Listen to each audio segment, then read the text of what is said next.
Well met, lords and ladies, Jacob Butter.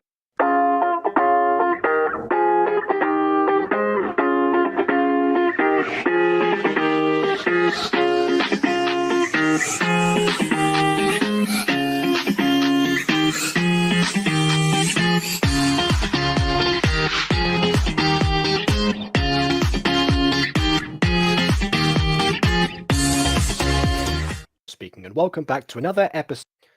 So this is something that was kind of unprecedented. As mentioned on my community tab, I wasn't exactly planning to do a Fallen Angels video again because that will kind of break with the tradition of doing them in batches of 4. So last time I did 1 through 4, so this time it would have been 5 through 7 because 6 has 2 parts and it's all 4 videos rather than 4 episodes. That was the plan.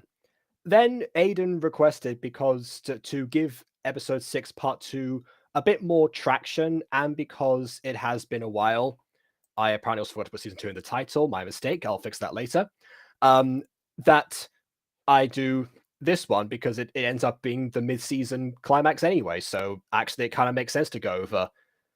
I feel like Aiden has vastly underestimated the amount of overlap that we have as creators as far as like who's watching our videos. I feel like a lot of the same people watch both of our channels and therefore have already seen the episode. But just in case, I put the episode itself on community tab, and we're going to review it now and see what comes up. See if anyone just finds this channel for the first time and thinks, hey, Fallen Angels is for me. Can't really complain there. But of course, since we're talking about Fallen Angels, how could we not? We got to welcome our regular guest, Aiden DeBest. Hi, I made the thumbnail there. Well, it was kind of a quick little rush job, but just plop 2 characters on a background and throw in the logo. Oh yeah, by the way, in case people don't know, the thumbnail that he is talking about is this one here. I say that because I put a different thumbnail on the stream because you gave it to me like 3 minutes before I was supposed to start. So I changed it on YouTube, but yeah, it depends. I'm not sure like what has shown up yet, so just in case. And yeah, this thumbnail says more about episode 6 part 2 than the actual thumbnail for episode 6 part 2, which is my first review point, I guess. Listen, that thumbnail is for the drama. The drama and the trauma, It's great. I guess the thing is that drama and that trauma hits you after you've watched the video. Nothing about it, like it doesn't hint about. Okay, yeah, but also I'm not about that spoiler. Like if I showed what happened, I'm not gonna say it right now because I don't know if people haven't. Okay, there's a difference between like doing a spoiler of something or just showing a trailer of a movie, just going, this movie is scary. Now in theaters, you know what I mean? It's like gotta have there's a balance in there. Anyways, speaking of balance, not quite lady, not quite guy. This is our guest, and the name is Mai. Apparently, according to this, that was that was my version. Because you just put Mai in there. Like that's the first time you've done that. So, like, okay, I'll give you the Drumsy treatment, shall I? Drumsy? Who's Drumsy? We're just gonna say I haven't slept since like Tuesday or something. Slept at all. I forgot the letters of my name. Okay, just saying. You need to get some sleep eventually. Sleep is very important. Yep. Yeah. You know, if I ever essays come first. If I ever start calling myself well, based on the deadline, I say that the essay came last, personally, but you know. Hey, anywho, we had a week and a half to write a 6,000-word essay. That is definitely not that much time. Anyways, yeah, if I start calling myself Jarko, I guess that's my sleep deprivation. So just in case, heads up for anyone. Okie dokie. So Fallen Angels. Trying to figure out what Star Wars character was named Jocko because it sounds like a Star Wars character, and I was really confused for a second. I think you're thinking of Jar Jar. And no, I was not referencing Jar Jar Binks. Oh my god, you're Jar Jar Binks! Misa hungry or something. I don't know what Jar Jar said. I haven't seen the movie in ages. Misa's so annoying. Yes. Yeah. Misa muy annoying, okie day. Anyway, whatever. But yeah, Jarko is from Dragon Ball. Jarko the Galactic Patrolman. He's a character You know, from Jarko actually sounds. sequel I think manga isn't to wait Dra- isn't oh, Jarko the yeah, ship be honest. name? Isn't Jarko the Oh? ship name between Star and Marco? Jarko. No wait, that's That doesn't Where make does the sense. J come from? No, No, you're talking wait, about that- Jackie and Marco. Jackie. And that's Jarko. That's Jarko with an R. I'm saying Jarko without the R because that's my name without the B. Without the B, yeah. Yeah. My goodness, we went all over the place with that. There's 3 different references all to the same All salad. the references. It referenced salad. Okay, anyway, speaking of reference salad, let's go into the Butterverse, shall we? Yes. Episode 5. We're going to do 3 batches for episodes 7, 8, and 9. Probably not. You know. I think the next one I'll do is 7 to 10, just because the 11 and 12 end up. Yeah. I mean, 11 and 12 finale, pretty much so- lead into each other because, 2-part Yeah. finale. Oh yeah, that's right. Yeah, I didn't. Okay, yes, so that's right. And yeah, I don't mind breaking the tradition either. It does make sense, like personal requests aside, it makes sense. It's the middle of the season. I guess it would kind of be a bit anticlimactic if we just end off with episode 7. Not saying episode 7 is bad. In fact, it's been so long since we wrote it, I don't remember what happens in that particular episode. But yeah, just on a basic level of where to put a split, it makes sense to do it here. Okay. In episode 7, the random guy who came back from the past might make an Samurai appearance. Jack. There is no Samurai Jack in this thing. I have not attempted any form of time travel yet. I say Yeah, yet. because it's the Butterverse. So no, there's never going to be any time travel. Okay, but who says someone from the past can't go to the future? Bam. Me several times behind So the wait, scenes. so wait, you're. Oh, I thought you But were just against. that's I thought you were just against like time travel from future to past. Because that would alter. I mean, that- what- Okay, yeah, that is the one that will present the problems. But if I allow from the past to the future, that theoretically would allow someone on paper to go from the future to the past, and that opens up the whole issue of branching timelines and such. Unless we go by time dilation. Time dilation, I can probably allow. I don't know what Yeah. time dilation is. Einstein's theory. It states that the faster you move in. Oh, I see. I think Maya wants to explain. She's the scientist. Okay, go ahead. I was just gonna say, it's possible in real life if we could freeze ourselves if we could find a way to keep a body alive at absolute 0 while traveling at the speed of light. Time travel is very possible, If it but can, only future.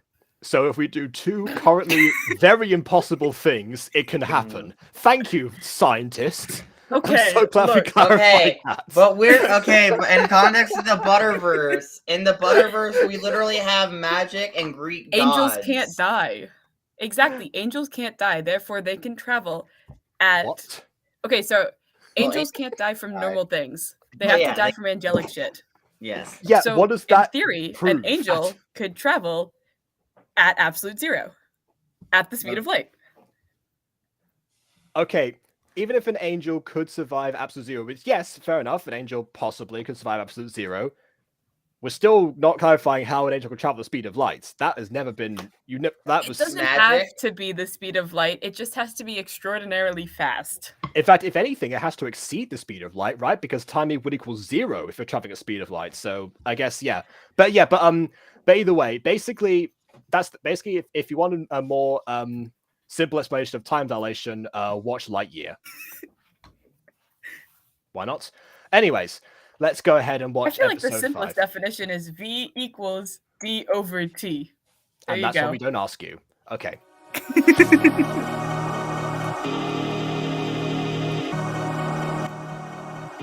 Right. We get one intro playthrough this time.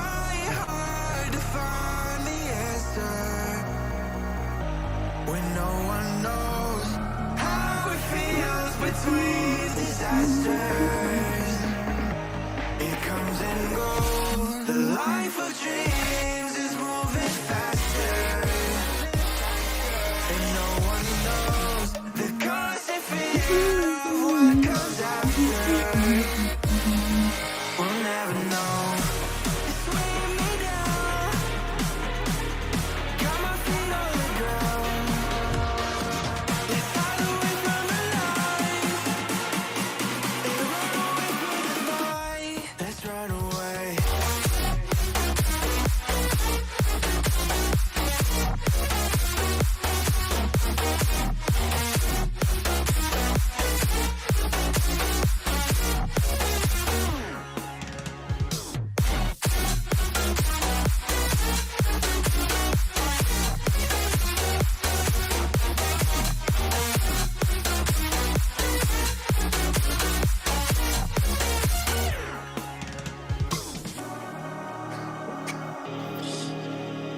the flashlight. Okay. What can I say? I love Pitch Perfect 2. I also say it's way easier to do my conducting joke when I know the music by heart. Anyway. The time we have. I still love the fact that the music cuts out and then like there's nothing like after that for the title card. Can you imagine they just do that in Pokemon? Sure. You get like that, like the and that's you know the narrator comes in, you know, they all say like whatever their lines are to start the episode, and then instead of like the da da da da da, you just get the time we have. Anyway. Okay, but they even have similar color schemes and like they kind of match. You started that sentence like at the end or possibly the middle. Could you give us the beginning, please? Okay, I'm confused. Oh, right. I forgot. You really are half asleep, aren't you? Because only half a sentence came out.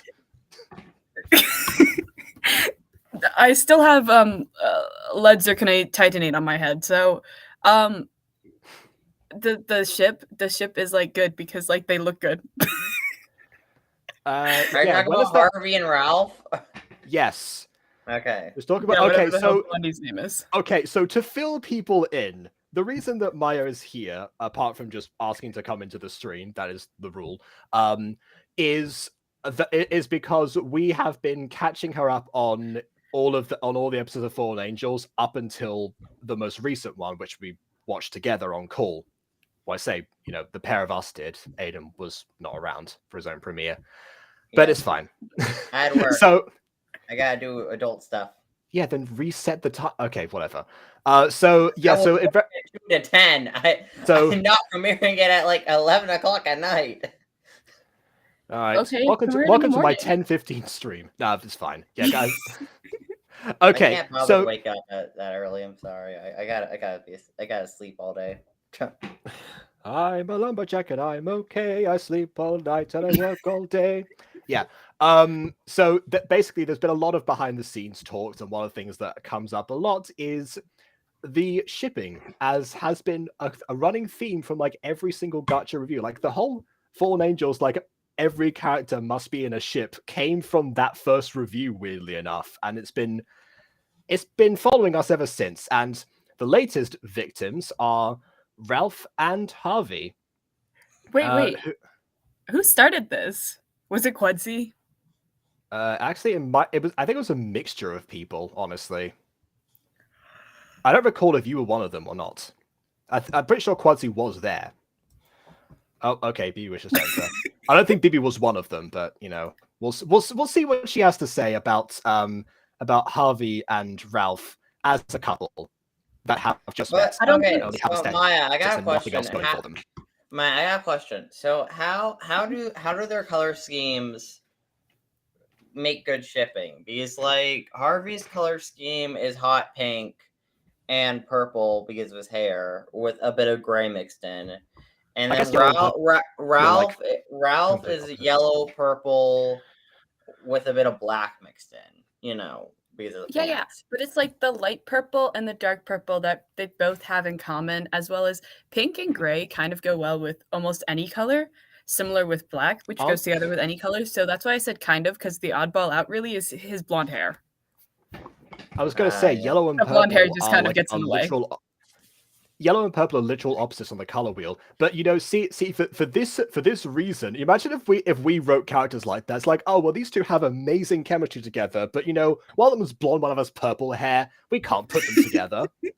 Not saying that these two are going together. I just mean in theory, like you have a whole build up, and then just like, I'm not into blondes, you know. Do it, Aiden, I beg of thee. The series has been written for like 2 years. It's too late. Okay. That's how Aiden writes and things. Saying that Aiden should take audience feedback. You've been saying that. So here's my thing. I have, yes, but it's not. So here's my thing. Yet. As we all know, I'm a little off and on about Fallen Angels. So have you seen these episodes? Off and on about everything. That's just not true. I'm pretty consistent about most things. But okay. Anyways. Why? This person looks vaguely familiar, but why is there a mutant here exactly? Harvey's been a thing since episode you really 2 are of out season of 1. Harvey's been there.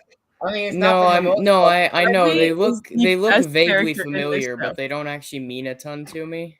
I love that. It's like, He's existed for a long I've got time. so I'm on and off about Fallen Angels, but I have the basic knowledge. Anyway, who's Harvey? Good Look, grief. Fallen Angels just Look. Here's the thing. Okay, so I have so much that I'm currently doing and have been like I juggle too many things at once. I Yes. get this. But there's more things that are happening like recent as well that are just so high up there. I haven't been watching a lot of Fallen Angels lately. Even then, so I can't really grab a lot of the context for season 2 especially. But like I ask you guys enough questions that I know the general point of a lot of this. So I'm kept in the loop of a lot of it, at least in the aspects that would be important to the broader scope. We have definitely not withheld the information that but Harvey is from anyone. like No, you haven't withheld it. I just Harvey- never asked because I thought it was a no-brainer that there wouldn't be a mutant in Fallen Angels. Why would there not be mutant in Fallen Morwenna Angels? was in Because Fallen they're Angels. supposed to be rare. Yeah. Yes, they're rare, not non-existent. Canada. We're in the middle of Canada. Okay, hold a second. Rare does not mean Florida. rare does not mean non-existent. It means rare. I don't see why this would be, a I no-brainer. guess, but like, To be I don't fair, know. Harvey wasn't even originally written to be a mutant. Just when I was designing him, I was like, I'm gonna make him a mutant, and then later on, I actually acknowledged it in the story. Okay, so I do actually have like a reason for that one. So I get that. The way I've always viewed it though is because hang on. We'll get back she to that. died. Why did you drag me out Hello, here? Fox. Easy to get your powers back. Anyways, no, so Fallen Angels and Mutant Girl, right? They began quite shortly to each other, and have been running alongside each other for a while now. Yes. And so with them being kind of like the biggest things in the oh my god, why is my cat screaming? Well, while BB tends to that, I'm going to answer You know this what? question. It's What Shane is this? Dawson. It is Shane the Dawson got city. your cat. I sincerely hope not. Anyway, Okay, what- sorry, someone. what city- What someone city let is my- this? It is the well-known city of Canada.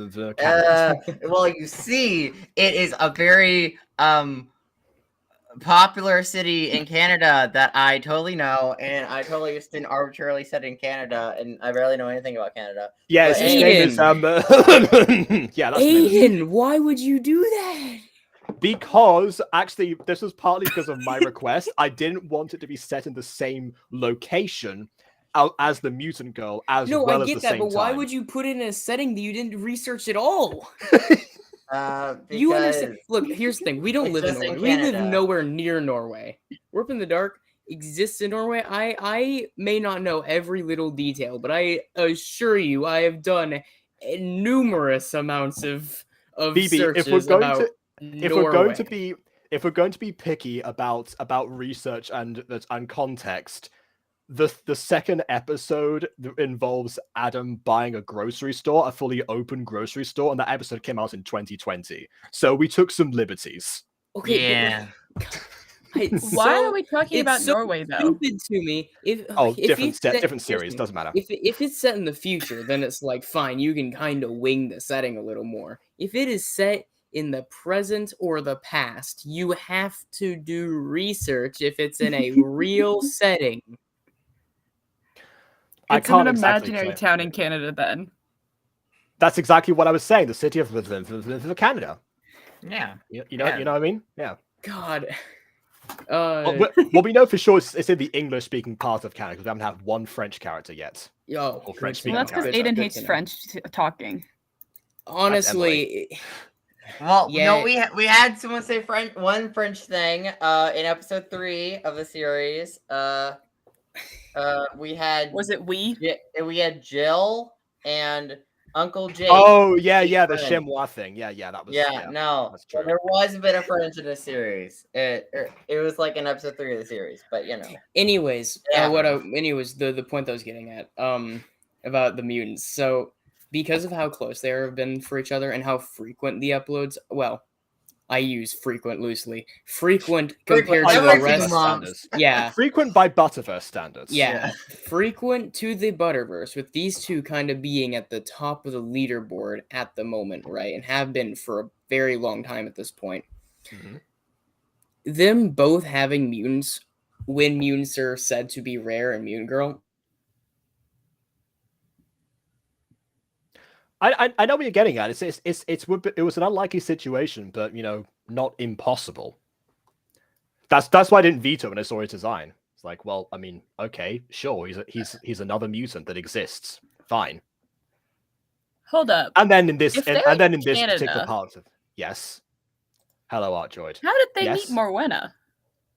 They drove. You watched that episode with us. They drove They down. drove.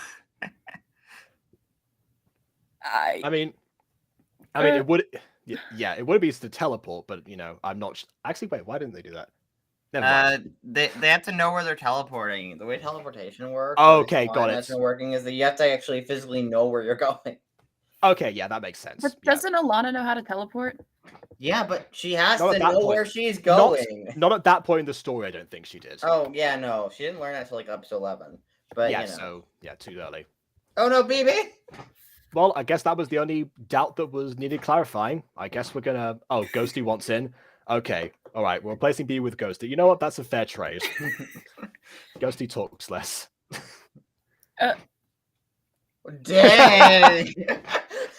Okay, look, I like don't that. like people talking for a lot. I just mean that we're like almost half an hour in, and we barely like addressed the first couple of seconds. Yeah. It's okay with the con. So speedrun it. We should watch it at 2 times speed. No, then everyone's gonna be like chipmunks. Harvey's gonna be like, oh my god, oh god, I can't do Harvey's voice at a high frequency. It's hard to do him really. I gotta have some brownies. I don't know. I like my No brownies, idea. You know yummy, what? yummy. I don't know. I can't do it. Oh my god, we should do a helium stream. No, that sounds horrible. Oh god. Just re-upload all the Full Nature's videos, but just with helium filter on all of the sounds.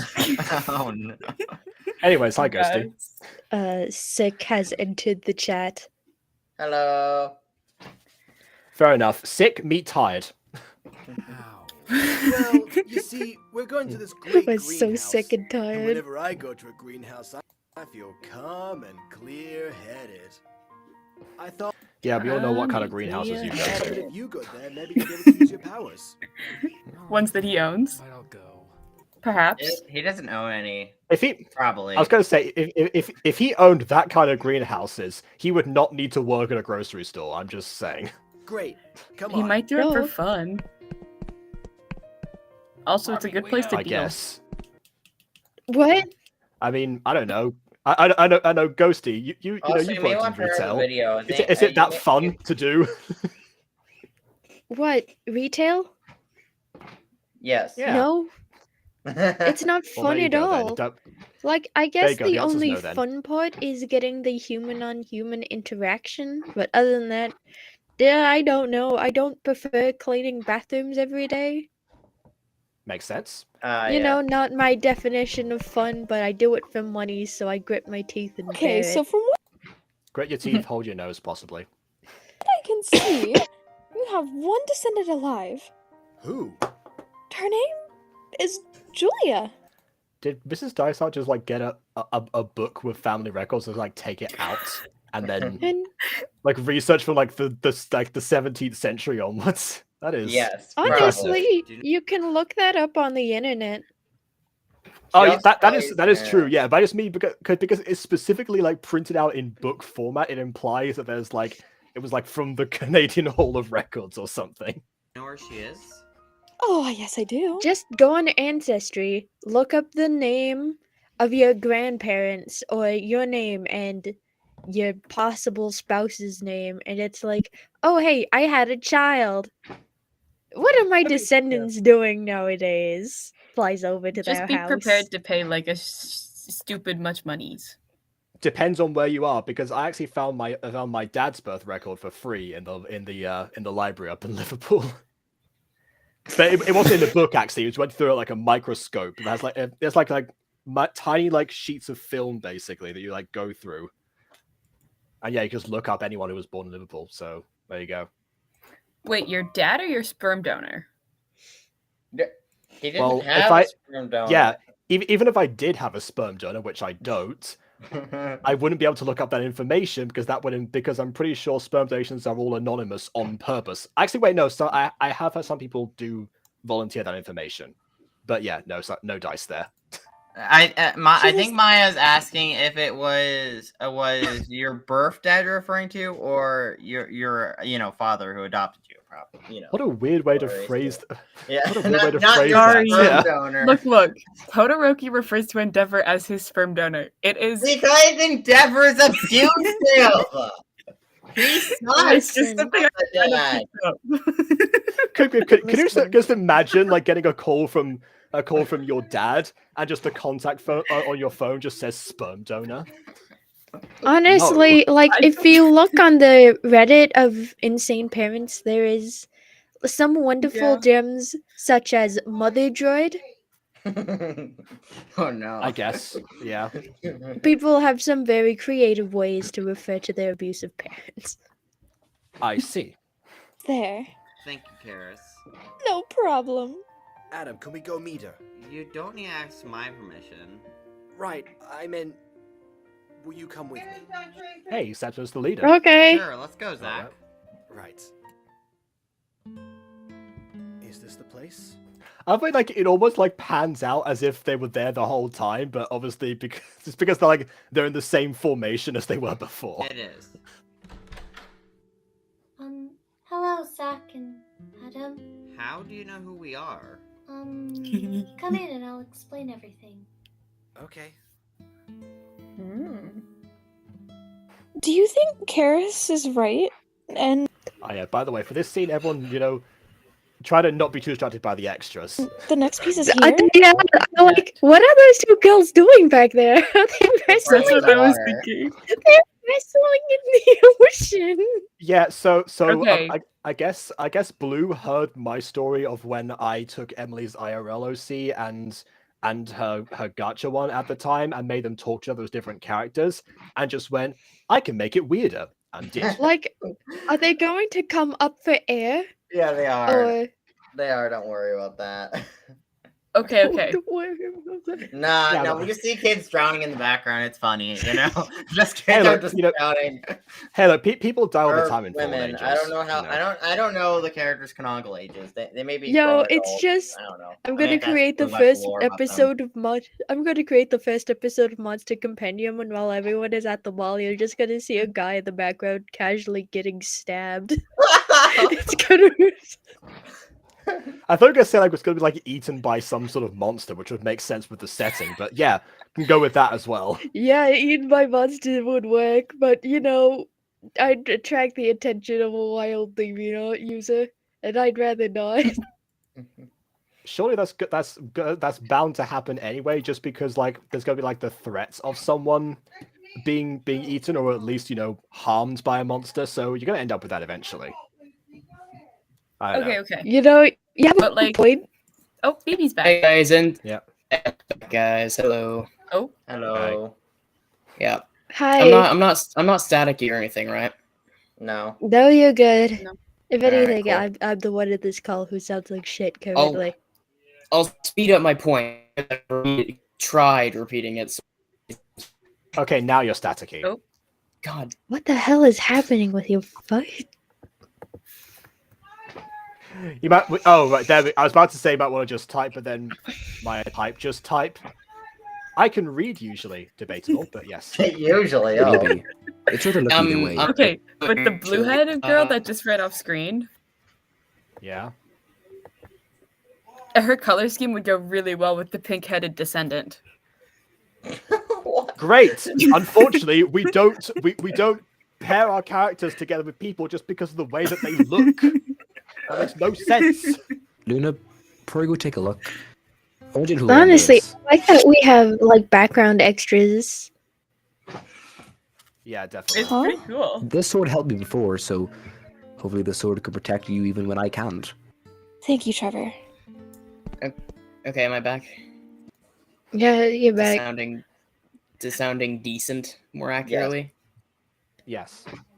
Okay. Also, I just see the Cool. girl in the background, and she's noticed. Oh, hi there. She's looking at. Foreshadowing. She's Yeah. probably looking at this. She's probably looking at everyone like, what? Yes, it's like, yeah, this person's holding a sword. If I didn't know the story, I would have been like, wow, this person would be really shocked that there's just a random person holding a real sword in the middle of the beach. Yeah, it's a very sharp sword too. I don't know if Of it's just course. me, but the girl on the far right it has like a perfect blue streak like right down the middle of her head. It's great. Yeah. It's like perfectly down the middle. That's called hair highlight. Hey. Yes. Symmetry 100. Now let's get looking. All right. What was that? Oh, Yeah, that They happened just before died. as well. They're playing. You know what? I'll just say, what is that playground game where you're supposed to tackle someone? I think it is Manhunt. This is Water Hunt. I don't know. water. No, tag? that's on Minecraft. It's on Minecraft now, And but they that's a call it that real-life for a game, too. reason. No, Exactly. Minecraft made it up. Great. Anyway, moving on. Hi. Oh, is this the therapist? Well, Yes, know the yes, law, so yes, no. indeed. So, how Oh, did you Jesus. know we were coming? I'll say Wow, this, Dee, really? no one here is qualified as to be a therapist. Just a heads up. Well, you see, I have. I feel like foresight. Pink is qualified to be a therapist. Then keep watching. Foresight? Meaning, I can see the future. Really? I can see the future! Sorry, if I don't do that meme, someone's gonna comment it anyway, so, you know. I've never come across a human that has foresight. Well, when my mom was pregnant, she befriended. Why? Well, hold on a second. Okay. Yeah. Why? I don't know if it's just like the voice actor's inflection, but was Zach meant to sound like he couldn't believe it was possible? Was that Yes. was that intentional? Because that's a bit odd to me. Because it's like I get no one's really getting foresight at this point, but like it's not impossible for a human, which is where he specifies there, to have it. I mean, back when the Greek gods actually just came around a lot, aka the myths themselves, pretty much all the oracles were humans. Yeah, or at least definitely the vessels for their spirits. I'm gonna rewind that just to check, because I actually can't remember how I recorded that line. So, how did you know we were coming? Well, you see, I have foresight. Foresight?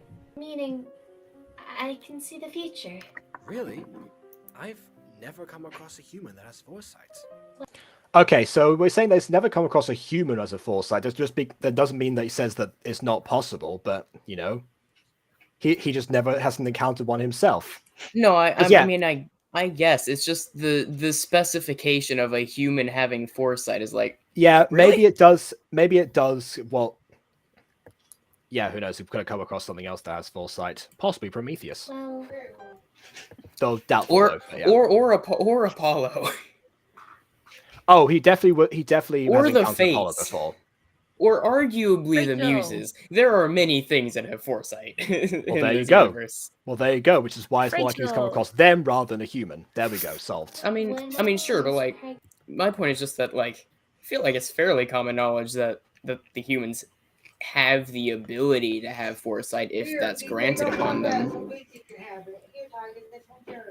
Yes, but he hasn't seen it yet. That was what he was saying. befriended a mage who blessed me with He might also be shocked that it's someone in his own bloodline, because, you know, that's an unexpected twist for him at least. the ability Oh, to that's see fair. the future, so I would be prepared. Prepared for what? I like seeing their hair move You in can the tell me. exact same time. Yeah. Yeah, unless you It's like a pendulum.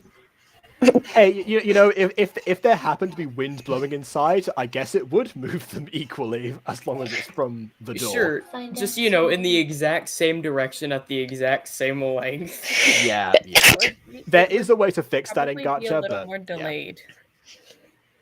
okay, there is a way to fix that in Gacha, but you know. Enough anyway. So Like- that's how you know so much. Am I the only one who doesn't like the constant hair movement within my own style of gacha characters? Because Oh, I I've noticed stopped that's a using it. thing.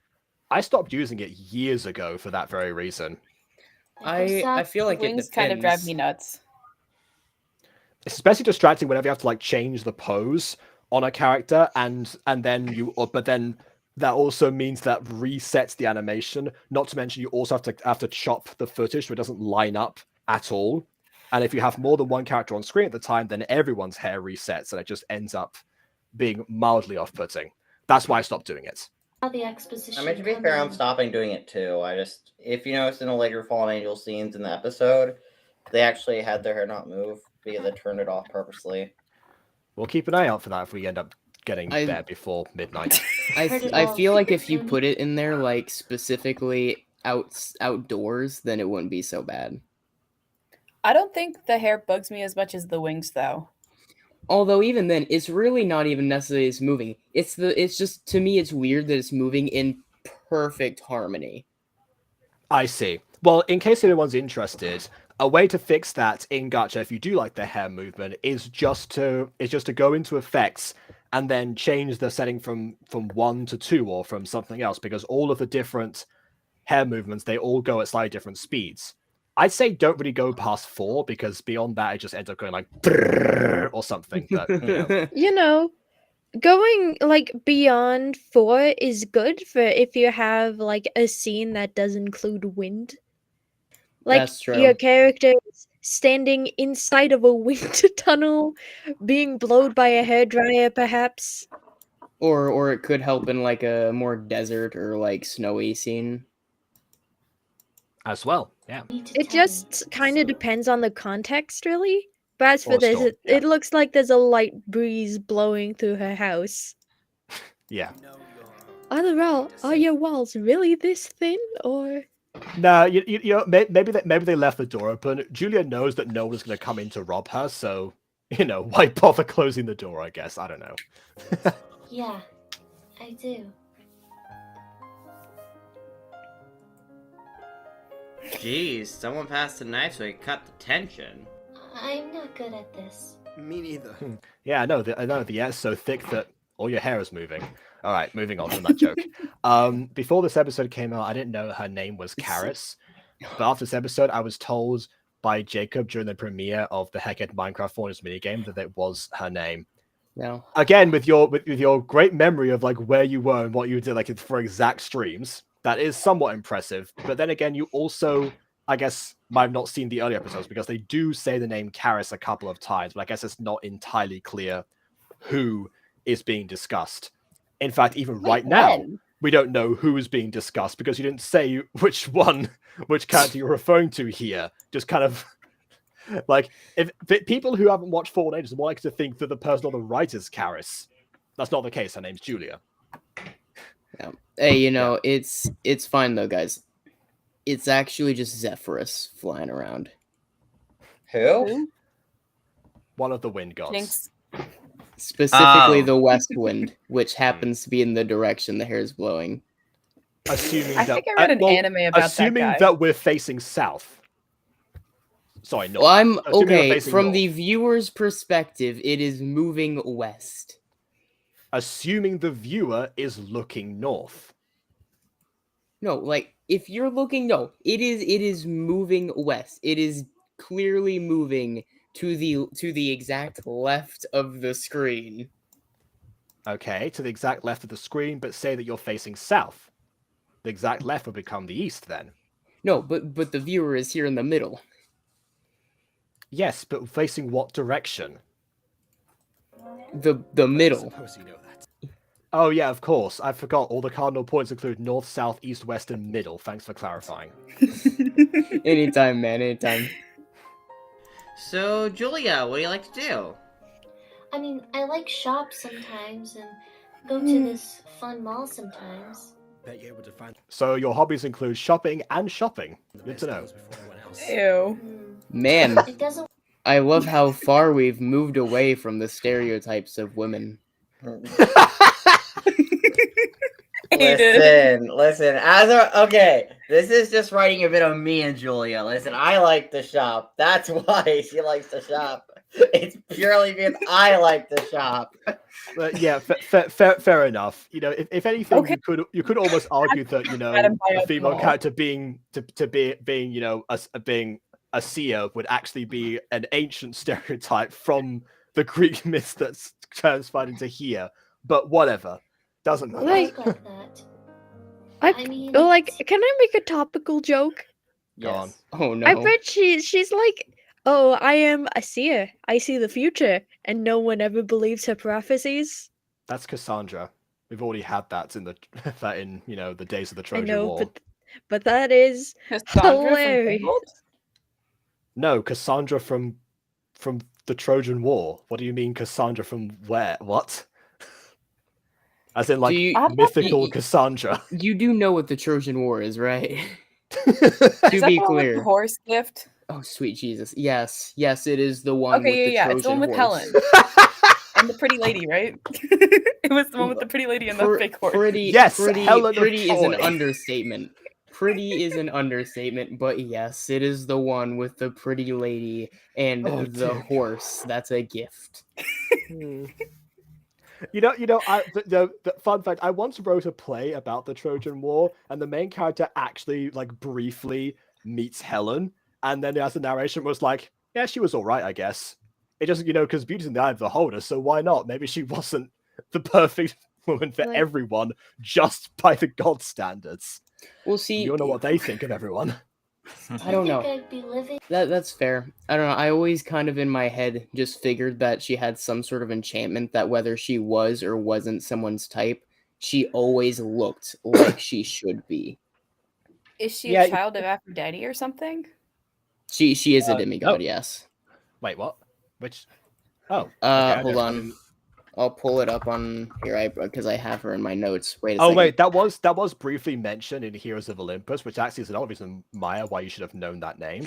But yeah, Yeah, hang on. Okay. I'll pull it up. If I guess in some recall realities. if I recall correctly, it was Zeus and Nemesis, but I might be wrong. Nemesis? That would make way too much sense. But also, how would that make her a demigod? That's two gods. Yeah, that would make her a goddess. Wait, hang on. I'll just pull it up. Honestly, Like, her being a there's- child of Nemesis makes Relation- perfect sense. Oh yeah, considering, no, like, how that goes down. it is okay. I guess she is arguably a okay, huh? She is arguably a god, but it depends on the telling. Well, no, I mean it's definitely Zeus and Nemesis, but like, I don't know. She never really had too many godly traits except for her universal beauty. Then again, a lot of mortals had that too. You've got Ganymede, Narcissus, whatever. Moving on. In this dumpster, if I could guess the lottery He numbers. looks at Narcissus. He's a flower now. Imagine if, like, he turns to a flower, but he's still able to see his reflection in the same lake that he drowned in. He's a flower now. Okay. Yeah, Anyway, I see what I need to see. thanks for allowing me to hop in for a bit. I'm gonna go be sick elsewhere. Okay. Feel free to hop in the streams anytime. All right. Woo. Maya also Hey. said sometimes she's the daughter of Leda, which would make her a demigod. Okay, That fine. would make sense, yeah. Honestly, I'm tempted to believe the Nemesis interpretation, because that just would be literal poetic justice for what happens to her. Like Nemesis fits a lot better, Yeah. but Yeah, in my head. Oh, I now always you thought of remember her the as a Trojan demigod. War. Now you Okay, remember. look. I didn't You know, know it's the only word the most Trojan. important I know war the in horse all and the of pretty Greek lady myths. story. Look, Okay. I'm not good with names. Okay, just to remind you, remember Piper McLean's knife, Catoptris? That was originally supposed to be owned by Helen of Troy / Helen of Sparta. Not that it did her much good anyway. She never used it in battle. Was that English? But Catoptris, no. None of the Percy Jackson weapons are in English apart from Riptide, which then has Anaklusmos as a name. Hey, you know how America didn't exist until like the 1800s? No. I just like every word that Jacob said just kind of strung together into one word, and I was really That's confused because that's how the couldn't- ancient Greeks spoke. Their words tied together. There's a but that is Piper like half the Chrysostomus- reason why their writing was so well, because their natural language forced them to speak good and well. Otherwise, it would sound like gibberish to even them. That's what it just sounded like, gibberish. That's the whole reason they have so many like words there, because it always was strung together. If you listen to the accent, it's not. So it's basically like German today. That makes sense. The words are connected. Maybe that's why I like going from shop to shop. You never know what you're going to find. Hey, if there's one thing I learned about... Oh, unless you looked online. Yes, but that ruins the fun for her, so she wouldn't do that. Immoral life, it's how to take place in the mundane. Hey, you know what I'm about to suggest? Not for certain, but I can make an educated guess. By the way, Why I like does how Zach's... watch purple. Because it matches his eyes and shoes. But it's a different kind of purple. No, it's just very similar shade of purple. I think it's complements his eyes and shoes. And his pants. His pants are just a very saturated purple. I don't know why, Blondie? but seeing one of those angels with glasses is really goofy to me. Yeah, that's fair. You think they wouldn't require corrective vision if they're, in the afterlife, but okay. Maybe Right, it's you would've- stylistic. There's two of them. Okay, That's a but fair the point, blondie yeah. with pink eyes looked really cool. Fair See, enough. here's the thing. I thought of a reason for why they might need glasses, but then them lacking glasses would have made them look even cooler in that situation. See, because I was like, oh, well, maybe they were like in training or got in like a fight or something, and then they were like blinded in battle or something. Then I was like, wait, but then they'd be even more sick, wielding a sword and being a great warrior, and no glasses and blind. Wow. There you go. By the way, before we move on too quickly, I will say it is really nice to finally see a few of the other doubters, because in every episode up until now, Diogenes has been addressing, the north-facing crowd, and so we don't really get to see any of them, or even hear the ranks or them being addressed or anything. So yeah, there at least a few of them being around here, because there's definitely more, but filling up the screen with them is a nice touch. I personally, however, would have put Diogenes, I would have elevated him above them to indicate that he has more power over them. He's going to rally them and wants to be seen by all of them instead of underneath. But either way. I need to speak with you. Now he flies down anyway. What's troubling you, my friend? What's troubling me? What's troubling me? Well, this. Look at what our peaceful collective has become. Yeah. Long last, we're gonna make a change. We're gonna get our message heard for once. By causing a commotion by the palace doors? We're not planning on hurting anybody. We're just planning on getting their attention, that's all. By the way, if you want to actually talk about how everything sways in perfect sync with each other, the wings and the hair bob at the exact same speed. Apparently, this is also the best Diogenes scene in the season. Fair enough. I'm just gonna throw this out here. I do feel like this is a more intimate scene than the other ones. Which is why we joke about shipping these characters so much. I mean, I don't mean intimate in that way. I know what you mean. Yes. I mean, it's I don't know. It feels somewhat tense, but also they're just kind of sitting there and calmly talking. which isn't a thing that you get very often. Like, I guess I think the difference is that a lot of the casual conversations in Fallen Angels are either the characters in their off time, they're bonding when there's no immediate emergency stakes going on. I think they're all trying to cheer each other up, or exposition mostly. With this, you've got someone trying to stop action from happening, and it needs to occur right now. There's a sense of urgency, even if it is just a conversation between two old friends and now adversaries. Yeah, that's what I was about to say. It is because it gives me the sensation of two generals having a conversation, which I think is part of why a lot of older movies are so well loved, even the more slow ones. Because you'll notice in a lot of those, you'll have very powerful people sitting down at a table and having a 5-minute conversation, but they're very powerful people. And everything they say is going to make a difference to so many people. Yeah, I get that. How many times in old movies will you see for instance a mafia boss talking to the protagonist or whatever, and they're just having a chat, and you're like, nothing bad is happening. They're both making philosophical points, but also it's just a normal conversation. But also I feel uneasy. This is what Fallen Angels offers uniquely to most other gacha shows.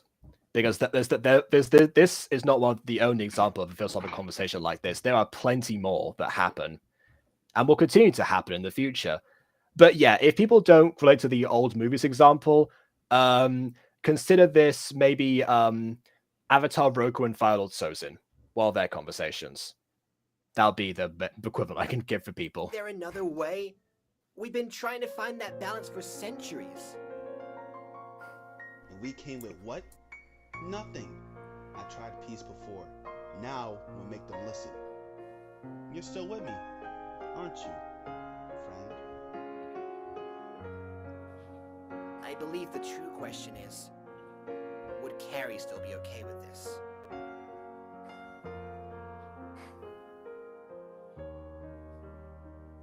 Carrie fell in my compliancy. She didn't die, so we continued to lounge around like we always did. I did this for her and for everyone. Cynics and doubters, are you ready to make history today once more? This is meant to be them cheering, but not really cheering. I guess they're like. Right? Is it your volume, or are they actually just murmuring? Yeah, I was gonna say they should be cheering, but then I remembered they're unsure because they've never done this before. Good, on we go. I don't. Okay. Yeah, the hair. The reaction would be better, but Bro, my man's hair looks like a skyscraper. He's going down to battle, looking like he's about to go to school. Are you making fun of the red eyes guy's hair? Because it looks like I get it. He looks. This is. You have all these other people that have their own unique hairstyles and stuff. Even the glasses dude has decent hair. This dude looks like he just gelled it for a new day of bullying nerds at high school.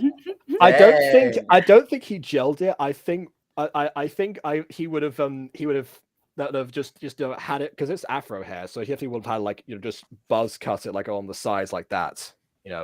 Like actual clippers. No gel required. Okay, but by far, the best hair there has to be the red hair with the flowers. Also, it is pretty nice, but genuine complaint. They were just murmuring, and if the reason you provide is because they aren't sure and they aren't really their heart isn't fully into this, why are they all smiling as they're going down to battle? That's yeah. Ate it. Look, listen. I ain't contacting 7, 9, 10 VAs to murmur.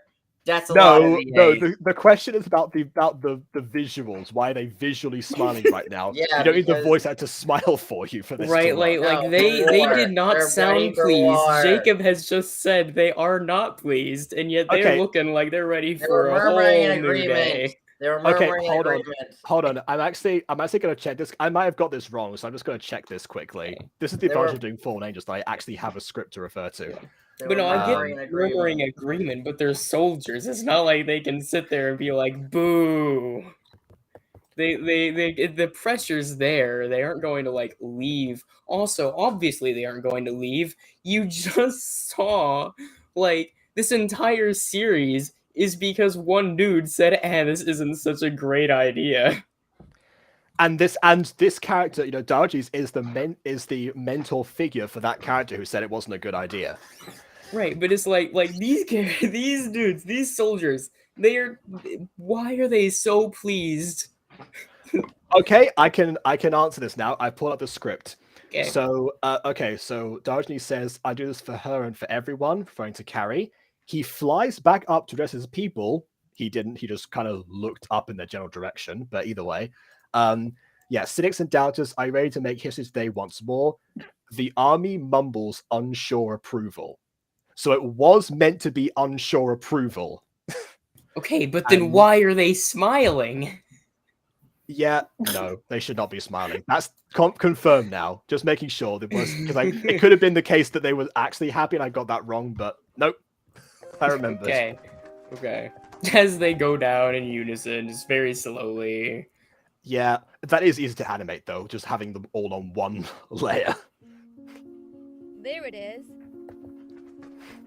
Just Is lying this, in the middle of exposed sand, not even hidden. Yeah, is that Zeus's like staff? What is that?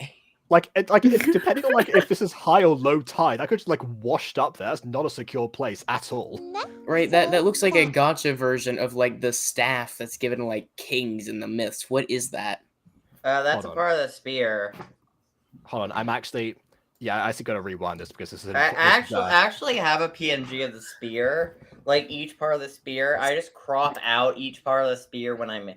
That's not a spear. It's a part of the spear. You know, it's like what wasn't it? What was it in Superhero Squad? It was like the Infinity Sword or something. It was, yes. La Espada del Infinito. So yeah, I've watched that in Spanish, but basically, there's all different fractals and everything. Yeah, that's the idea essentially. Okay.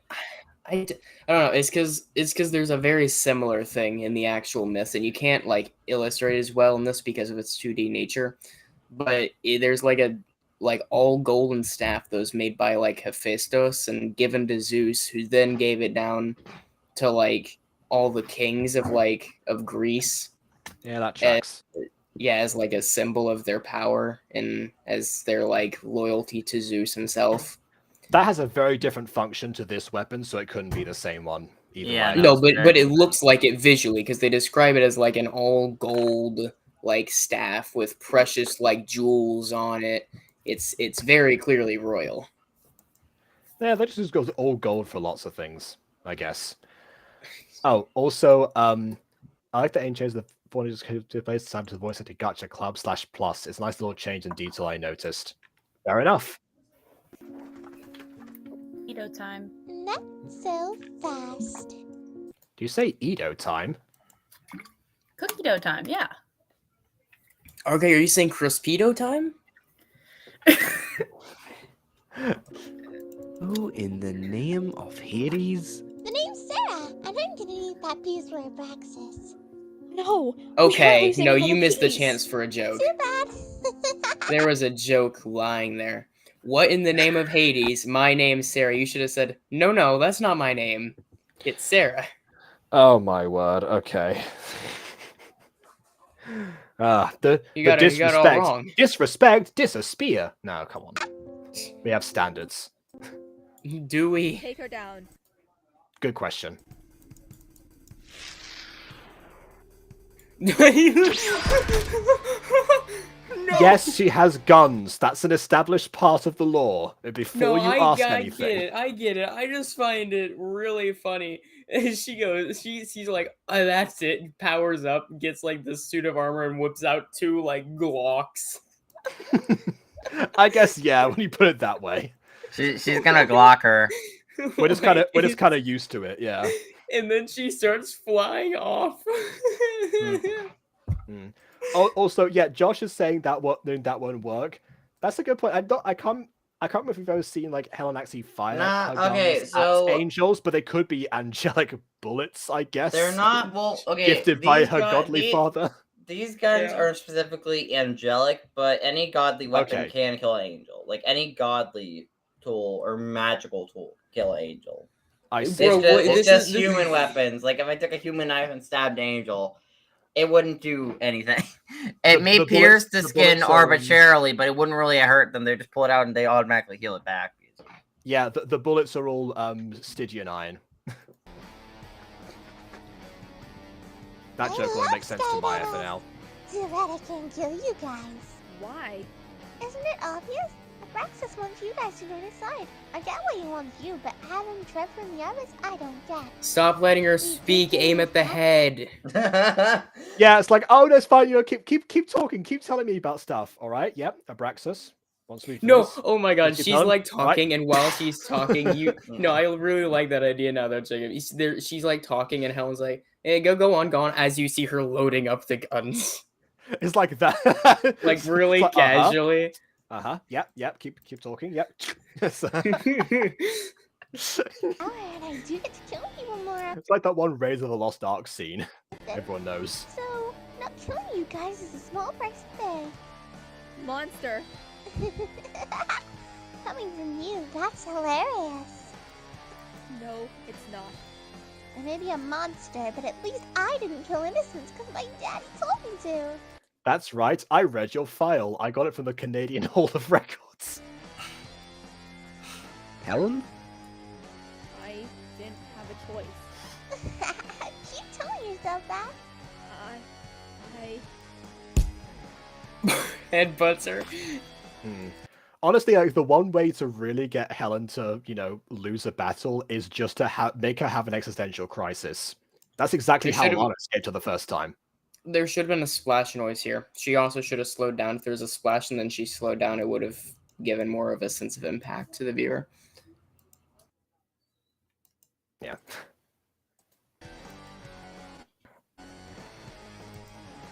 Get that out of here. But... Go. Okay. Sounds so casual. Get that out of here. Let your girlfriend go. Well, you saw her move away, so why are you asking? Just give me the piece and I'll go away. Never. Have it your way. Also, she can fly. She could have gone like an overhead view. She was flying, and she did get an overhead view before.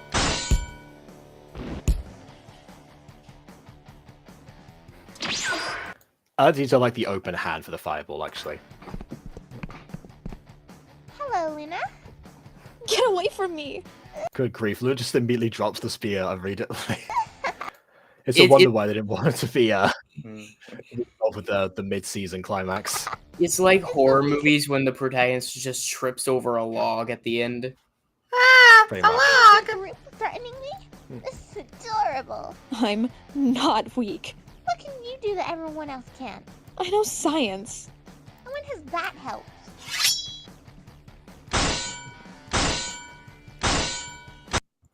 Oh yeah, I guess Trevor could just manifest as many souls as he wants. I didn't think of that, yeah. Face it, you're nothing.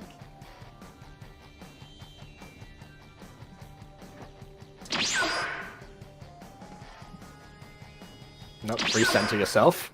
Okay. Luna, you okay? I'm fine, but... Good grief. Okay. Like, I will say, Dylan's voice acting has unfortunately met a decline in recent times. Just because, like, you imagine, like, you see like your lifelong best friend on the floor after an attack. It's like, oh, Luna, you okay? Come on, get up. What are you doing? Get sand in your hair. Yeah, stop dying, Jesus. We have a fight. Okay, about that. I mean, what? Doesn't matter. All that matters is that you're okay. Honestly, I don't know if I am. That's some misplaced eyeshadow there, I think. Are you a monster? She has makeup on. I was gonna say, with this look here, Helen really does look more like Mrs. Dysart. So, Or Karis. are your powers back? Nope. Oh god, this scene. So, yeah, this is around the time when Aiden got a few more editors involved, which is great. And that led to the scene with the extras before. But among those editors was Blackjack. And if anyone has seen the Judgment reviews, or the one review that I've posted thus far, because they're all pre-recorded, yeah. It's frustrating everyone's counting on me to get them back. Yeah, see, this is... okay, I don't exactly know how this came to be. My guess is that that Blackjack had an idea for like what like different poses depending on like where someone was in the sentence, but then when it came time to make the video, they didn't quite sync up. Either that or she just got really bored looking at people statically for like 5 seconds.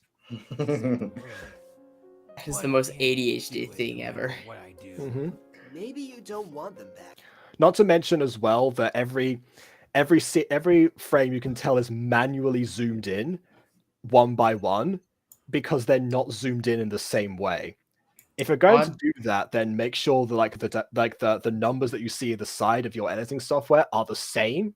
And if not, just pre-render it and make the zoom-ins later so you can chop that up. It's way easier that way. I don't think having the characters speaking with their hands is such a bad concept. My problem is like, oh wow, this was just. They're not speaking with their hands. See, look. How is that speaking with your hands? That's speaking with your everything. This was a bad. See, he looks like annoying orange. Anyways. Oh, wow. Anyways, but like the idea of them speaking with their hands is fine. My thing comes in where it's like. And I don't like this about Gacha. It's the fact that you can tell, like, all the movements are, like, individually placed. There's clearly not fluid movement, but I feel like it's really highlighted whenever it's done in repetition, and then it's, like, a very clear theme. See, this also highlights one of the things that, a few complaints that I got about Muse & Girl, like, especially like, back when it first started, was to do with not using that many facial expressions from Gacha. So there's tons of different eye poses you can do, different mouths that you can apply. The problem is, not to be rude to them or anything, they all look way too silly. So if you're trying to pull off a scene like this one, what do you mean silly? This is the most serious frame. You know, Harvey has something to say about that, and you can tell by his face what exactly that is. I try to make it clear to you, angel friends. See, he was a duck there for a second. How does that add to the scene at all? That's what I mean. I wish you added a quack sound effect then. Quack. To do stuff even though you don't want to. Oh, and also Josh was pointing out there was he hinted at a shirt error before. Apparently it's this scene, but I'm supposed to be wearing pink, not grey. It's actually like a very light purple shirt, like a very light saturated purple shirt. But yeah, no, that's what his shirt color is meant to be. But it came off as gray in the scene it was made gray for some reason. Yeah, there's always a few like editorial discrepancies like that. It's kind of like the famous pink phone scene, except for this time it's like an actual genuine mistake and not just me being really pedantic and perfectionist. But that was the hand dealt to me, so I have to live with it. I think you should make the most out of your life and try to be happy as it is. Maybe. You've had... See, he's trying to spread a positive message for the audience here, but all anyone can hear him going is, Right, I was about to say, he looks like, you know that dance style, there's a name for it, but I don't remember, but it's like that dance style where a lot of your big moves happen to the exact beat of the song. TikTok? That looks like, no. No, that's not it. No, but you know what I'm talking about, I assume. You've probably seen, like, a lot of musicals. But it's kind of like that. He's, like, talking, but all the while he's, like, just doing random dance moves here and there that are in very, like, quick succession. Mm-hmm. Just like, oh, yeah, you should always be positive. No, about what your current situation. Fallen Angels, the musical, yeah. Actually, I'm surprised that despite the fact that Maia has advocated for, you know, these two as a couple, I'm surprised that she hasn't pointed out yet that the latest song in the Fallen Angels soundtrack, I guess we have that now, was Harvey singing directly to Ralph. That's why that song was made the way that it was. That's why he picked it, to motivate him to join their cause, and it worked. That never got brought up, apparently, so oh well. 900 years of pleasant life. That's more. Yeah, basically, if anyone wants to take this scene seriously, just close your eyes. I'll tell you what. Repeat what Harvey was just doing before he changed facial expressions again. Okay. Well, too far back. Too far back. Hold on. Not too okay, hard. here we go. That was the hand dealt to me, so I have to live with it. There you go. I Yeah. think you should make the most of your life and try to be happy as it is. Maybe. It's like he's being like taking a photo shoot or something. Oh yes, Harvey. Now give me insane. All right, now we're just telling something or explain something. Oh yes, you're explaining a lot here. It can be sad for one frame. Excuse me. So, I'm new here. I like this but- character design. It was. Why actually does made he by have? Blackjack. Why does he have like a bandit on his nose? Because he fell and hit his nose. Yeah. Like, Oh. the greenhouse is close to the public, so I have to ask you to leave. Oh, that's a shame. You have great facilities, by the way. That's the one part where the goofiness worked. Hello, sir. Oh, okay. Open your eyes again, people. Hello, Oh no, in it's there. half mouth crossovers happening. Oh it's yeah. It's Agent R. H.R. has gray hair. He has gray hair. Oh no! I dropped my bag. He was gonna bald. That's fine. Wait, go back. You missed a joke. Yeah, I know. I heard it. All right, we're going You back. have great facilities, by the way. No, son. Why It's is he- almost like people getting bald in real life. This video is sponsored by Keeps. If you never. It's not. It's not. Hello, sir. How long have you been there? Not long at all. They kind of just walked in. Oh no! I dropped my bag of wheat. We'd best be going back. So get it. Yeah, that needs to be like a little bit quicker on the interruption there. Of like, I dropped my bag of weed, best be going, but got the idea. And clearly so did he, because now his eyes have just, turned to the very thing that he craves at this moment. Right. Oh, well, he's dead. Who are you? He's just knocked out. It's fine. Yeah, I know. Not everyone dies in Fallen Angels. No. Kamehameha! Stay still.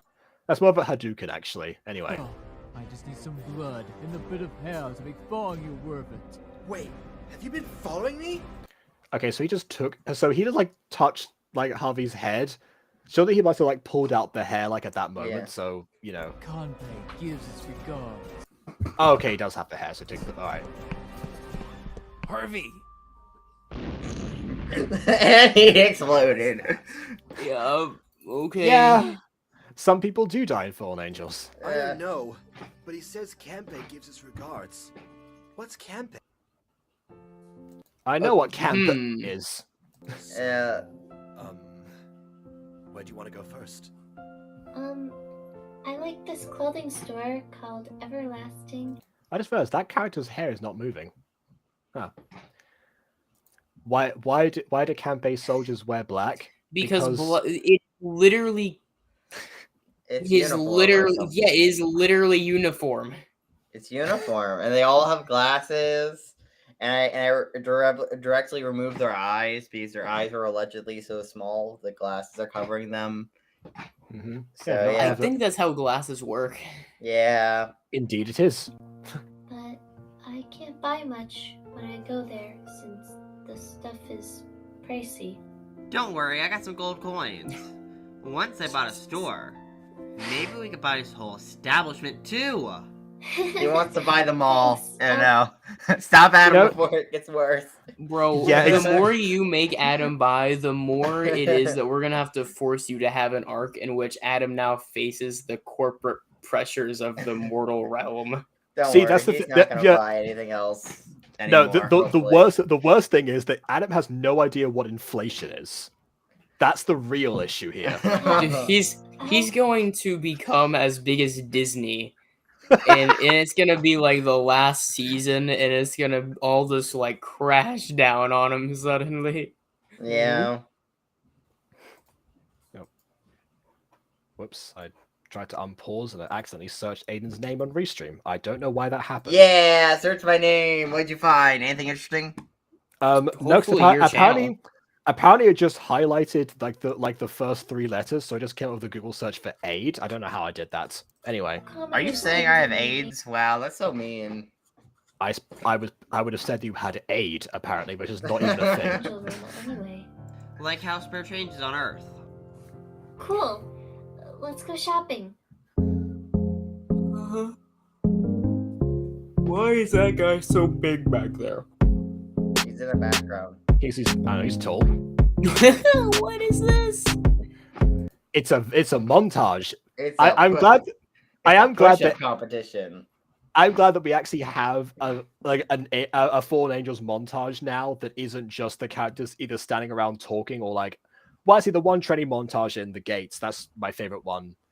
Other than this one, I think. Oh, it's an Iris shirt. Okay, so there are bits of standing around, but not too bad. Be careful wearing an Irish shirt. Antisepticeye might come over and then gut you. That guy is still standing there.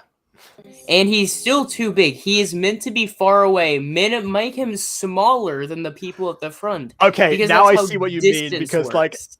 because this background, like the way that it fades down, you definitely would have to make his head is hitting the ceiling. Yeah. How do you handle threats He's a giant. constantly coming at you, threatening your happiness? I see what. No, see, that's just the future Butterverse character. He's a famous basketball player. He'll be very plot relevant later. Yeah, that's okay. I'm legally required to say that as a joke. We are not doing that. Wait 3 series in advance, so you'll see it on the BB Butter channel. Don't worry. Oh my goodness. See, that's the thing. I have to clarify when I make these jokes because I referenced this one character. It was meant to be like the main character for a mini movie in 2019 that I never made called Tristan Eagle, who was meant to be a star of, and then because Aiden wasn't even there when I was like writing that movie. I didn't know him at the time. Yeah. But despite that, he made me bring the character back. Tristan Eagle ended up being in an actual stage musical at one point because of that. Sometimes it scares me. It makes it hard to get out of bed knowing just how many ways the world can end. For me, I think you gotta take it day by day and try to be positive even when it's hard.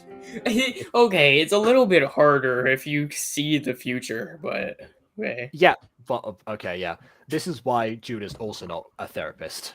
Right, I feel it is a bit more than just take your antidepressants. It's learn how to combat with the knowledge, not the hunch, not the belief, the factual knowledge of when the world dies. Yeah, I'm pretty sure I end up taking control in this scene in the writing department. I didn't want Zach to be too good at consoling Judah because the most it's an awkward family reunion, so he's not going to have all the answers. In fact, barely any. Praxis will take away everyone I love, but I'm going to cherish and make the most of the long I have with them. That would be nice if I had anyone. To put it simply, we are young, life is fun. You gotta make the most of it. Well, now you do. Thanks.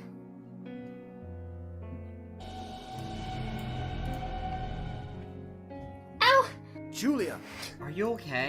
I love the idea that she just the way that she pauses, she just her mouth just gapes open for no reason when she has a vision. It's just like no, she's just sitting there and then like a massive vision happened to her and she was like, I have a brain. See, what I actually genuinely I do kind of really like the idea of you having an arc where she has to battle between 2 separate visions. One half is PTSD and the other is actual visions. Oh, I thought you were going to say she has 2 visions of people in danger at the same time to pick which one to save. That could. No, I'm not talking about the trolley problem. I mean, seeing her. I want to see just theoretically how the character would react to trying to battle between mental illness and just actually seeing the future. Okay.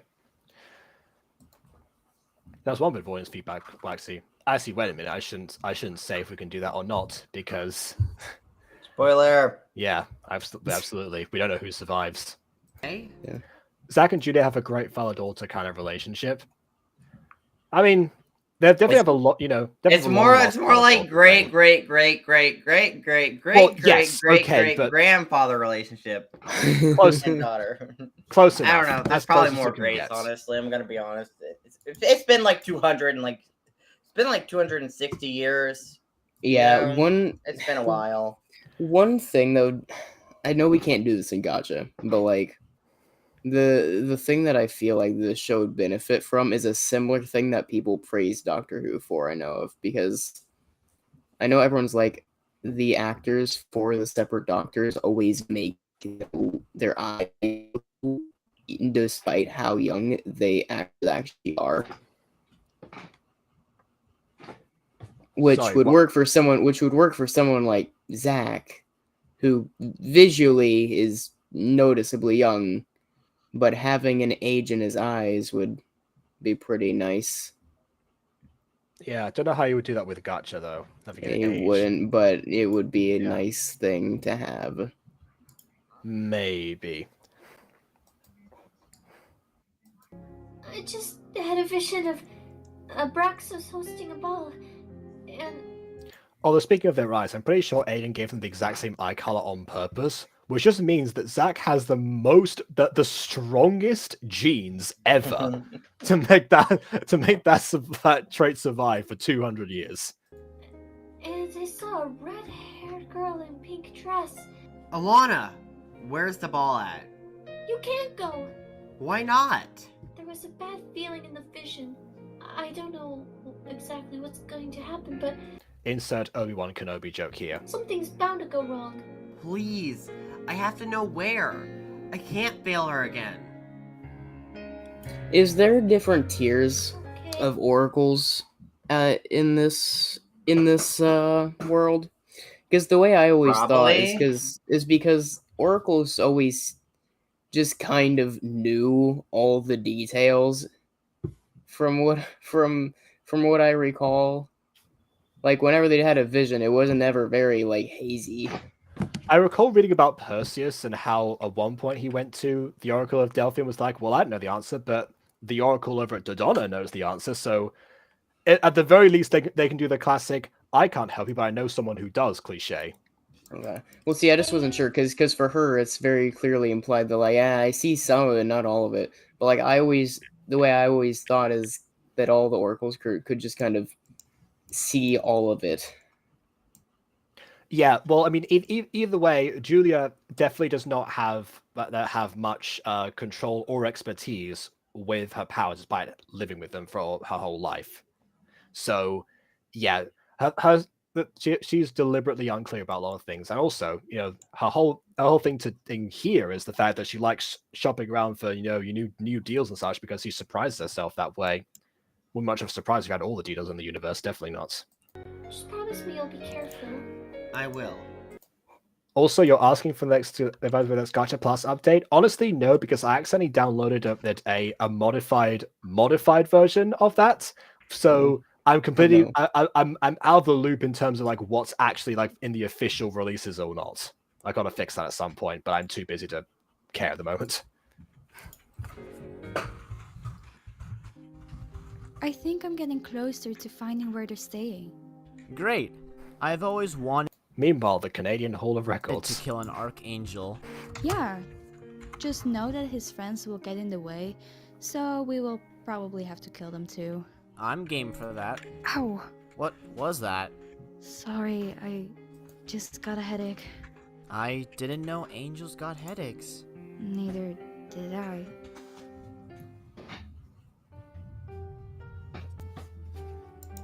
Hey, Alannah, I think after we get out of this, we should... Smoke bomb! Okay, I've been wanting to talk about this since it came out. So, this idea of like a character emerging from a puff of smoke has been in my head ever since the appearance of Thanatos in Season 1, Episode 3. Unfortunately, at the time, That wasn't a visual that Aiden was able to do, so it ended up just being that Thanatos just kind of appeared in the next frame. He kind of like showed up off screen. Anyway, whatever. We fixed it somewhat in the remake when there was like a sound effect, a teleportation sound effect that was added. This sound effect. However, the issue with this sound effect being applied in this scene is the fact that the entry with a puff of smoke is very slow. And specifically that sound is from Dragon Ball. It applies to the instant transmission.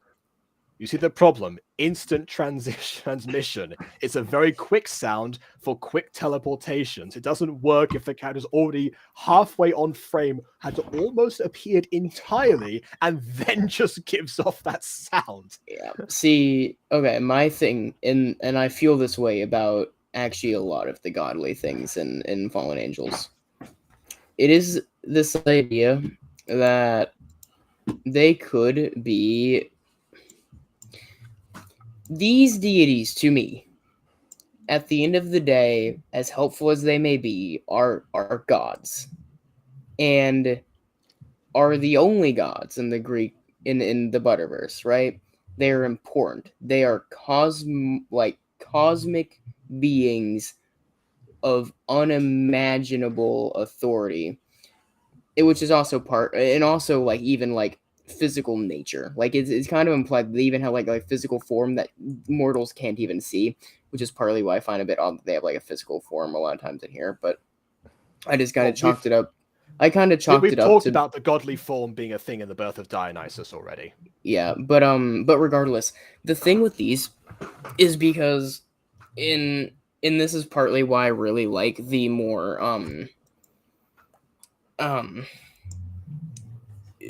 verbally said form or a first person perspective, because a thing like this should be scary.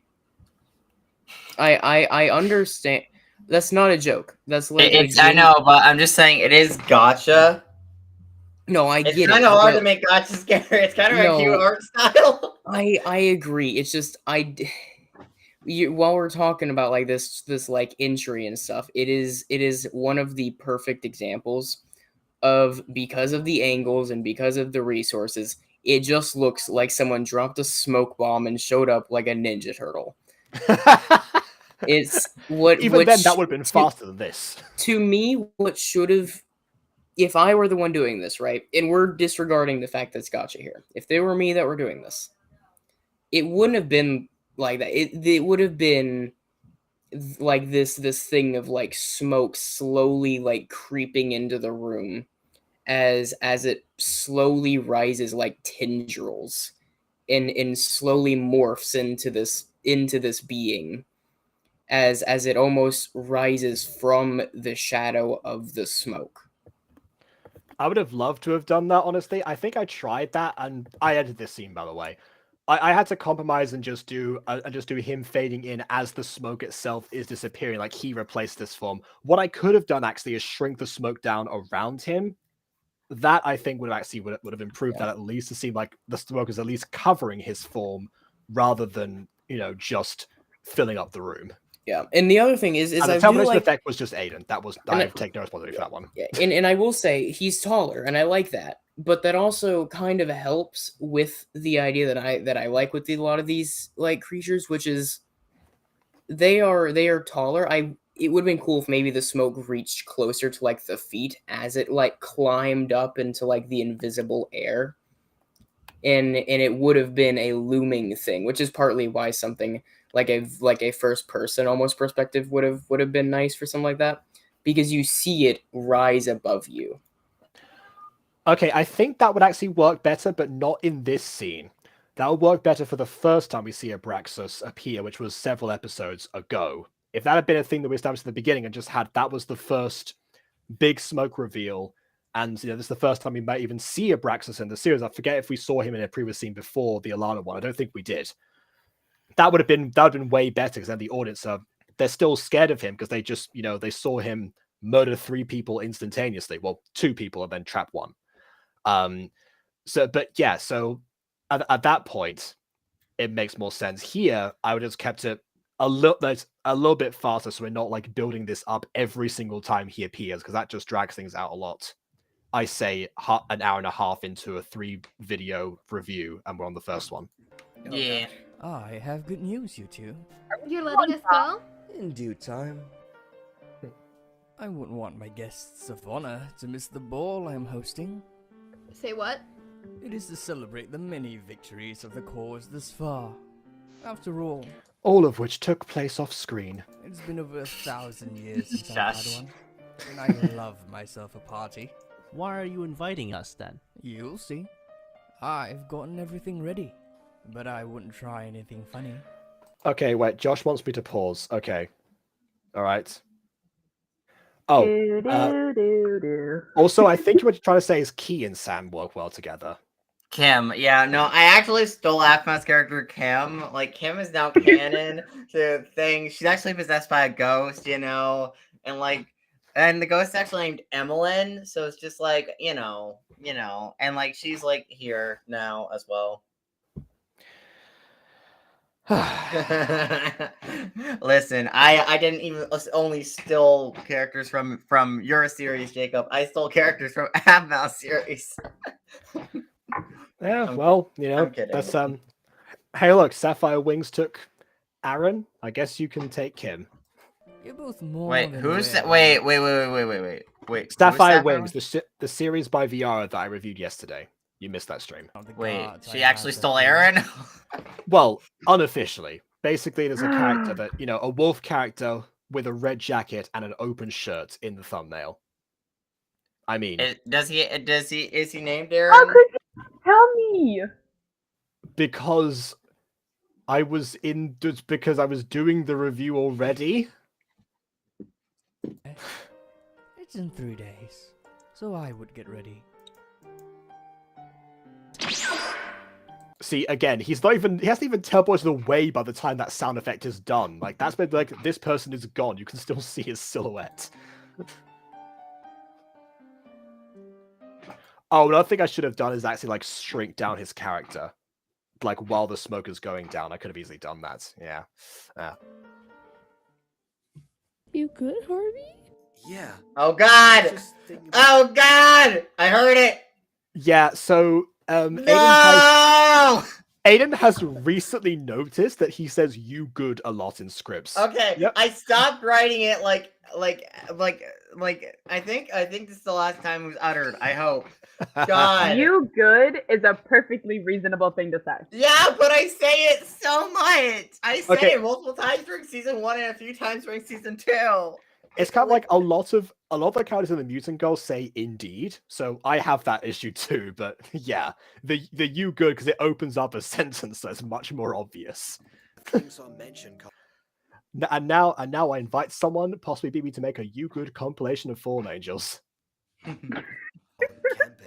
Well, she would actually have to watch the whole series finally and watch it thoroughly. That was my ulterior God. motive. Yes, thank you, Aiden. BB, about it. BB, you should Sorry. join our Sorry, group the chat. thing was cutting out here for a second. We were just mentioning the fact that the phrase "you good" appears a lot in Fallen Angels. So I was going to be like, oh, I invite BB to do a "you good" compilation of Fallen Angels. Yeah. There we go. Oh no, I'm picturing the you. Oh no, I'm picturing the you close bit. Oh no, that's that. You close. Totally different. Completely different. That was like one of the few times I think Amy even like got genuinely upset. Like no one could tell me that was part of the bit. Like whenever she said like that's enough, I think Mark took it too far for her on that one. But God, that's that bit. I love how he was more concerned, you know, that like the thing that we thought was most scared that Amy would find out about was, of course, the wall, despite the fact that it was in several videos that Amy put a body watch anyway, but forget that. Yeah, but it was definitely the "you close" joke that was the worst part. Yeah, no, like you could hear in her tone. I think she just kind of like was done on that one. Well. Oh, also, every scene with Karis and Harvey is always good to see. Reason for that really is because they're kind of like the light in the dark that is like everything else. You know, you've got a little bit of levity to go alongside things. Yeah. And what is Marwick? We haven't gone, and Marlon wasn't in the series. What are you talking about? So this is one of those things that I'll probably. This is one of those things that I'll probably do actually. I don't know if it would happen, but if there were ever a reasonable opportunity for Dice Art to be in one of my projects, I'd probably try and do this where I would stick with that kind of Light in the Darkness thing, but I think narratively she would be this kimono that she's been wearing to me signifies almost an artistic view on Japan in my head. And I get she's not like Japanese or anything, but like in my head, like we've all seen the feudal Japan kind of like art pieces setting and stuff. It is always shown to be this like gorgeous, peaceful like thing. And so if she were there, I would really want to lean into that feeling that I think a lot of people get in the sense of a not too flowy for obvious reasons, but somewhat flowy kimono, very kind of like the lighting just perfectly against her face. She would be a very calming presence, not like this gorgeous like Aphrodite type creature, but also No, I save don't that for Helen of Troy. But I don't think she would be a person. I don't think she but I don't think she would be such a normal person as everyone else. She would be, but I think she would always be a more calming presence. Mrs. Dysart can never be a fully normal person. No, but like she is technically a normal person. Can you have her have just gone through like throat surgery so she can't talk? Why? What? Okay. No. Okay. While I appreciate you understanding my concern about having to recast this character and how difficult it is to find someone who's willing to attempt the voice in the first place, that doesn't mean that she should end up having throat surgery not to talk. Also, wait. No, I mean like she can't talk because her vocal cords are recovering.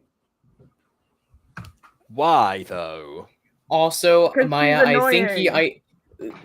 think you're okay. Projecting music onto here because in Fallen Angel she really doesn't have the annoying traits from her teacher days. Also, I know you were talking about having her lose her voice temporary, but in the world where she lost her voice permanently, in a voice acted series itself, I don't know how I would use her because the Gacha hands don't have the hands for sign language, nor do I know sign language to adequately show it. Yes. So it's just like, you'd have to do able to talk, and like, what would I do? Like, have her take out a paper and I just put words in post? No. Have you not seen in like some like old anime where a character holds up a sign that just says a bunch of things like I was thinking of like an old like Charlie Chaplin type of film where it goes into like the box. Oh my god, Mrs. Dysart stars in a Charlie Chaplin film. It just straight up has the script on there and it's like a specific line, that like nice squiggly like outline, right? You know what I'm talking about. You know the type. Oh my god. No, I want a Mrs. Dysart stars. Here's the thing, right? You were addressing me originally on that one, so to answer your question on that one, no, I won't let her lose her voice. That's not happening. But I will say, I wouldn't be the one. She could have a trombone from the Peanuts. I probably also wouldn't be the one voicing her. Is the thing for the players. And if it's a TTRPG format, which will be a lot of my stuff, but I guess there's an off chance that it might not be. But theoretically, and this also is, by the way, this isn't confirmation that Dice Art's appearing in any of my projects, but theoretically, if she were, I think for all the pre-existing characters, I would probably speak for the sake of the player's enjoyment, but in post, I would probably cut out my own voice and replace it with, see if I can get like the actual voice actors to repeat what happened. Yeah, any excuse to briefly voice Mrs. Dysart again. Anyway. No, again, I just said I would not. I know. It's a joke. What if I was a great Dysart though. I was the most true to this season 1. What if you had Emily voice Mrs. Dysart in her torture voice? You know what? And by torture voice, I am trying currently to get Emily as a backup for Mrs. Dysart because there's no way of me contacting the Caroline system anymore. Apart from Snapchat, they barely respond. So I'm trying to get Emily for that exact reason now. I just mean, like, if Mrs. Dysart was voiced by Emily's torture voice, like the torture Quudzy and Shorty voice. The darling voice? Yeah, no, the darling voice, not quite the same thing. Yeah, that voice comes off way too sensual. Sisyphus, darling. Like, that voice comes off way too sensual for Mrs. Dysart as a character. She's really not that kind of person. Look, we don't see Mrs. Dysart as a teacher anymore, so it's because they moved schools. Well, she's not trying to seduce any of the Fallen Angel cast. Why would she do that? I don't know. Maybe she's down for some angel action. I don't even think their genitals work. Yeah, I'm sorry. Is that canon? Is that if canon? they have them, they're just for show, or they're like a Ken doll. Either way, I don't know if their genitals are properly. This is not at all what I pictured. Phoebe, we have talked at length about this previously because this keeps coming up as a question for some reason. Here's my thing. No, a creature created by the gods has to have genitalia. What do you mean? It doesn't have to because it doesn't does, though. reproduce. No, but just for the sake of consistency. Yeah, that's why Aiden said they might just be for show. Also, they might like also a Ken doll. They don't do anything.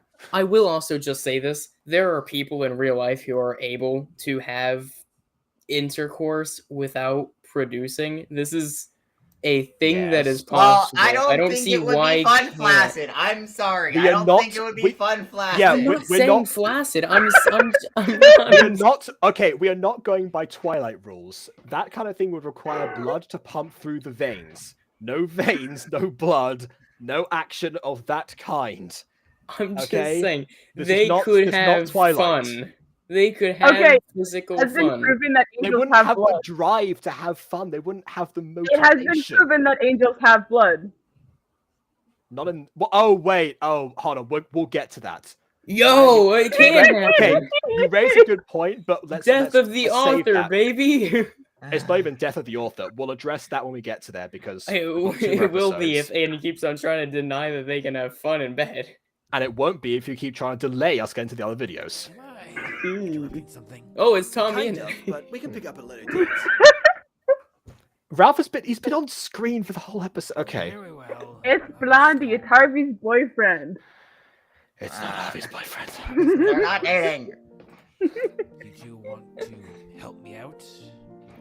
Sure. I could use a distraction. By the way, in case anyone missed the context of this scene, he's asking them to help train him. Okay, so the ball is in 3 days. We need a plan to get in. And unlike Aphmau, we're not going to spend a whole episode talking about it. Thank goodness. I can help. Who are you? I'm Sean, the right-hand man of Diogenes. And I guess I found you because the Scrambler's not doing its job anymore. I don't know. No, I can explain. To stop him and whatever plan he's aiding Abraxas with. How'd you find us? I went through Diogenes' stuff and I found the paper you gave him. Diogenes, I'm gonna give you this paper that has the location where me and Alannah have been staying. I need some alone time. I know. Fun fact, that's actually very similar to how Harry Potter actually learns about number 12 Grimmauld Place for the first time. Except that I completely forgot it was even a thing, so that's not a reference. Oh, something's wrong with Diogenes. And I can get you into the ball undetected. I just want this to stop, so please let me help you. Welcome to the team, Sean. Good grief, finally. Okay, I'm not even going to bother with final thoughts. We're moving on to the next episode. You know, like, I like watch hours as much as the next person, but, you know, I also like sleep. All right. And it's food. on to 3.5 hour stream. Yeah, well, at this rate, yes.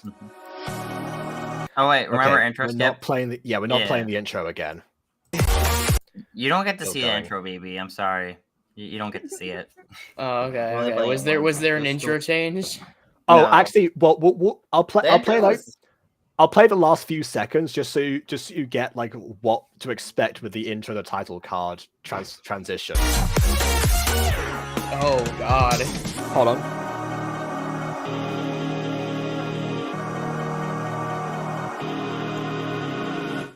The story of Campe. Hey, Alannah, I got you unenthusiastic. something. You That's what I sound like said! you're having like no fun. I'm dead inside. Listen, I am very depressed. We've been over this. Jesus.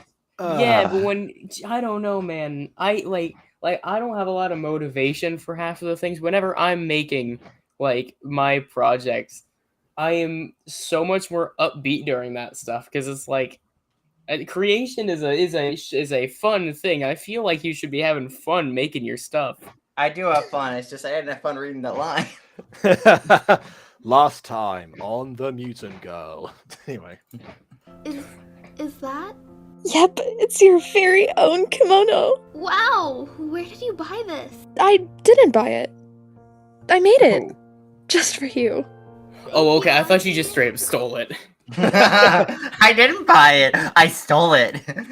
No, she should have just From left it at I Japan. didn't. She should have just left it at I didn't buy it and hand it to her. Oh, Wait, no. Yeah, yes, like I didn't buy it, hands it over, everyone stares at her. I made it. He says, love yep, it. okay. I'm gonna go try it on. 1, 2, 3. 3 seconds. She's very fast at changing her clothes. Listen. I mean, I will say that that was definitely me in like theater changing rooms because I really do not like changing in front of other people, so I just do it as quickly as humanly possible. I mean, that's I fair. just say Changing that in front of is- others is weird. Yeah, I'm not that fast though. I emphasis on the humanly possible part. Oh, it looks great on you. Thanks. Karis, are you okay? I like the attempt to transition from the character into the same central point, except for the fact that she's resized differently, so it doesn't quite work the same way. Hey, so I got a Yeah, question. I was just. Of course you do. Gone. I've asked this before, but I don't actually remember the answer. So the badges on his arms, is that supposed to be a Z like for Zeus, or is that like a music note? That's a music note. Thinking about Alannah. Which is not a hint towards Apollo before you say anything. Yeah, no, it's just a I'll bring jacket her back. we decide to buy. I know you will. Okay. Well, it But just I'm looks worried- like a Z, so I was like, is that like, is Yeah, there we some got sort it. of connection between Zeus? Saving her may cost you. What do you mean? Nothing. Just be careful for me. We will. And soon you'll get to see Alannah again. I'd like that.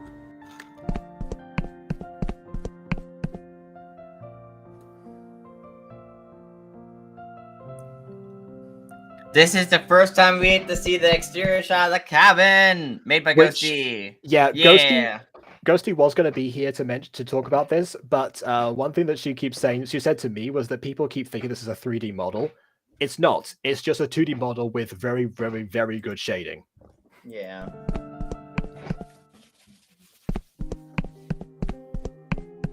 What are you guys talking about? I'm telling them that they can't come with us. Please. I want to help. Me too. He's my family and responsibility. Don't sound too hung up about it. Yeah. I may not have full control of my powers, but I can help. You know this is dangerous. And we may get killed if we do this. We know. And we want to help. Okay, you guys can come, but at the first sign of danger, you guys have to run. Okay, we'll go get ready. Go get your ball outfits for the episode. Whoa. Yeah. Minor nitpick here, they're on grass, but they sound like they're like walking on floorboards. Are you sure that's a good idea? I don't know. It could be the shoes. That make that I don't know.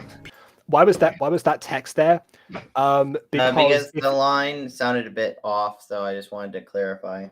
Yeah, again, if you watch it with your eyes closed, different experience. People are going to do what they feel is right, even if it is risky. Why didn't you guys just like ask them to redo the line? Sometimes we just don't have the time. The release dates of all of these are way too behind anyway. Yeah, you gotta draw a line somewhere, unfortunately. Especially when the voice actors themselves like take forever to send things in, and every redirect just delays things by like even more than before, by like just doubling the amount of wait time. So it's best to support them and try to help them. I see.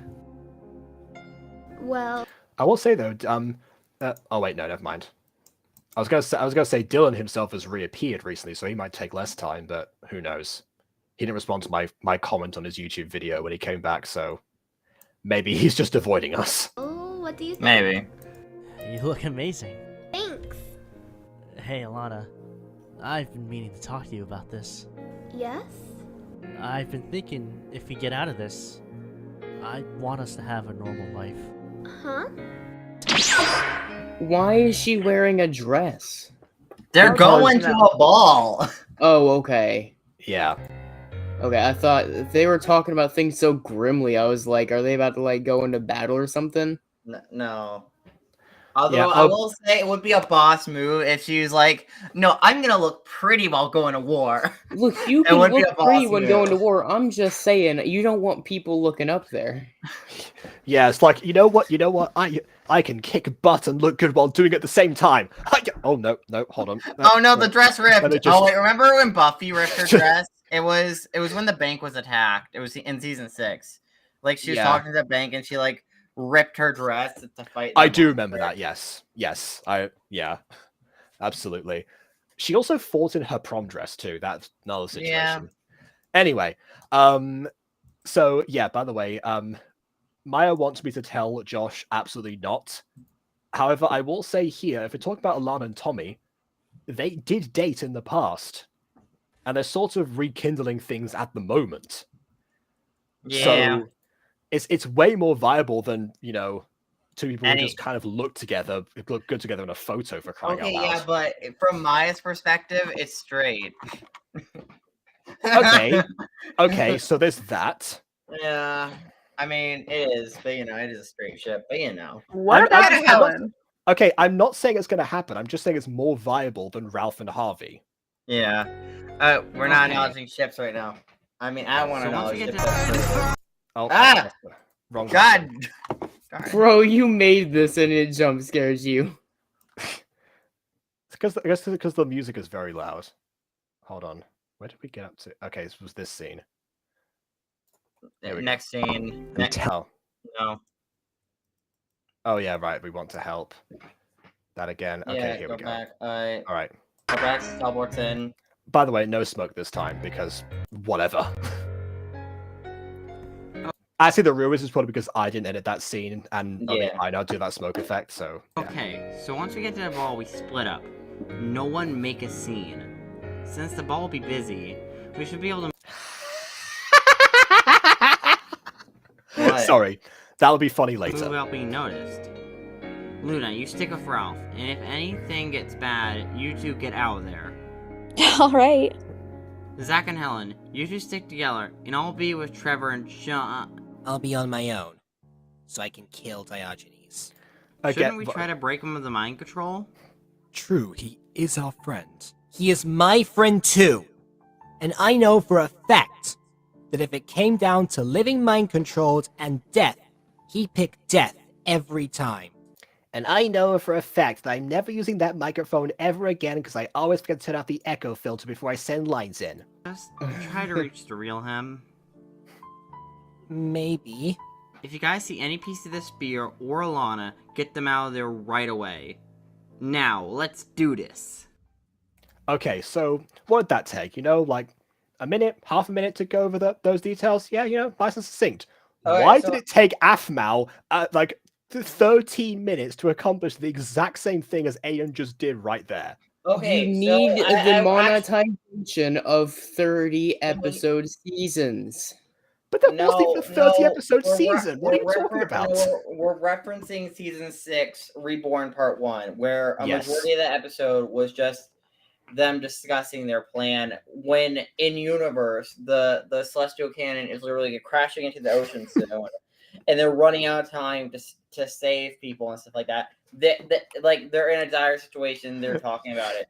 They spent half the time being like, listen to me. We need to act now. 10 minutes later, we still need to act now. Okay, the main reason why that scene took so long is because a lot of it constantly got derailed by Agent R, and I'm like, Agent R, if they don't do this, the world will end or be ruled by Demon Warlock or something like that. Who knows what will happen? Everyone at Autism kind of like got really, really emotional as if they were like never listened to before by anyone. Like all of them had that kind of like, same idea. I don't know. The one part I think was like deservedly slow in that part was, where it said like, it has to be Aphmau. It must be you. I mean, we all knew that anyway, because obviously main character, but still. Main character. Yeah. Even then, that should add like an extra 30 seconds at most. Come on. I do kind of wonder it had to be Aaron. Yeah, I do kind of also wonder how it would have been if like it weren't the main character doing it. Yeah, good question. Be right back, guys. All right. I thought that was in the.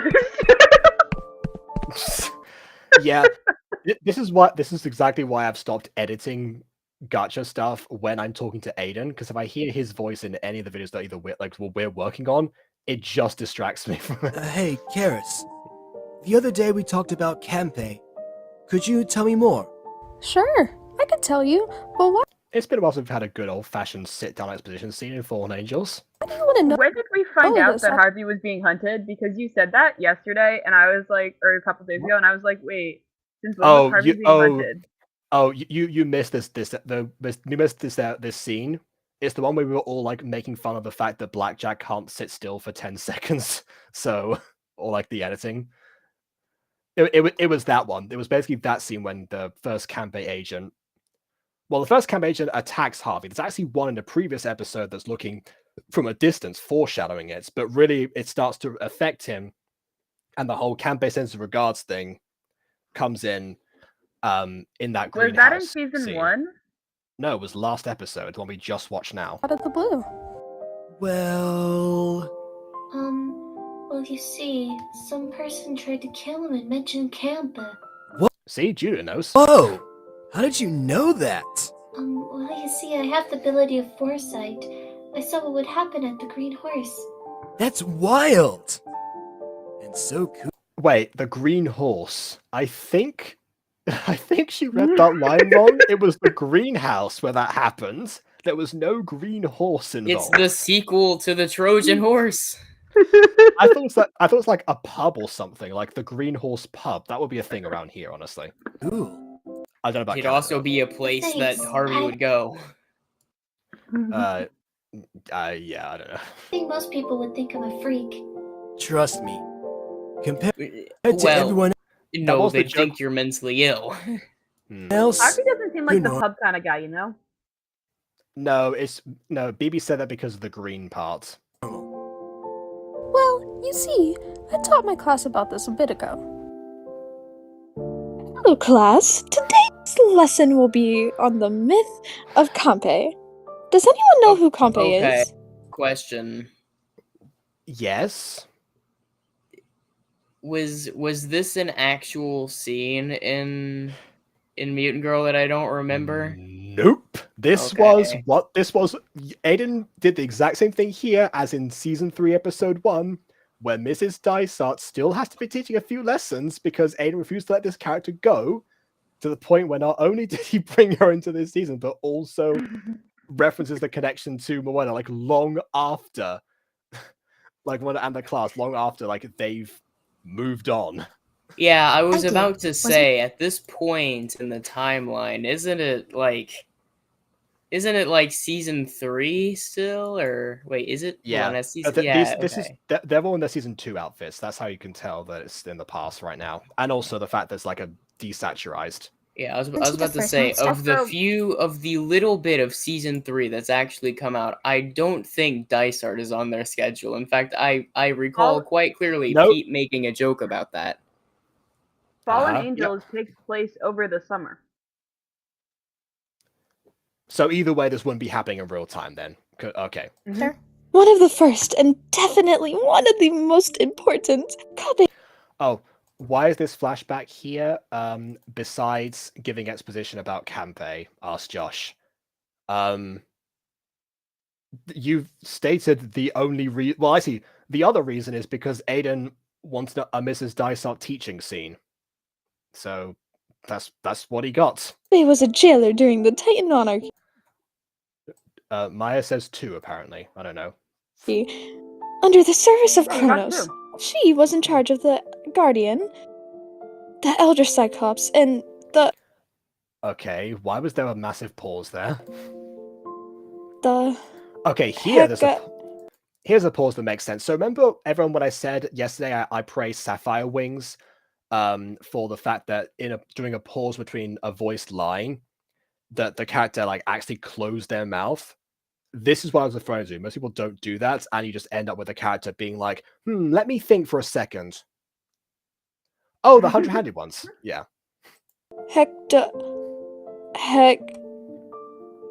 Dia Cotton Shears? Yeah. No, Julius, that's also wrong. Hecatoncheires. Yeah. Hecatoncheires, it's not that hard. I've also heard Hecatoncheires from Stephen Fry, but yes, one of those two is correct. Not Hecatoncheires. Neither of those are hard to say, by the way. They're both hard to say. No, Hecatoncheires. Hecatoncheires. I've seen other spellings for it, but nonetheless. Well, it's ancient Greek, of course there's more spellings. Those guys. Also known as... The 100-handed ones. Okay, I'm going back to the script. I know those ones. Yeah, because they have 100 hands. And they also appeared in Percy Jackson, yes. Yeah. Okay, is Maia's only understanding of the myths Percy Jackson? I feel you've mentioned that was the most entertaining. They aren't the most okay, here's my thing. I've finally started reading The Lightning Thief. Okay. I didn't read that. So as someone who likes reading things in chronological order, I think you're more mentally ill than you give yourself credit for. I read the book 2, 4, 3, 5, I think. That's even more confusing, but at least you got the other ones. Fine, whatever. Anyways, I'm reading The Lightning Thief. Mm-hmm. And it's not bad. I will say, I halfway expected to be disappointed. The movie's really good. We're gonna do. If you haven't read the book, I'm gonna do a review of it so I don't want to reveal too much about. Oh yeah, because the stream hasn't gone on long enough. Sure. Yeah. Well, no. I mean, I'm gonna do a review of it later on the Butter Bunch. Okay. Fine. So I won't do like a big thing on my thoughts on it so far, but it's pretty good. No, I've read the actual myths though. You're getting 2 different experiences. I don't know what you mean by more entertaining. Those are 2 like different ballparks entirely. I think there is a difference between, going through translated archives and having to get used to the language. As you said, that was a thing that you need to do to get accustomed to it versus Rick Riordan making it easily accessible for people at a young age. I'm also really bad at poetry. So whenever I would try to read like epic poems and stuff, super bad at poetry. So there was also that aspect of anything that was written in an epic poem style. Chances are I would not understand it. Oh, okay, yeah. The thing is, you wouldn't. I didn't. The only reason I do understand is because I'm reading them actively for my stuff. I do have another recommendation though. Or Jacob's little in Sorry, between. Jacob, that looks long. That is how It's exactly. No, don't you give me that looks long. I know how long the Percy Jackson books are. I own them. This Those isn't are Percy Jackson, but yeah. those I do are have the just Percy as Jackson ones long. too. Hold on. Let me just bring those down. Okay, I don't know how a bunch of 12-year-olds read 375 pages, but regardless. Okay, comparison's sake, this is Percy Jackson and Last Olympian. Okay. They're about the same. If I said that it took me from 5th grade to 11th grade to read all 9 of the books that I read. Yeah, so answer me this question. It took me 5 years to read 9 books. Okay, Maya, answer me this. What's the longest fan fiction that you've read? How many words? What's the word count of it? If this means anything. Exactly. Moving on. See, the way that I kind of... The way I do the Greek myths are a bit different because I take that in different chunks. But the way I read most novels, including the Percy Jackson series, I've been reading a chapter a day. Okay. So, maybe try that next time instead of 5 years. Actually, yeah. It'll be when it's in 5 years' time, absolutely. Oh, by the way, also, if people wondering what this is about, this is a reference to what I said in the description, because I was trying to, give a good description for all 3 episodes of this to which, by the way, I forgot to actually read the descriptions on these videos. I should do that as well. You literally made a joke at me in the comments. Yes. So you don't even know this one. All right. No, I mean, I forgot to read the actual descriptions of on the videos themselves, not the one that I wrote. Okay, I see. Yeah, so that's why I just I didn't know what to think of because we call them like Adam and Crew or stuff like that, but they don't really have an official name. So it's like I thought you were going to say Adam and Eve. No, because there is no Eve character that would make no sense. Didn't Aiden try mentioning on stream that he kind of wanted to? I want to write a character named Eve. I just don't know where. I mean, that's fine. We just don't have one yet. It's like, we can I don't think we should have an Eve counterpart, though. We can have a character named Eve that could just be in something else. I mean, sure. An Eve, though, is different than, the Eve that I think we all know we're thinking of. Actually, hold a second. We have a character called Lilith in this show. So, yeah. That's why I want to include it. I just want to include the name reference. The character could have a different role, but Okay. Okay. So back to, I'm going to read the descriptions here. That's what I normally do. Maya's answering your question, by the way. Oh, right. Okay. Yeah. So 670,230. Yep, I'd say the that longest is definitely... I've completed. Then it counts. Right. So, description. So the episode that we saw before, the episode 5, the description says Adam and Zach go see Zach's descent. They push him off a cliff. Luna, Helen, and Trevor look for the second piece of the spear. Harvey and Ralph go to a greenhouse. I'd say a little bit more happens than that, but no spoilers, I guess. Okay, story of Campe. What's the description like here? Adam and friends get ready to crash Abraxas ball. Harvey wonders what Campe is. Oh, that's it. Okay. Yeah, sometimes you get some gems there, sometimes you just get people just don't write anything at all. I like episode 6 part 2 though. I like that description. Okay, I'll save that further. You're in a silly mood today. Is there any other kind? We wish sometimes. Anywho, while the Titan monarchy was going on, Earth prophesized... The Titan monarchy? Cotton shears. I also had to go through... I got 2 people sending me lines for that one for the presentation thing today. And I had to... they both said Sisyphus instead of Sisyphus, which is not as bad as the original. Syphilis! That was Fallen Angels. That was Fallen Angels. But they said syphilis. Yeah, Fallen Angels is definitely the worst rendition of that, because it literally the sentence became when Thanatos was trapped by syphilis. Which no, he was not. You and me both, man. You and me both. STD, guys. We all know that, right? Yeah, definitely. Got that cheesy tongue. Ugh, okay. Victory to Zeus if he had allies who had been hurled into Tartarus. Allies? So he killed Campe and I freed the pointed that out Cyclops to of you, and you the ignored me. I must have missed that. Sorry. Other guys to help him win the war. Wait, Miss. When you say the Earth prophesized it, do you mean Gaia? Most likely. That's just Apollodorus' account. That's it, really. Wait, what? Yeah, there's not much that Campe does herself. The most interesting things is the idea she represents. The jailer of a bunch of monsters? That, in her general form, there are so many different descriptions on what she's said to look like, ranging from 50 hounds on her neck, a scorpion tail, etc. Which I'm sorry, saying Campe X Harvey. What, you mean like the mythical Campe X Harvey? Oh god, you're joking. Okay. what you will be working on today. Look, man, if you're just looking for ships, just say Zeus in someone. It'll work no matter what.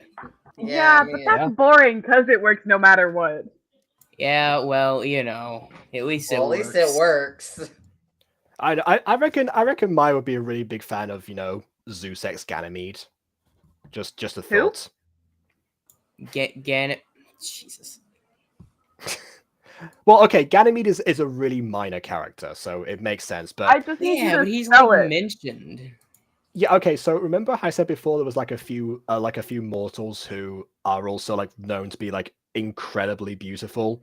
Like Adonis, Hercules. Narcissus, etc.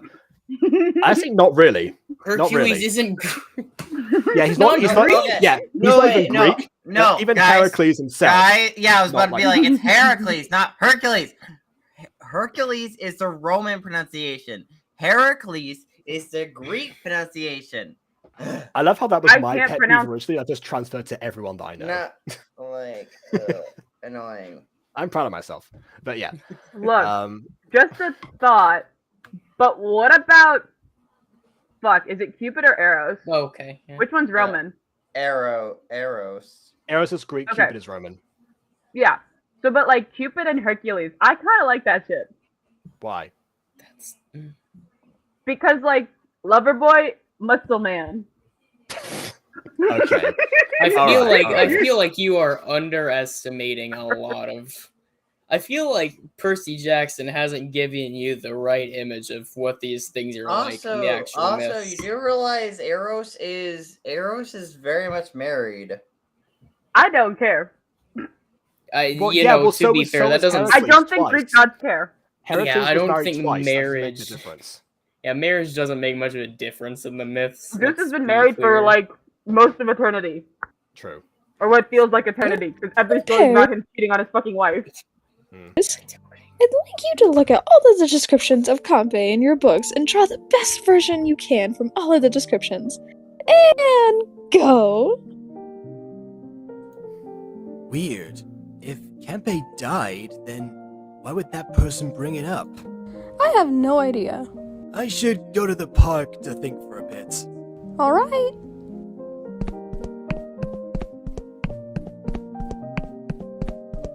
Yeah, see, everyone has the floorboards. He seems very happy, just sauntering off to the park. It's like, well, I was almost like killed today, and someone's He's clearly only had a like few mentioned this brownies. really ancient monster. Okay, off to the park I go. Da, da, da, da, da. It's like, remember the first episode of The Guardians where second episode where Mizuki just wakes up, like, where am I? What happened? Oh, we teleported you in space and time through a portal. Oh, sweet. Can I go for a walk, please? Oh yeah, I forgot about that. You might be going through a lot. Yeah, but I'm sure he'll be okay. Hopefully. Right, I'm just gonna leave this image on the screen and just anticipate Maia's next sentence. Oh, nothing. What? Okay. What? No, I don't know. Just left it on screen for a while just to see, if you said anything. Hey, Diogenes, we need to talk. Oh no.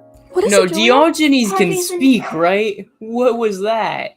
Yes, he can speak, but What? it's a cliffhanger. It's like it's building suspense. We need to talk, but we're gonna wait. What is he gonna say? You know, we know about the confrontation. You know that Sean wants to kill him instead of freeing him. You know, there's tension there.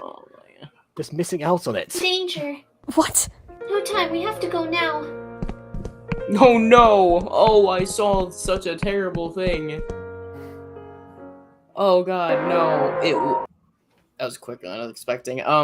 Anyways. So her hand, it looked like there was a fingernail on it. Yeah, but that might be a mistake. So I don't think there's any fingernails in Gacha at all. I assure you, you don't want the fingernail. It looked like that scene where Patrick like showed how great his nails were, and these were these like really nasty, untrimmed like nails that covered his entire hand because he has no like fingers. I was gonna say, yeah, it's been shown to have like one nail on each. Yes, limb. Yeah. Which I guess by the property of Starfish would mean that he would have on his head as well, but we're just gonna not think about that, I guess. Okay. Yeah. No, it's just it's a nice hairdo.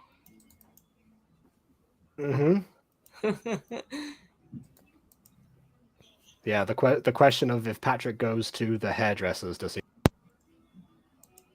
You know, whether he goes to the hairdressers, I think depends on the episode you're on. I'm gonna be honest.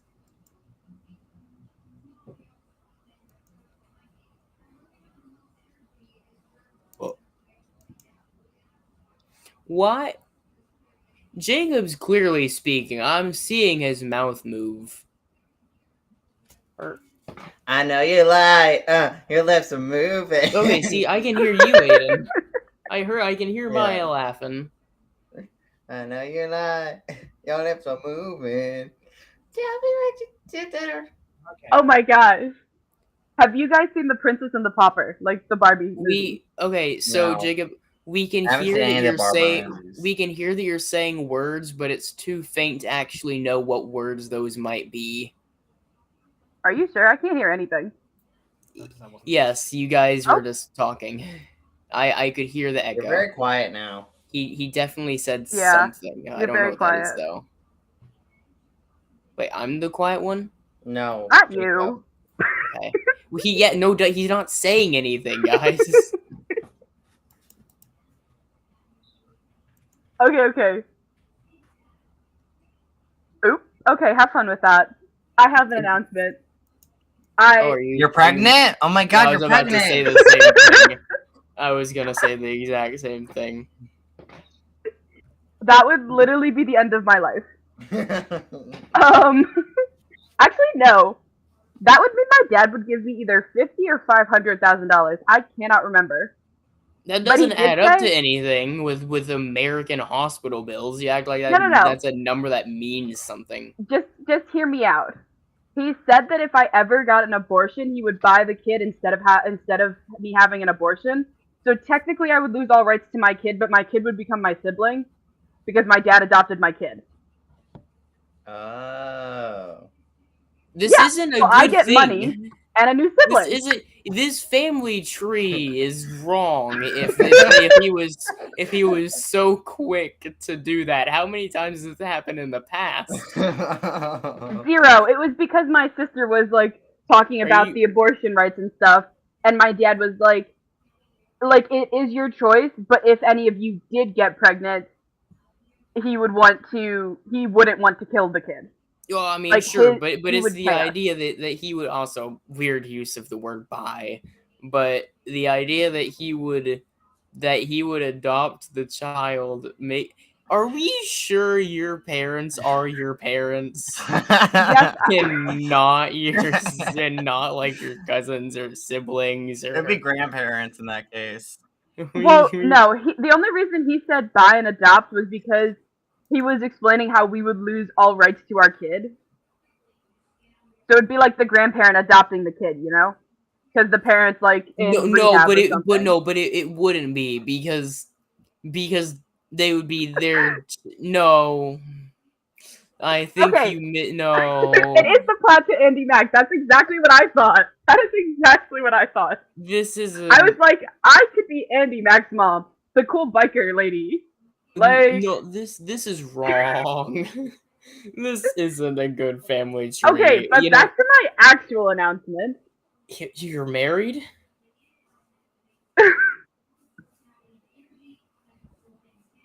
That's actually more likely, but like I can't do that without permission. Aren't you an adult? No. Okay. Also, I got a question. Why are you calling your dad your sperm? Why are you calling your dad your dad? Isn't he your sperm donor? Well, usually I just refer to him by his name, but that would give away my name, so I can't do that. Because like his contact in my name is just his full name. His contact in my phone is just his full name. Whereas my mom gets gained the title of mom because I actually like my mom. Dang, what'd your dad do? He was the sperm donor. He's the one apparently trying to create a Greek family tree. That's what he's trying to do. I mean, it's real topical for what we're doing here. But like, my family tree is complicated enough. There are 5 kids and 5 parents. Dang, that's a lot of parents. Yeah, and how many of those were swapped around exactly? How many of them were your siblings or would be like wait, it would be like your cousins. How many of them are your cousins but not your siblings? How many of those were like moved around kind of like Uno cards, like 7 for each parent, you know? Honestly, I think the craziest thing is that my dad is my stepmom's third husband. Dang, a third husband? Yeah. Whoa, that's a lot of husbands. Yeah, she had a kid with each of her past husbands, and then she married a guy with 3 kids. Dang. And then only one of like their collective exes got remarried, which is my youngest brother's dad. So my youngest brother actually, I think, is one of 7. Brother with I don't know. Right? Is he your child as well? Is he your child? I think it's Full House. It's not like we all live together. We live like I do not. My step siblings and I don't even live in the same state. Well, No, actually, I don't live in the same state as any of my family now, but that's because I'm at college. See, it's Full House, except unlike Full House, this family tree is more of, I don't know, I guess a family pentagon?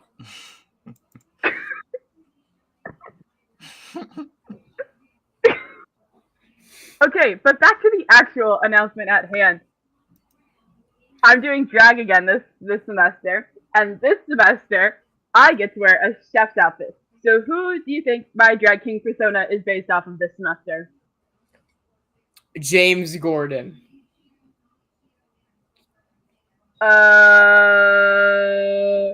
Yeah. Whatever Jacob said. Oh, sorry, I was thinking of Batman. No. I was like, oh, that's right. I knew it was Gordon something. I was like, oh, James Gordon. Yeah, that's Where's the the one. lamb sauce, Commissioner Gordon? Yeah, so my friend is doing Guy Fieri, and I'm doing Gordon Ramsay, and we're singing A Princess and a Pauper. The, like, It's okay. It's okay. My second guess was going to be the guy from Ratatouille. Weenie? We actually thought about that. We were like, do we want to learn French and have rats? Because that would be really cool. But then we were like, we have 24 days. I don't think we can learn a French song in its entirety in 24 days. You would have like a wig with a rat like on it, like a toy rat on it. I don't know. Your drag name could have been Bratatouille if you wanted. Bratatouille, I love it. I love this. Oh, by the way, Josh wants us to rewind to the first scene. I'm tempted to agree. Yeah, but I mean, wow, suddenly someone doesn't want to go back and rewatch stuff because we take forever. Okay. I wonder why. Look, at least whenever we're wasting time like this, I know whenever we unpause it, we're always going to go forward. Hopefully. True. Well, messier. No way. That won't keep him. By the way, that was meant to be like things get messy. Well, Oh, the first time I watched this, I thought Helen shot him. Oh, no, it's more of a ninja star. Down to belong. She pulls out her Glocks again. She has to transform first. That's so boring. Well, have you ever seen a dress with pockets? Yes? Do you see Fair enough. Lucky you. any pieces of... It's not like that's very good though. I will throw that out there. Dresses sometimes have pockets, but like because dresses are flowy, that's like their entire design. That means that the phone is always like slamming against your thigh. It's not a good thing. That is true. However, I usually wear idea, dresses with pockets because it's easier to keep the dress down if it's windy. No, sure, but also it gets painful whenever you're trying to walk. And by the way, if it's windy, that's even worse because that means it's even more momentum just slamming against those meaty thighs. I usually put it in my bra because I'll have like 3 sports bras on or something to make myself look flatter. I think that's actually like that's bad to do is like store your phone in your bra because like that can actually lead to health issues. Also, isn't putting more things in there going to make it look less flat? If you have a child and you have to breastfeed them, you know, you may kill them. You may die. I wasn't even thinking about that kind of health issues. I meant that I meant more so like, you know, damage to like yourself rather than, you know. Well, eventually I might just get rid of them. That's a 50-50. Okay. Right. Well, that eliminates the problem altogether then, sure. Yeah. But okay, so back to the scene. Basically Ralph says line, have you seen any pieces of Anella? I think how you pronounce it. But the line was, have you seen any pieces of Spear or Alannah? So he flubbed that line, but you know. Okay, but if he flubbed that line, we gotta hear it again. Let's go. Do you see any pieces of Anella around? Nope. Just any, you know, do you see any of her limbs just floating around the place, you know? Abraxas dismembered her. You know? I'm pretty sure I saw her finger like off to the side of the corner of the room. Hopefully the others are doing better. Others? Oh. I love when you hear like the wings flapping sound effects while they're completely still. No, it's you. And then as soon as you stop moving, you're just hovering there, that's when they start like flapping gently. Raphael, a long time no see, brother. It's Ralph now. How cute. Speaking of cute, may I say your friend looks nice in that dress? Hey, shut up! What? Is this a different voice actor? No. It sounds like it. These line deliveries are better. Great. Maya, what were Why you didn't saying? you make Ralph trans? Why? Ralph isn't. He just going by a different name. He's new at 4J. I know, but that just made me think trans Ralph. Ralph. Okay, I'm just thinking of Wreck-It Ralph. I do want to write eventually like a trans character, but I haven't got around to doing it yet. Technically, actually, that would have been a way better disguise, honestly, because no one tracking him down would have been expecting that. That aside, it could have also been like a 50-50. Are you going to make this bad guy a chirp, or are you going to make this bad guy world dominating but gender respecting? Listen, he'll respect your gender, but he will destroy the world. It's similar to Owl House, actually. Doing it. It's similar to That's Owl what House. I was. So in Owl House, there's like equally because in Owl House there's all these like crazy in Owl House there's like these crazy evil things, these despicable people, but they're never homophobic. In the writer, the creator of the Owl House has actually confirmed that homophobia doesn't even exist in the setting of of it. Yeah. So you can literally, can pretty much have like the witch German leader equivalent that we're all thinking of here. But they like gay people. I remember like Odalia. I remember like Odalia when she found out that that her daughter was dating Luce, she was just like, "Oh, that won't do. I'll find you a new girlfriend." And Yeah. One is and Wanted posters like, "Oh no, the problem is that it's a girlfriend. It's the problem that she's on Wanted posters." I mean, okay. Okay. Wait, So I just kinda realized rude, Josh has posted a different comment. I think he wanted us to rewind because I accidentally skipped ahead. I think that's what happened. No, means that happens after. Oh, so then why is he telling me to rewind constantly?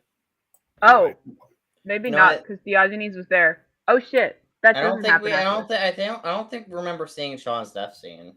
Okay, well, thanks for saying the scene out loud. But right, let's go. The grand. Wait, what? What is it, Sean? I know that Abraxas has you under his influence. No, he doesn't. Since when have your eyes been red? They always have been. Please, I know this isn't you.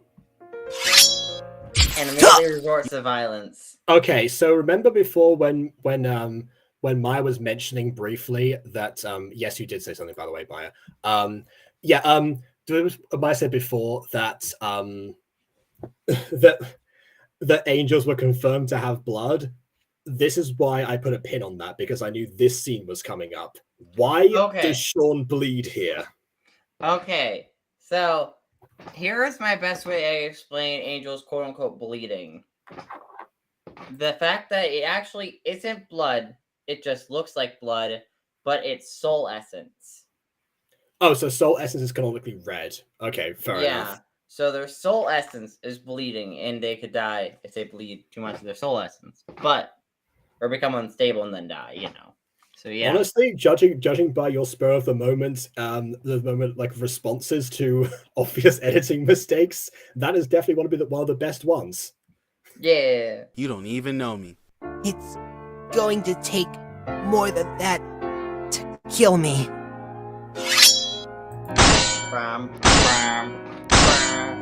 Good grief, this choreography.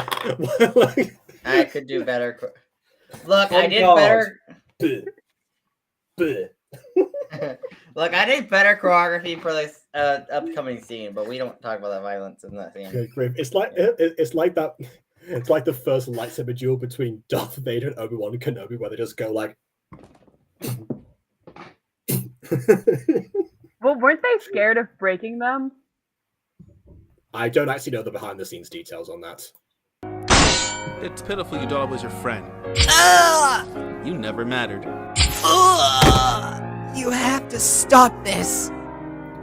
By the way, I think that the scripture just says that Sean gets stabbed, which is why I was doing like, I've been stabbed and I can't breathe properly for no reason, just don't have oxygen, pretend for a second, you know. Yeah, so, but I didn't know the wounds were going to be, you know, classic Gacha to the face. They're all big oof. Why would you, I'm not asking that. That could be a potential spoiler. I mean, what? I'm not even gonna verbally say it. No, we're not even verbally gonna say it. Okay, no, I'm just saying, if you're wondering what Aiden's responding to, it's something that was saying in the chat, not the angel's wound to the face thing. I know this isn't you. I'm done having you lie to me. All I want for you to do is die. That one guy's just so done with this. He's just like, dang. Yeah, and off he goes. So yeah, I don't know why that scene. Oh, of course, because I was trying to skip the intro. All right, I see now. Okay. Alannah, I'm so glad you're okay. Already watched this scene. I missed you so much. You did. I don't care. It's so yeah, good. Alannah, did you know that? Yeah, you know, we've got to have Maia's actual, you know, ship that we can actually indulge. Hey, and, yeah, okay. Aiden has a better ship than this that he also indulges me in. Well, okay, then the source material indulges you in, I shall specify. Because, I mean, for crying out loud, we've been joking about Diogenes, you know, about Diogenes and Sean being a couple for this time, and, you know, we just saw what we just saw. Like, we knew that was going to happen. I don't mean in Fallen Angels. Aha. Okay. If we're going beyond Fallen Angels, remember who wrote a 2-chapter Ginny x Hermione based on a comment that you made. Who's that guy with you? Oh, that's so good. I tried. Your ex that died? Yeah, it's a long Ooh, We have Polly. to get you two out of here before we get caught. Oh, now you're interested. Okay, late. also keep in mind, you do realize Helen's canonically a lesbian. She ain't into men. I'm sorry. Okay, Polly doesn't have to be a throuple. I mean, Okay. I guess, but I mean, I don't know how comfortable she personally would feel sharing Alannah. I feel like Very true, yeah. on a personal level, I don't feel like she would be personally comfortable in that kind of relationship. She's barely comfortable in relationships in general, just or with people for that matter. Yeah. She don't want her girl being stolen. Let's go, gays. And yes, Zach did indeed interrupt her when she was about to say that, and also addressed Alannah's ex in that same interruption. So yeah, just adding salt to the wound, or probably lemon juice, honestly, without it's that painful. Where's Sean? What have you done to him? What I had to do. Now come with me before this gets messy. Well, messier. No. Again, before this gets messy, well, messy. Yeah. I specifically underlined in the script, but that never got picked up. Away. Oh. Yeah. Wow. Just minor electricity. That won't keep him down for long. We need Bro, to go now. why are we worried about this, dude? That was like effortless. I know, right? Yeah, Sean could have just done that from the beginning. Bro, like stick just that. worried. I can't blast any energy blast at all. I'm gonna be honest. I think Zach's an all of, archangel. I think all of these stakes are now gone for me. We do know how powerful angels are in general because Aiden went over their entire power set in season 1. Yeah. Look. Do you see any pieces of Enola around? Nope. Hopefully the others are doing better. Yeah, look up. Her spleen's on the ceiling. Oh no, it's you. Raphael. Long time no see. Why does he sound so sarcastic? Oh no, it's you. Yeah. Let's just say these two didn't part on good terms all those years ago. All those millennia, really. Ralph now. How cute.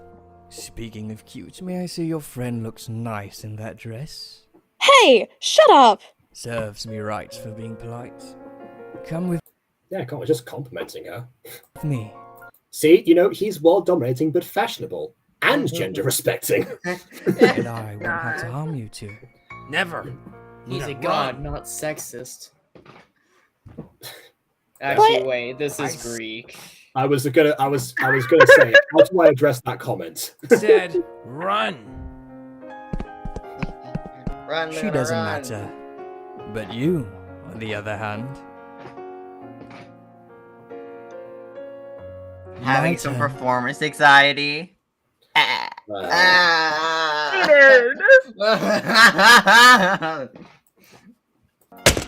Yeah, I was gonna say something about that scene, but yeah, I don't want to anymore.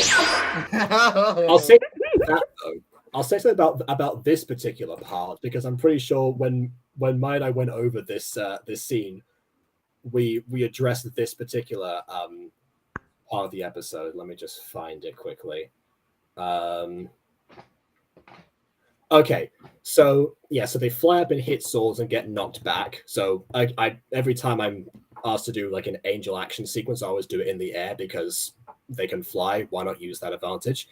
So yeah, Ralph tries to do a blast, but mid-charge it fades away, rather than what happened here, which is he just doesn't do it at all. That makes sense. Okay, so Abraxa says, my turn.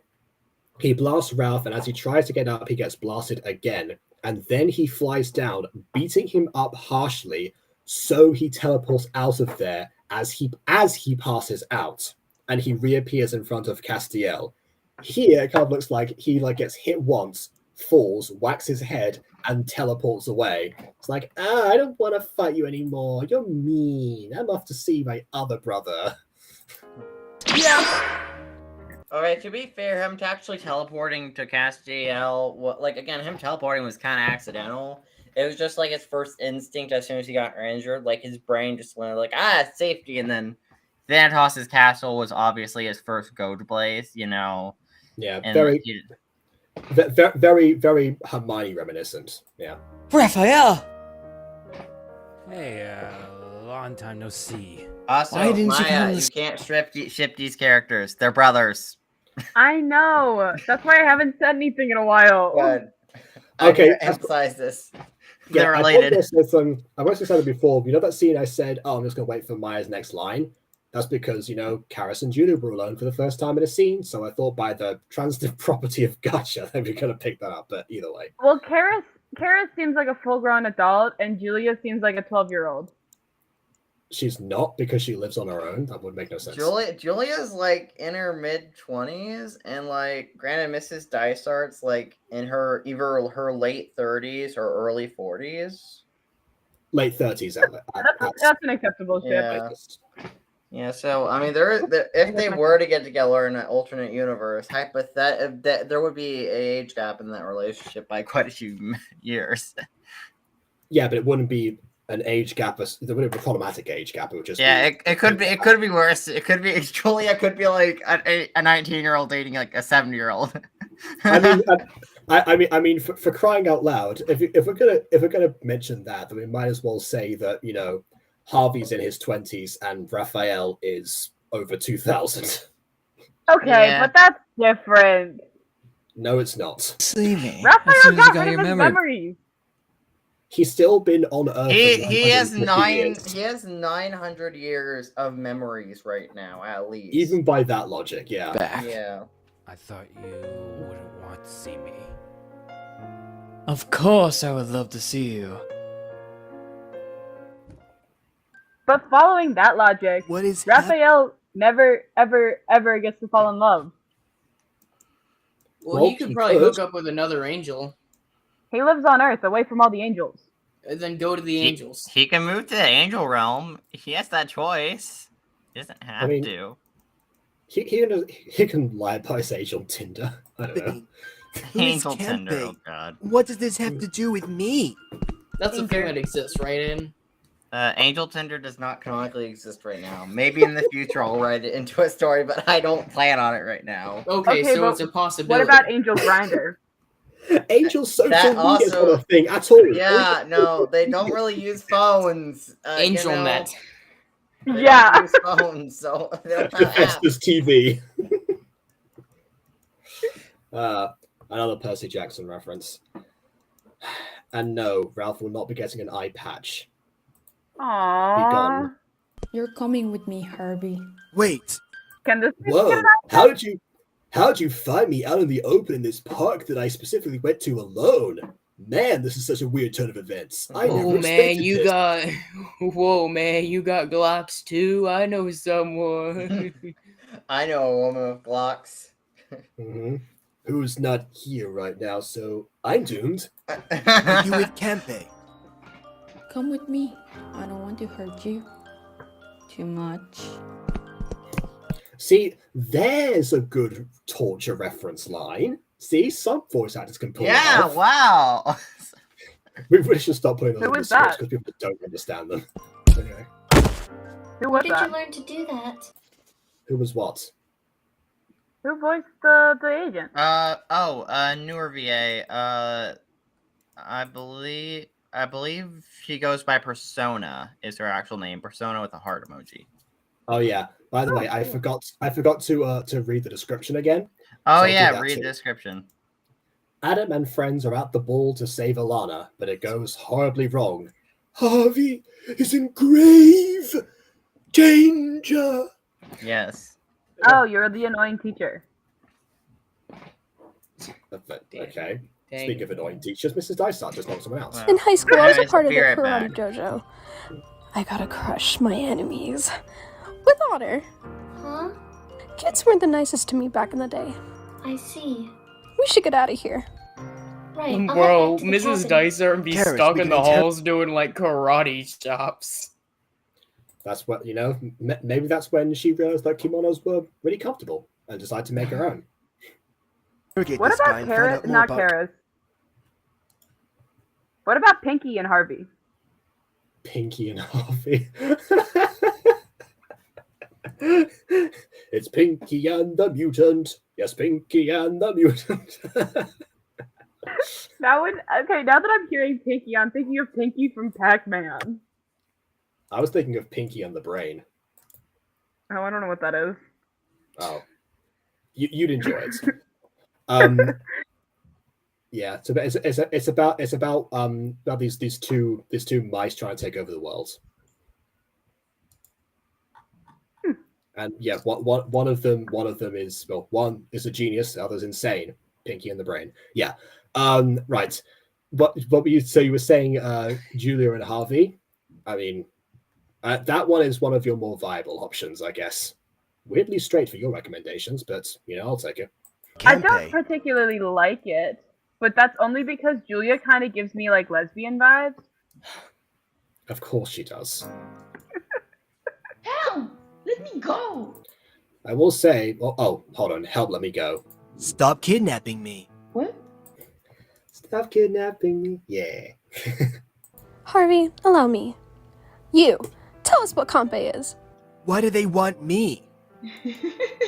By the way, these ropes are way better than the ones that I gave to Raina. I need to find where these ropes came from. Actually, wait, no, I don't. I don't need to do that scene anymore. What am I talking about? Aiden also confirmed that this scene was particularly hard. This character was particularly hard to convey emotion for, specifically because their eyes are covered up and also their hands are tied, so there's no like pose changes that can be done or anything. So it really was just like all in the mouth, which is quite hard to pull off. Same issue that Afmal ran into with My Street, especially early on. However, I said, well, I mean, I guess technically speaking, what you could do is just, have one of their characters take the sunglasses off. So that may happen in the future if they kidnap more agents and, What's so funny? The fact that you don't know why we want you. Huh? Isn't it obvious? We want you because you're a mutant. So? Imagine an army of wolves like yourself. The ability of mutants are limitless. They might have claws, better hearing, better smell, sharper teeth, better reflexes. We could make so much money selling the secrets of mutation to the army. Much more lucrative than our previous business of selling organs to the black market.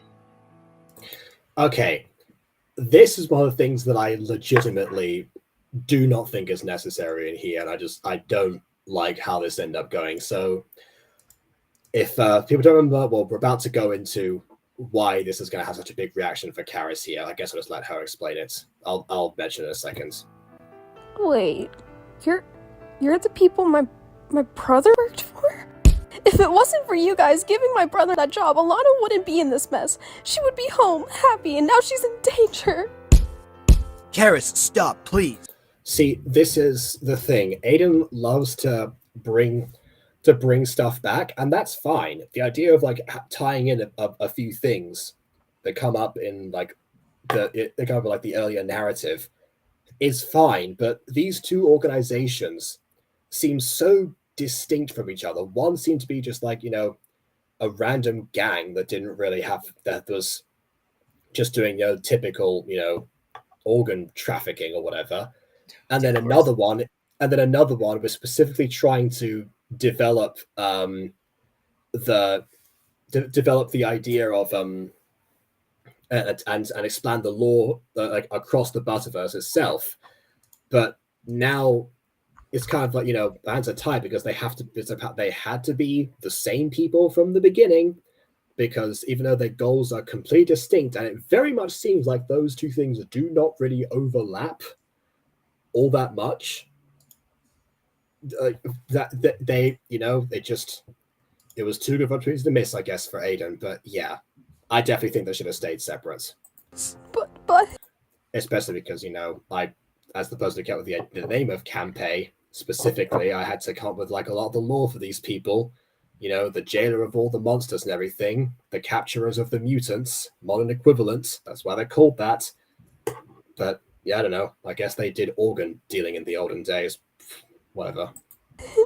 In fact, that's even worse, because then that event only happened like a few like within the past year, which means they've just changed their entire field of business in less than a year. Okay, sure. We still need him to talk. Okay. I don't think so. Oh no. That was meant to be like a crushed tooth, but it sounds more like a light switch being turned off. He must have had a cyanide pill in his mouth. I'm too late. I think Maya actually just fell asleep right now. I'm kind of awake. Kind of. I still have Okay. 900 words left of my paper to write. Of course. I'm sorry I couldn't warn you guys in time. It's okay. It's over, not.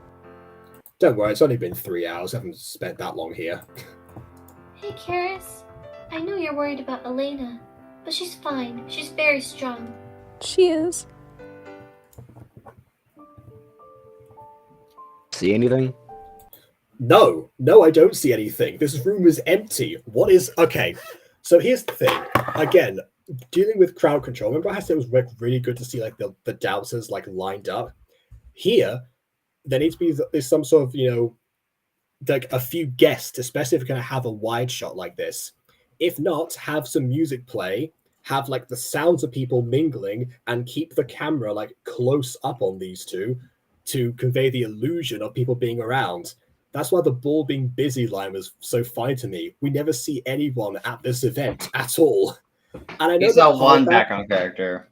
I know that part of that is technically like my fault because I've been so busy with the mutant girl. That was up to like, I think it was this scene I was supposed to do in this episode that Aiden took last minute and then apparently just made in like a day, because then the episode was complete like the day after he mentioned that to me. So which might speak volumes in terms of, you know, the amount of dedication that this scene got in the end. No, But scene yeah, got a lot of dedication actually. This It was took me like it's a a full-on good day to scene. do. Yeah. Well, we'll see how it plays out. But right now, from the beginning point, definitely something that could immediately. What do you think of the Mrs. Dysart freakout scene? I just went over that. That's one of the things that I think is like legitimately unnecessary tie-in. I was just mentioning that before. Like, there's no reason they need that organization need to be the same ones that dealt with the black market thing. They seem very distinct entities, especially how we're developing Camp A overall. That just kind of puts more complications on things. Nope. Also, apparently Josh prefers Karis' angry side, so I guess he enjoyed it. There you go. Hello, Adam. Hello, Trevor. What do you want? I think you know. Never. Why you not? show up to his party. The least you And can then- do is join his ranks. Of course, it's only logical. Yeah. Okay, but you show up to his party and then get annoyed that he walks over to you as you are an uninvited guest. Well, listen, they're trying to be low key. Which is another reason this room should not be empty. The guy has red hair. Either this room red has, hair. Okay, either this room has no one else in it, or they picked a spot where no one was congregated and thought they were going to be hidden. That's why, again, close angles, have some conversation at least. Not Also, some digesting music would be nice too. It is a party after all. pursue the same goal. Maybe, but you crossed lines I wouldn't cross. You're too far gone as well, so don't sass me. Why does he Now, have a sword on his belt? Well, actually, yeah. Since Angel can summon swords at will, it does seem somewhat redundant, but maybe it's just a symbol of authority. Okay. Here's the thing with a lot, like with when it comes to like micro Diogenes design, you know, Abraxas, and like even when we saw the Angel Army in episode 5, they're militarized to give a difference between Adam and friends. These Adam and friends are very unmilitarized, very more natural looking most of the time.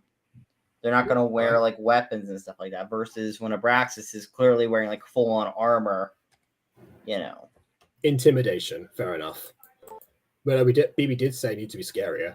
Guess that tracks. And I'll give you everything you've lost. Well, I What mean, do I you just, know about my- I just feel like all of the gods should be leaning into Eldritch horror. Well, What? they're not. It is. This is still Gacha. Eldator? Yeah.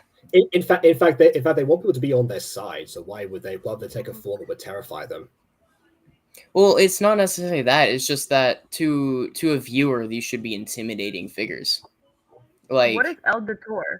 Like to me, with these being entities, like Lovecraftian, Maia. Yeah, with these being entities that are so far beyond human comprehension, even if they're on the same side, if you're locked in a room alone with them, you should still feel a slight cold breeze against your back of just like, okay, am I saying the wrong thing here? You want them to be physically imposing. A shivers down your spine. Yes.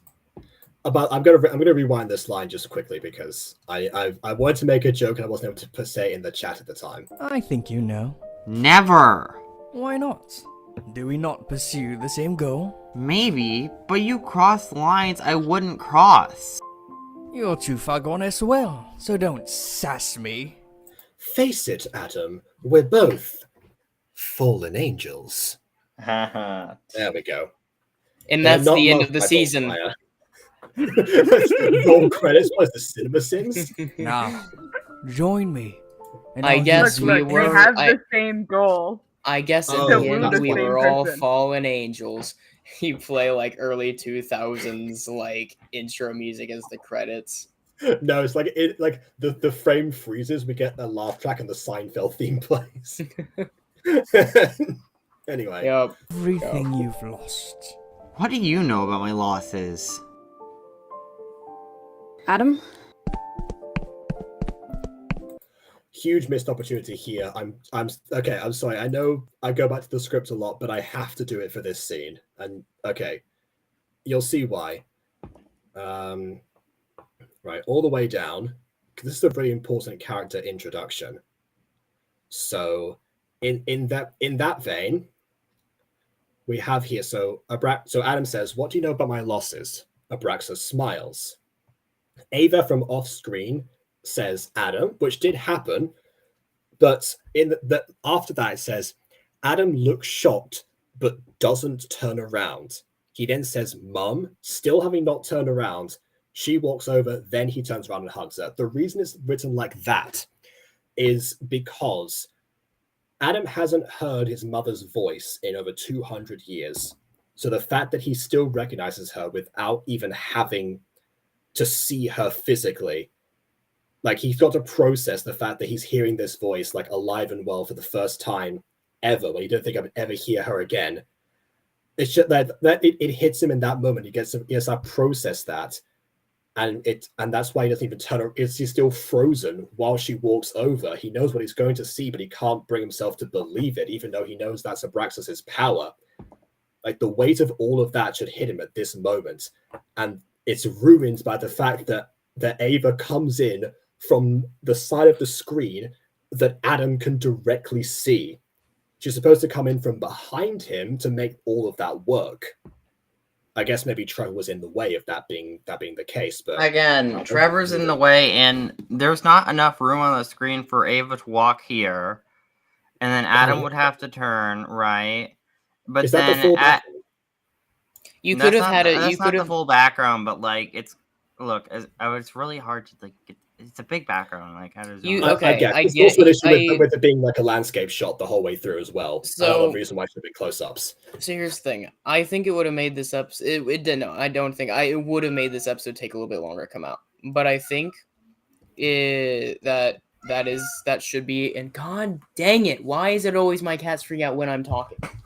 Yeah, it might have come out yesterday rather than 2 days ago, something like that. I imagine. No, it would have come out later. So my idea, right, is if that were the thing, he should have heard the mom echoing. Like he should have heard the voice and actively tried finding her. Right, you would have had a minute or two of him actively hunting through the castle, trying to find her in like a panic. That's kind of the Jabberjay scene from Catching Fire. He's kind of cornered by Abraxas right now in a way. So here's the thing though, if Abraxas did this on purpose, he would have let Adam run off and try and find him. and try and find her. Well, he doesn't need to. The very fact that she's there, the fact that he has proof that he can bring people back, that's what he wants to convey to Adam. That's what he's trying to do to convince him. He's not trying to just drive him insane. He actually does want him on his side. Well, no, right, but what I mean is it would help get the tension. It would help alleviate the front issue. You could have an excuse to not have this other dude follow him. You could have Adam have a big scene where he's like running across the castle, getting more and more desperate, and just trying to find his mother, and there she is. I guess that would leave it more time for it to sink in, more time to get him to be way more hopeful that this is indeed not a trick, and then it finally is revealed that he might be more convinced. I guess it does kind of that does run the risk of harboring more resentment towards Abraxas, more than that's already present currently, which is already significant because of the whole Alannah situation. So yeah, it really does depend. I would say equally serviceable would just be if she was just mingling within the crowd that we don't really see, and just within the ballroom itself. So she's got stuck between all the people. Yeah, I think if we went into that, then I think, and I'm taking this, I think in my head I'm picturing kind of like an Assassin's Creed moment here, where you'll see the face in the crowd and then it like disappears. Right, that's been shown like cinematics for Assassin's Creed, but I think it would work similarly well in that sort of context, in which, in your idea, she would be in the crowd, where like she's there, and then somehow you get it to where the viewer and Adam and such look away for a second, then take a double take, and then it's not there anymore. Yeah, there is unfortunately, of course, one reason why for a Fallen Angels thing, my initial idea of her just coming from behind must reign superior here. It's way easier to make. Not really. Well, just move Trevor to the other side of the screen and you're sorted. That's a good point. You could have moved like Adam and Trevor a couple extra steps forward, I guess. But well, not even that, because it's not the full background, so just like pan over a little bit. That would work too. I just mean to have Trevor on the other side of Adam so as to not block Ava coming in. Well, see, my issue with it isn't necessarily that like he's in the way. It's that there's not enough space on the end they're at. Yeah. Again, pan to the end. Aiden says not the full background, so there should be more to the side here that to use. Yeah. When did Adam die, by the way? Now, I don't mean like ballpark. I mean like what year was he like actually killed in? Let's like address that later, because I don't know the exact year off the top of my head right now. We did calculate it a while ago, but does Aiden? I would assume it, since it's Aiden's character. 2020 minus 268, I think, because it says 268 years later in the first episode. Oh. So whatever that is. Okay. How are you alive? Mr. Abraxas brought me back to life. You see, Adam? Grief, death, estrangement. All of it means nothing wherever I have power. Please, stay. Mom. By the way, Ava's a tall lady. Yeah. Do you trust me? Always. I love you, Mom. I love you too. Can you go to the red-haired man behind? I also realized, of course, that we have the exact same color scheme as each other. Wait, you were gonna... Wait a second, she's gonna go behind him anyways? I guess so. Okay. Oh, come on! Okay, but for the turning around and hugging, that would not have worked with Trevor in the way of the visual. I guess also what I do nowadays is if I have that issue, I just take the person away and then just zoom in to the people on screen, implying that the camera is now placed on the back of that other person's head. That's another solution. Well, Get out of here. Because my image of it was always. I have to go here in a second, but first I want to get this up. Also, you do realize he called. Put the comment on screen real quick. Because Ava doesn't know who Trevor is. If he said go to Trevor, she'd be like, "Who is Trevor?" And then he'd have to say that red-haired man. He just cut out that, he just cut out those 2 unnecessary sentences. Much easier. But what I would have pictured, because the reason she would have showed up in red is because, as you said, he wanted to be where he couldn't. So my idea was always that he would freeze in place for a couple seconds and then turn around and see. Now that's exactly what I said at the start. Well, I know, but like, why couldn't we just? I mean, clearly she fits. That was my big issue, and then she was back here anyways. So you could just shoved her in there. Or, like I said before, moved her to the other side. What are you doing? Saving you. Bye, Mom. No! What are you going to do? Alright, Abraxas. You're right. I need to make a choice. And I choose to stop you. Enemies to lovers. That was for Alannah! Oh my gosh, there is a triangle on my forehead. That was for Diogenes. I guess his soul essence is untainted underneath that exterior. Interesting. He's redeemable. And this is for what you put me and my friends through! What a shame.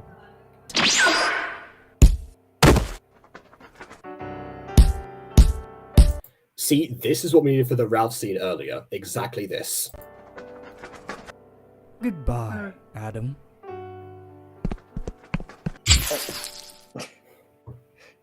Luna! Adam, run! I don't run it. I'm laughing during that scene. But why didn't he take her with him? Because she's already been stabbed. Okay. And also, she was just out of reach for him, and the fact that you literally saw his back get stomped on a bunch. It's not Actually, he physically can't really move and grab her out of there. Yeah, she did want to gain time, so like moving her away would have like negated any sort of advantage, like split-second advantage that Adam had to get out of there. Okay. Alannah! Auntie! Oh, also, by the way, saying there were no wounds on here. Yeah, angels... Actually, wait, I was about to say angels don't really bruise, but we did actually see Raphael... Okay, Adam's back is bruised. Like, Adam's, like, back and, like, spine are, like, injured right now. Like, I visually can't show that. Because, like, we showed Adam's back get hit to the floor. And then we showed it got stomped on a bit. So that's what's injured. But I physically can't show that being injured. Right. If he got cut, that'd be Alannah, one thing, but I can't. Yeah. I was so worried. I'm fine, Auntie. Did you come here just for me? I did, and I'd do it again in a heartbeat. I heard Nancy, not Auntie.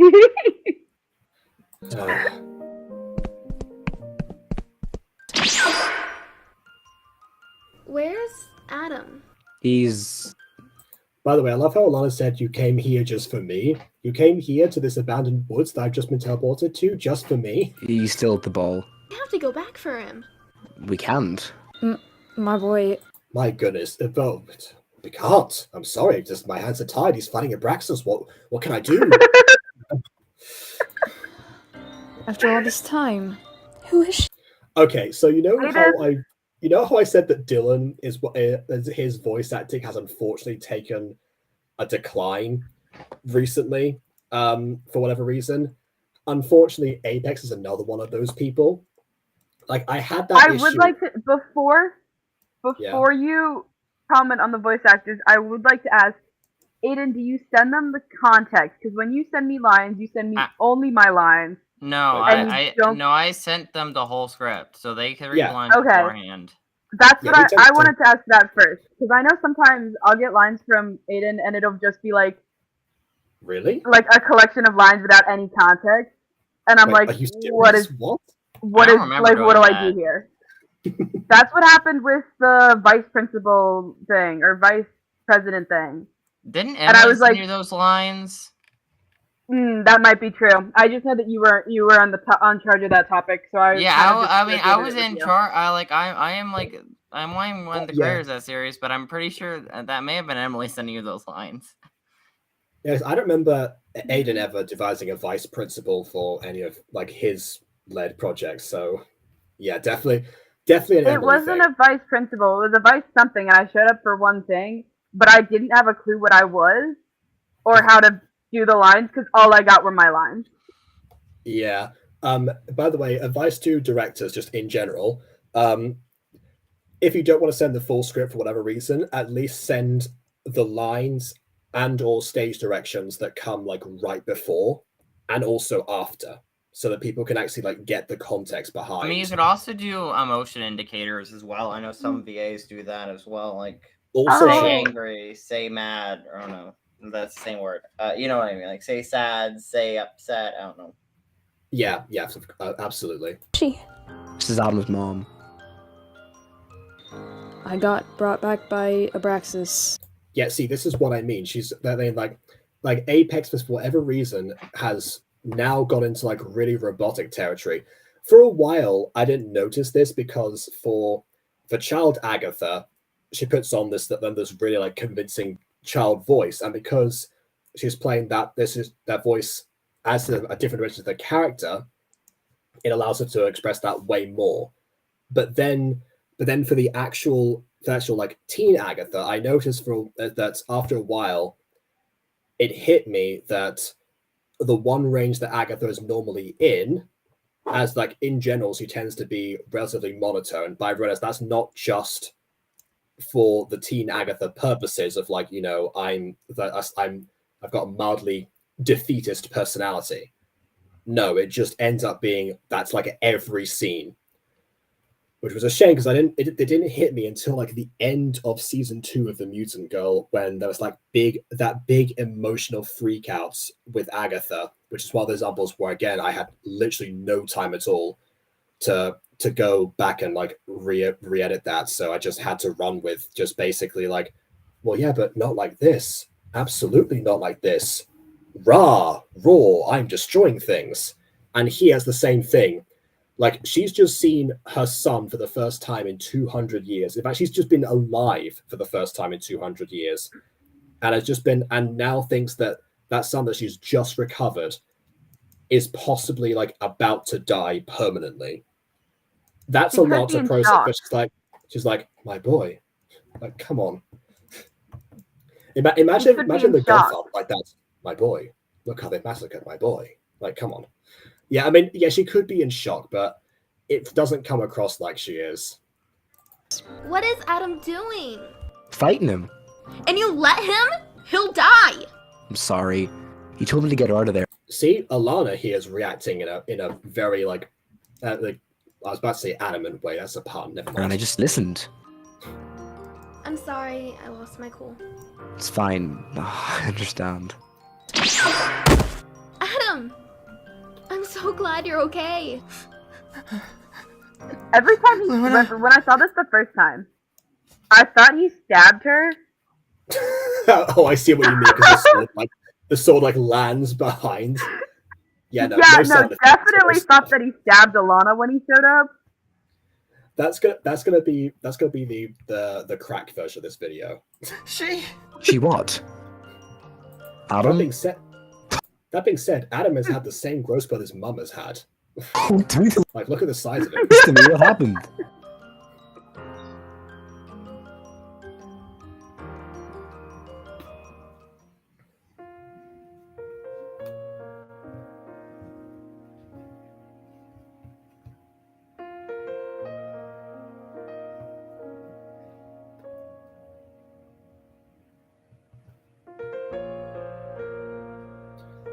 An angsty flashback.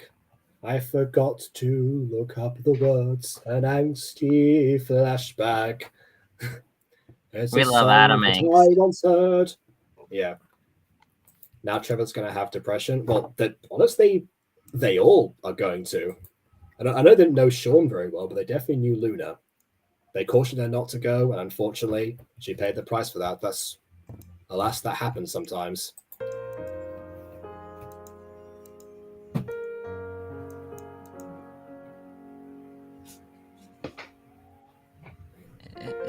an angsty flashback to the scene that we just witnessed. It's all my fault.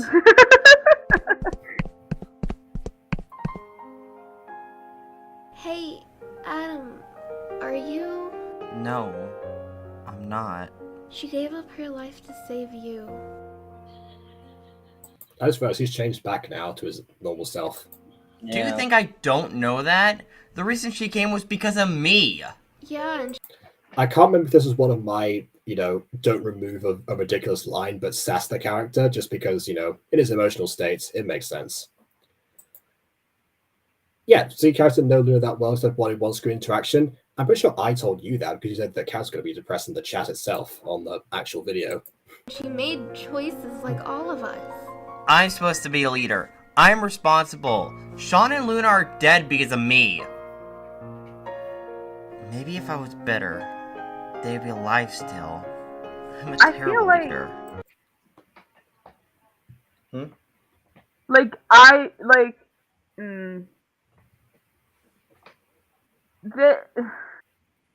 This doesn't hit that hard because it was two very much very, very side characters.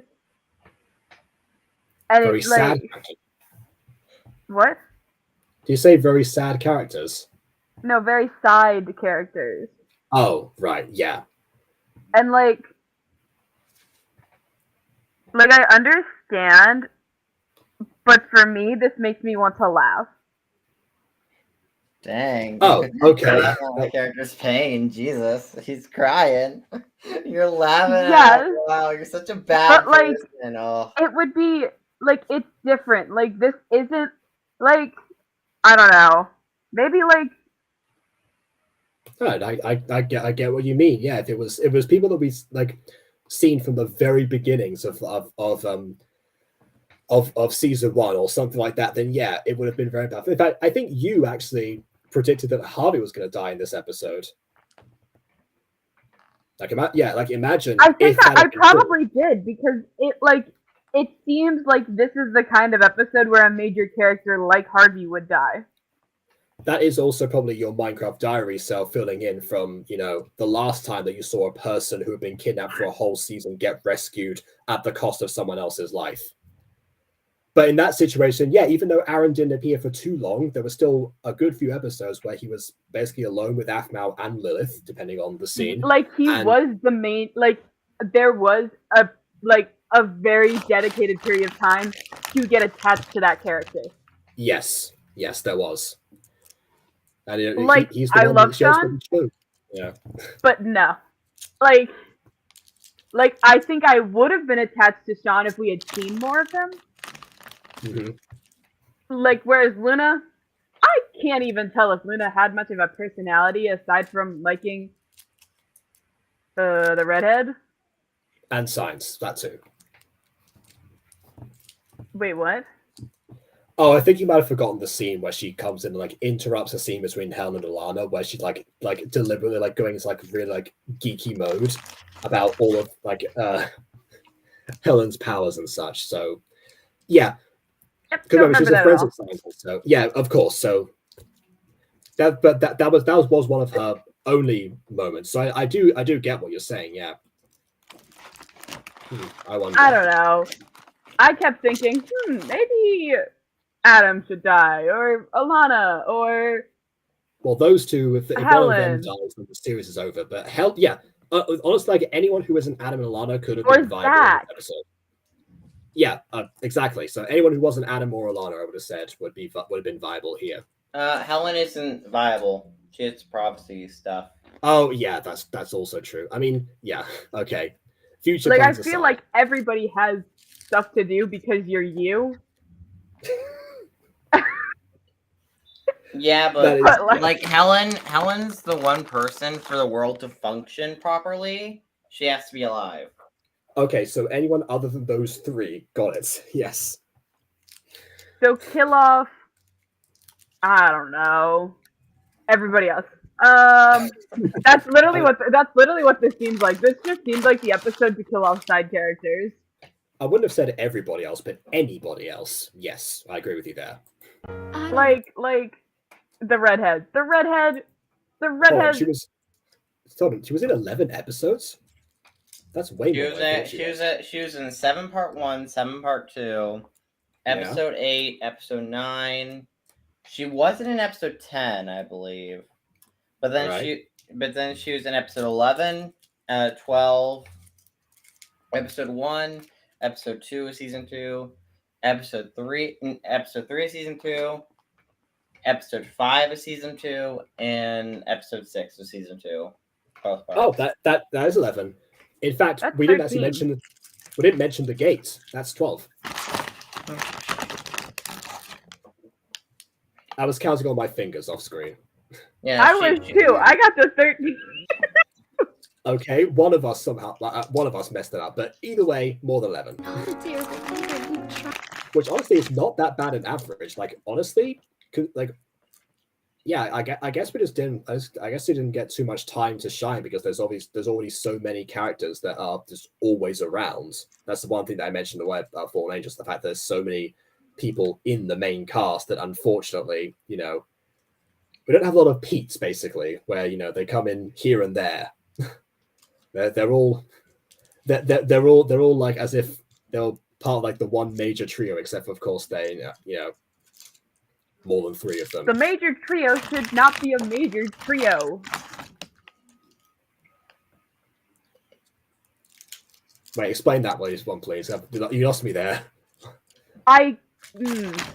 One of the things that I can't stand the most is when a major trio becomes a couple and a third party.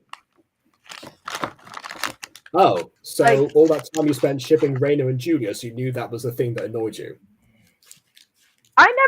I shipped Reina and Julius to piss you off. I see. That makes me feel a bit better. Because I'm a little gremlin. Like Hermione and Ron, absolutely hated it. Like, I understand it, but I just couldn't stand it. Yeah, everyone always goes, Hermione should end up with Harry. Honestly, none of them should end up together with each other. They should have other people or no one. They don't have to. Yes. The only exception I really have to that, and like there are a few exceptions I do have to that actually. Like, have you guys seen Fairy Tale? No. Okay, so in Fairy Tale, there's a flashback where, like, because there were 3 of them basically that grew up together. There's Natsu, Urza, and Gray. Urza was very much like their dynamic was not like 3 friends. It was the mature friend and the 2 idiots. Been there before. So like, and I'm happy to ship the 2 idiots together because that doesn't change much of the dynamic. Okay. Whereas like here, like the dynamic didn't change, but like the main 3 were formed as a couple with a third. And it just doesn't, like, that doesn't feel like a core 3, if that makes any sense. I don't know how we got here from deciding the importance of other characters and how there were so many that were featured in the series in general, thus mean that none of them could get enough screen time to each other, but somehow end up talking about couples. I'm just saying that, like, with regards to Fallen Angels, like, it's, like, I cannot wrap my head around the idea that the main 3, I guess, are Zach, nope. Aiden, the Aiden one, Alannah, and Helen. I mean, and Zach was in there as well, so it's Zach. Okay, it's honestly main 4. Okay, I personally wouldn't say there's like but like a main 3 at all. There's a main 2 in the form of Zach. Sorry, not Zach. In the form of Adam and Alannah, and then you can fill in trios with like different people. That's what I was trying to get at. I'm like, I see it as the main 2. Then we have the female's love interest, and then we have the male sadly not love interest. The best friend. We have the female love interest and the female's love interest all in one person. That's 2 birds and 1 stone there. Yeah. but like it's very much like they're the two main characters in this case, not a trio.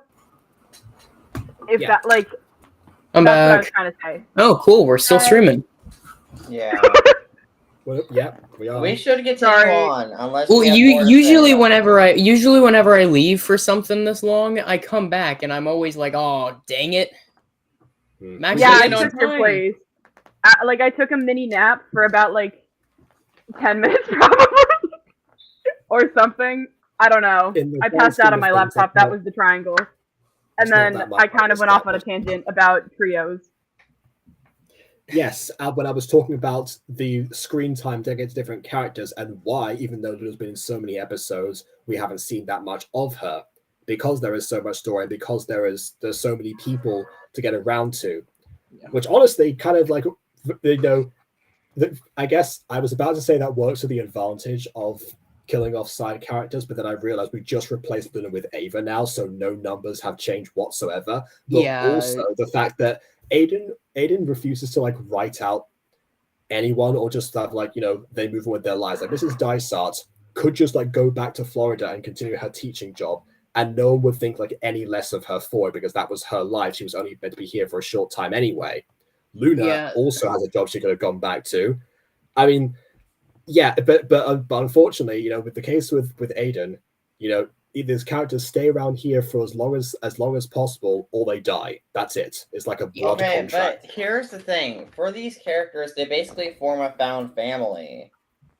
Again, like they get really close, you know, and also that's fair. Fundamentally knowing about the supernatural also makes the idea of going back to a mediocre life, you know, just a regular life, seem weird. Like, oh, yeah, I know the Greek gods are real. I know angels are real. I know all this stuff. But for Julia, that's nothing new.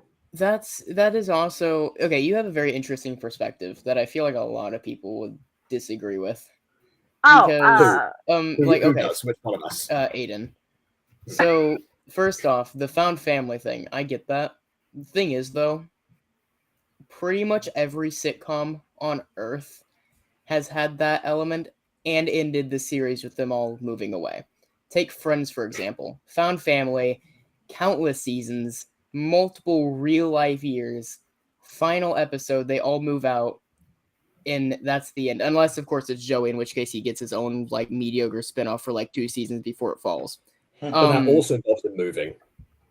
That's true. He moved away. The others didn't really appear in that one. So, but, like, nonetheless, that was, like, a big thing. And it wasn't a bad episode either. Everyone is really satisfied with the Friends ending. So like Carly, the same thing happens, you know. Carly goes off to Italy, Sam rides off into the sunset and somehow, you know, ends up in California. Yeah. Like, so Washington. Oh yeah. Well, no, it's because Sam literally said, like, I'll just go wherever it takes me, and she did. She just, like, rode in, like, a straight line, and she like, right, I think that was the canon thing. She just rode in a straight line until eventually running into Cat Valentine. Across the entire state of Oregon as well. Like, people forget Seattle to Venice, California. Here's the thing, not a short drive. Here's the thing, though. I get they play up her, like, anger issues and all that for, like, laughs and stuff, but I feel like the realistic idea of her off-screen just riding in a straight line for that long until in her soul she just says, I should stop here. I feel like she has to have had a lot of self-reflection, and I feel like that means a lot more to her. Whatever. We're not here for an analysis on the importance of Sam. Whatever. Anyways, yeah. Anyways, no, and the other thing, which is like living a mediocre life, a lot of these types of shows, that focus on like these big crazy things, and even like movies and stuff that have mentor characters that don't die in the end or at the start, will very frequently be like, you know, I've seen a lot of crazy things, but I feel like maybe I just want to not anymore. You know, like I've seen enough. So you're taking and the maybe I perspective want to of just Blondie. see, and they're like, you know, I've seen a lot, and I think I'm ready to just let it go. And that makes sense as well for characters, I think. Yeah, is like these elements that you have for why these characters can't do that. Like if you don't want the characters to do that, that's fine. They're your characters at this point. But I own Mrs. Dysart, Jacob. She's mine now. Well, apparently you touched her. You did pretty much steal her. Plans for her. Take her. Cry out. She's mine forever. But no, I mean, you can do whatever you want with these characters, but to say that is because of those reasons, I don't think is good. I don't think those reasons are good enough, because I would say that partially, I do agree. Like, me personally, if I were to find out that all of this mythological stuff existed, I would never want to go back. But I'm a huge thrill seeker. Then again, imagine if you had to go back, like if the adventure was over and you had to return to the mundane. Imagine the story potential there for yourself. Yeah, I wouldn't. But like the thing is, I wouldn't return to the mundane. I would create more. Like that's kind of what I was. That's kind of what I was getting at. Like personally, I would not be able to return to just doing what I'm doing now, kind of thing. I would very much be like, okay, how can I continue to see, like, how can I keep my life as entertaining or as constantly changing as adrenaline, like, see, it's at that point where it's like, okay, that's fine. I think that's it's a personality trait. That's not everybody. I think though is that if you had a character like that and it's around the end of the season and they're realizing, hey, maybe I don't want this to end, that's whenever you start making them an antagonist. Not like evil. I'm not saying that as like an evil character. I'm saying an antagonist. This is something very much like Harvey Dent now. You either die a hero, live long to see yourself become the villain. Well, again, not even necessarily like a villain. I mean specifically in the sense. I know that's just a quote, but that's why I said sure. It. But like if they aren't willing to let it go, and they are desperately trying to keep it going for as long as they can, they have a void within themselves. That's all it is. They have a void within themselves, and they can't stand to see the road end. And it's at that point. It's at that point. That's the type of story that you do get the friendship wins in the end. That is one of the few times where I would genuinely be like, the love of your friends saves the day, because that's the sort of story that you build up with they don't know what they would do without this journey. And so they need to learn what it would be like and that it would be okay. But to get to that point, I do think they would have to be an antagonist, at least for a short period of time. And even not even intentional. They could, for all they know. Yeah, I can definitely see that, because I have on multiple accounts, like during high school at least, figured out that, oh, if I actually tried to do this or that, or like I'm an engineer or engineering student with intent to be a future engineer. Yeah, like for some of the stuff that I think of is not something I should ever do, just because it's extraordinarily dangerous. Yeah, and I think not generally to myself. Yeah, in this sort of instance, in this sort of setup, is where I think around the end they would actively try to find the danger. Like you said, you would try to find a way to keep the ball rolling, to keep it always changing. And I think that would be a danger for them. And I think that would be a danger for the main characters as a whole. Which I think is good for the viewers. I think the viewers would enjoy it, but I believe a character like that would actively seek out the danger. They would actively try and do whatever means necessary, even if it means turning others against them just so it means they have a story within their head to tell. They are still the hero in their story. And no matter what happens, the road will always go. And that is what would drive them. I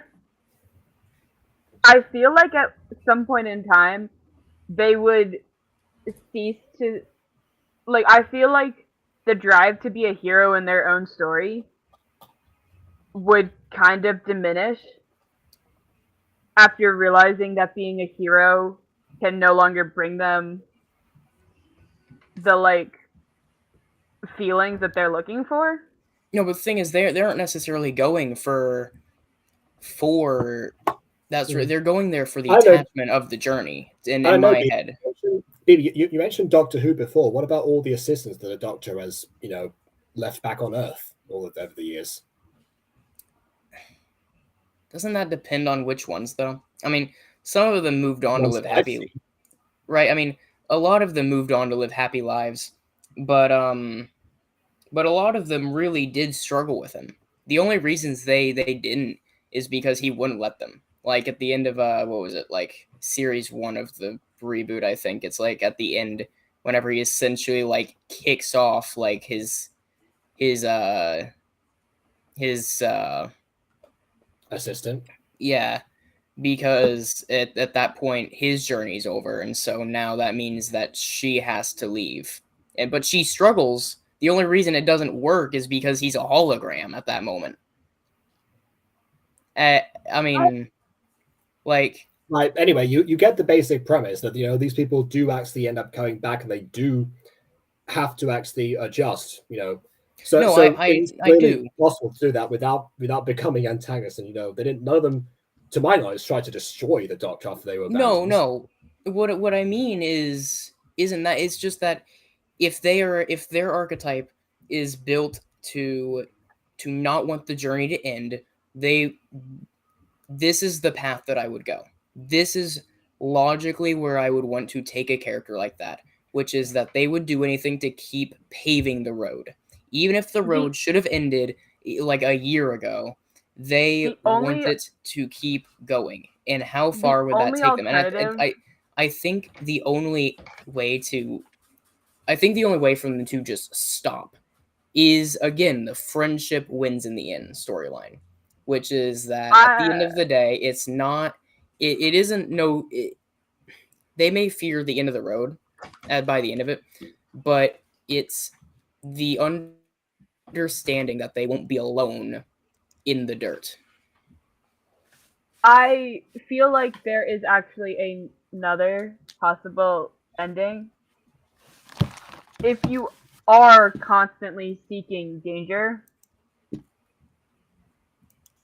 sometimes some of you, like some of the constant danger seekers, are going to die. Which is what we're trying to say right now should not be the end goal for everyone to exit the series. Yeah, and for me, I kill, like, I'm gonna be honest, guys, I'm gonna kill so many characters. So many. Ungodly amounts of characters. By the time... You shock me. You shock me to my very core. I'm speaking mainly the viewers in this one. Okay. Give it 3 years, my kill count will be higher than, like, the horror movie kill counters, alright? Give me a second. But, that doesn't mean it's going to be everyone or every ending. Okay, I think but are you killing in the crack style, or are you killing in the, like, story style? I don't know, it depends. Crack. Anyways, but I don't think that needs to be the end for everything. I think for that character, to kill them is not a satisfying ending. You could kill them, you're right. That is a possible path. I would enjoy it. As a viewer, learned that with Luna, I guess. Yeah. As a viewer, I would not like if you killed a character with that archetype, because to me, I would want to see either how far they're willing to go and keep going with it, or how they stop in seeing their transition forward. To kill them means that as an antagonist they have won, and as a person they have lost, because at the end of the day, they never got their real closure. They have not only failed, but they have lost. But they never have a chance to succeed ever again. Yeah. Okay, all right. So just to bookend this, because we've been going for a while, antagonism aside, what you mentioned about death being like an unsatisfying conclusion for some of them, yeah. But even on a basic fundamental level, as an audience member, you want to see these characters happy in some way. I feel like it wouldn't be unsatisfactory for a few of these people, like as Josh is mentioning, Karis, for example, to actually go back to their lives. Eventually, they have an adjustment period, like the doctor's assistants, as I mentioned before, but ultimately they end up being happy. And quite possibly, as long-running shows do, if their assistance is required again, then they can return. But the thing is, having them need to be, at least all need to be contributing something to every single episode. Well, actually, first of all, that delays the production because they have to get a bunch of more voice actors because we have that issue all the time. But honestly, yeah, like again, behind the scenes aside, on a story level, this leads to what we said before, Luna being a very side character despite appearing in basically half of what we've seen in the show thus far. And we didn't really get a chance to know her because everyone has to have all of this time, like every single time. Yeah. Okay, so I'm just gonna quickly break down some of things real quick. Okay, for starters, next episode of Fallen Angels, I do talk about the concept of people leaving and stuff like that, and people leaving, people staying, people like, well, some people feel like they can't, while some people want to. That's touched on next episode. I'm not going to explain much about it because, spoilers. But, views. But, yeah. But, in general, when it comes to Luna as a character, I don't know. Because, like, Luna was initially introduced to have a character bounce off of Trevor. Like, that was one of the main reasons why she was introduced when she was. Because Trevor needed a confidant before he obviously met Adam and stuff like that, and I needed to establish a friendship, and like it also established what some level of normalcy he had, like a level of normalcy he had with his life. Like maybe friends, he had someone in his life. Obviously he had his wife, but we saw that. It anchors him back to the life that he has not forgotten. Yeah, the one connection we know that he has. Yeah. So and then Luna just kind of stuck by him because she's a good friend and she actually cares about him and isn't going to be like, this is weird, I'm going to leave, So that's why she stuck by all throughout season 1. And then season 2 rolled around and she wanted to help everyone out because she so got ingrained with stuff. But what I ran into as a writer was her character motivations were to help Trevor and help everyone out because she became friends with everyone and stuff like that. But I didn't know where I wanted to take Luna as a character arc. Like what I wanted her storyline to be going forward, how I wanted her character to change. So so when it came to getting to like middle of the season and stuff like that, I decided to kill her off because for one, it adds more dramatic stakes because it actually shows that people like main characters are willing to die that aren't antagonists. It does give this mid-season consequences. Yeah, and like it just adds more dramatic weight to the overall series because like people are actually able to die. I mean, certain people have limitations, obviously, but but a lot of characters have a capability to die. Yeah. And that's when it comes to her death. And the main reason, and Sean also died, and we deal more with that later in the season. Oh no, not Sean. Oh, I guess it's my channel now. Not Jacob, Sean. You could have made that joke like an hour ago when we actually saw that scene. Well, yeah. I wasn't thinking about it until now. Yeah. But yeah, so that's generally like Luna's character, and I don't know, because like I enjoyed Luna's character, but again, at a certain point, I didn't know what to do with her, so it's just like death. Again, she has a life. She could have easily gone back, or she could have easily they just said, okay, we can't take you along for this. This is or actually, I didn't. Yeah, she probably wouldn't have actually like left right then and there, but me maybe we'll see less of her. She ends up being called back to work, or when the talks about leaving in the next episode actually happened, she indulges in said talks, and that's the decision that's made afterwards, which also could actually tie into Adam losing confidence as a leader because he's losing the people around him. Something, I mean, that's just spitballing. That might not actually work. That work in practice. I'm just. I mean, Adam feeling like he failed as a leader only really came about because of Sean and Luna's death.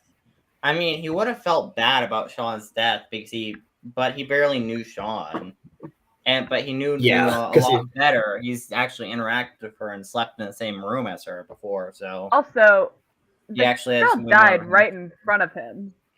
See, okay, so because I don't know, I have two sides to that because like my point wasn't necessarily like Luna specifically. It was more so just like in the instance of which it's like a character that you don't think would want to go like and move on with their life. I said where I would take that. That's really just what I there. Yes, but what we were trying to get at before was the fact that these people seem to be trapped on a writer level, not necessarily by their own motivations. Yeah, but I'm a writer and I decide their motivations. Well, the thing is, whenever you're writing, I think in a lot, this is again, I bring back old movies, but old movies, old stories, old shows, and this has kind of fallen by the wayside a lot more nowadays. Having a moral to the story is good. I think, to me, it is not just a story about characters that you need to look at. The characters should be good for the viewer, but I think in the overall story, they should be tools to tell a certain narrative, and that narrative provides a message, which you don't get a lot of anymore. There's not much of and so the moral is this. Oh, the writer is thinking of this.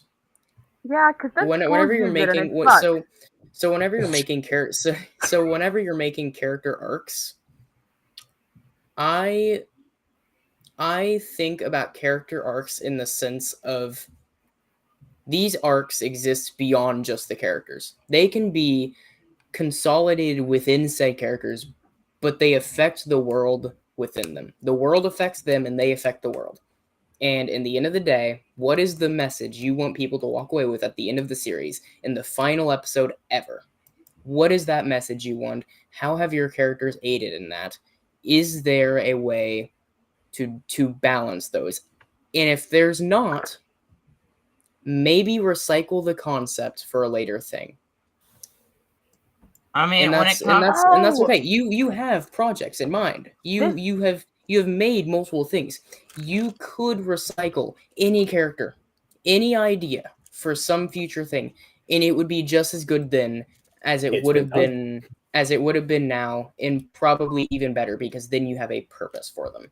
This point exactly is actually a point my friend made about the Percy Jackson series with regards to Rick Riordan trying to put too much into his stories. Like, there is so much that goes on in those stories, and they're amazing and all, but there's too much. I'd say that for his later ones. I'm not going to put BB on. Yeah, like Heroes of Olympus. We were discussing like the 7 perspective, like changing. Yeah. Yes. We were talking about Heroes of Olympus specifically. I am accustomed to the changing perspectives. I have A, watched all of Game of Thrones, and B, read a few of the books in the Song of Ice and Fire. I need to catch up on those, admittedly. But like, it's not. We're not saying it's going to be. It's not like you're not going to get through it, but like don't expect that to be an immediate like running issue. It's going to come up later because keep it focused on Percy Jackson as one would. In fact, Rick Riordan specifically wrote out a few characters, depending on swapped out them in different books later on, so that they weren't always the same people going on a quest together. You saw a few familiar faces, but they weren't always together.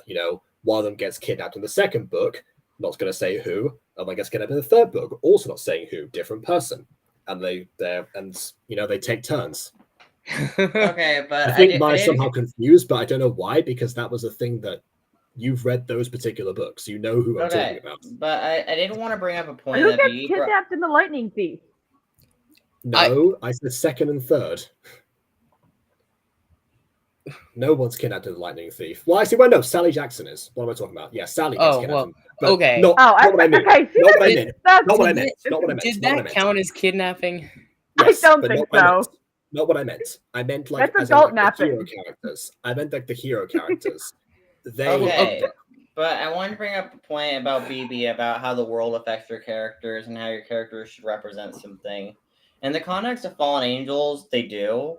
Because, like, Adam represents someone questioning society and disagreeing with the way it functions. Key fundamentally represents a loyal follower of the way things are and how it could be really strict and rigid. Zach does too, but also an enforcer. He's a follower. Zach represents someone who's kind of on the fence about both sides. He is Zuko. Yeah, he is Zuko. Alannah represents the hope that a soul could have if they're actually saved, Also, and what their life could represent she's after. the supernatural form and belongs more as time goes on. Yeah. I mean, Helen is a character who is been toyed around with by fate a lot, I don't know, what else? Like again, a lot of these characters do represent stuff, and they do affect the world in many regards. Yeah. Well, what I mean more they're not by the ones that, who. Well, I don't mean the world as the Butterverse. The Butterverse, while a good setting, and most of my projects in the Butterverse, because you have so much you can do in the Butterverse. It is ripe for opportunity. I have a lot of really like normal ideas and a lot of really out there ideas that I have pitched to Jacob, will do, or have been canceled or declined. Whatever, doesn't matter. I have many different things on different scales, but that is a setting to me, and I don't think the world and the setting necessarily need to always be used synonymously. The setting is the Butterverse, but the world is the single product. This single thing, the world of fallen angels, not the world of Morwenna, not the world of Mutant Girl, not the world of everything else in the Butterverse, the world of the fallen angels. And all these other things happen in the setting of the Butterverse, sure.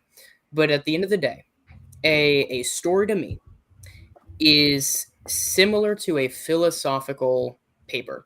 Each character is their own paragraph.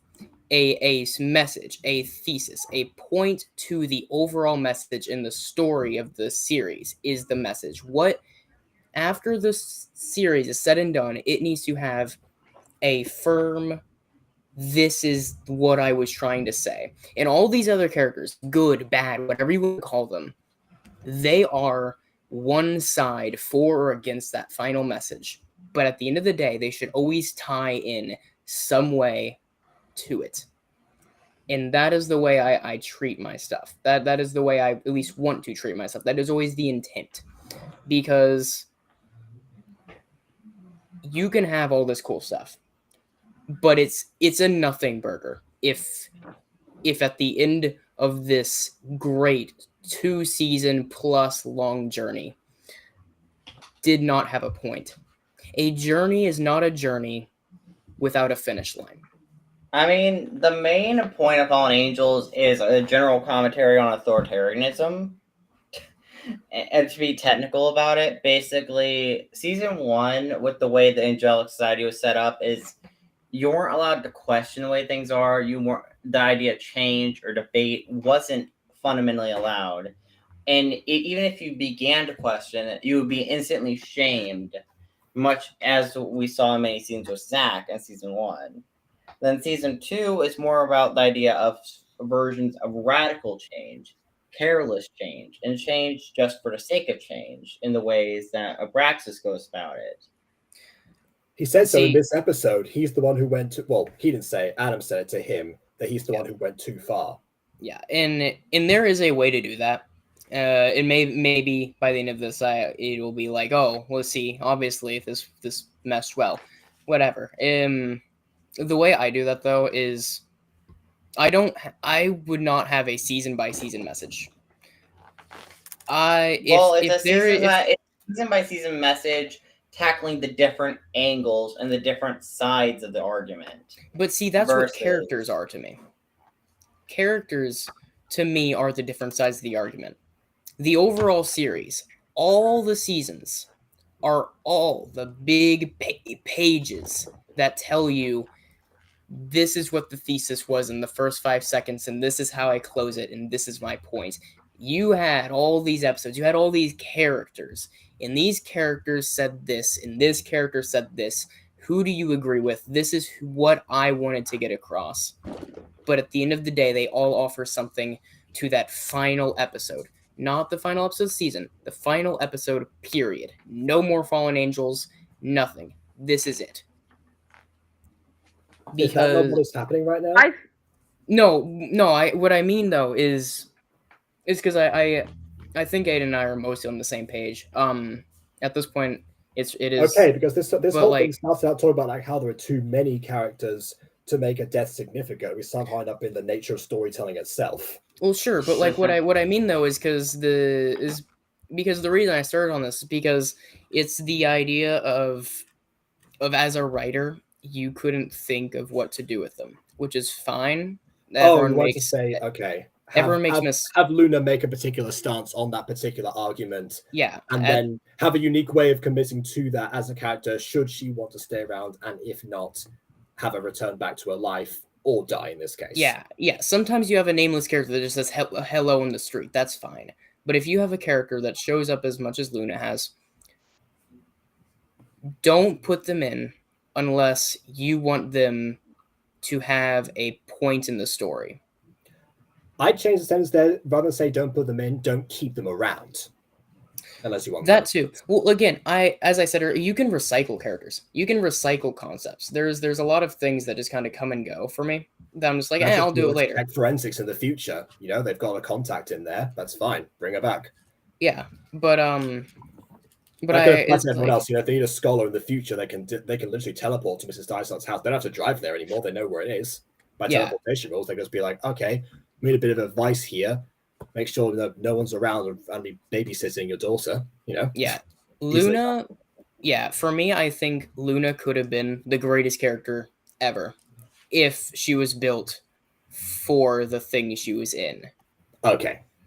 She could have been the greatest individual, the greatest piece of art Aiden has ever made. Could have been the magnum opus. The thing is, though, the reason she wasn't is because as a writer, he couldn't figure out what to do with her. And I think that is what you should have decided when you first thought of the character, which is, okay, super cool character, super cool concept.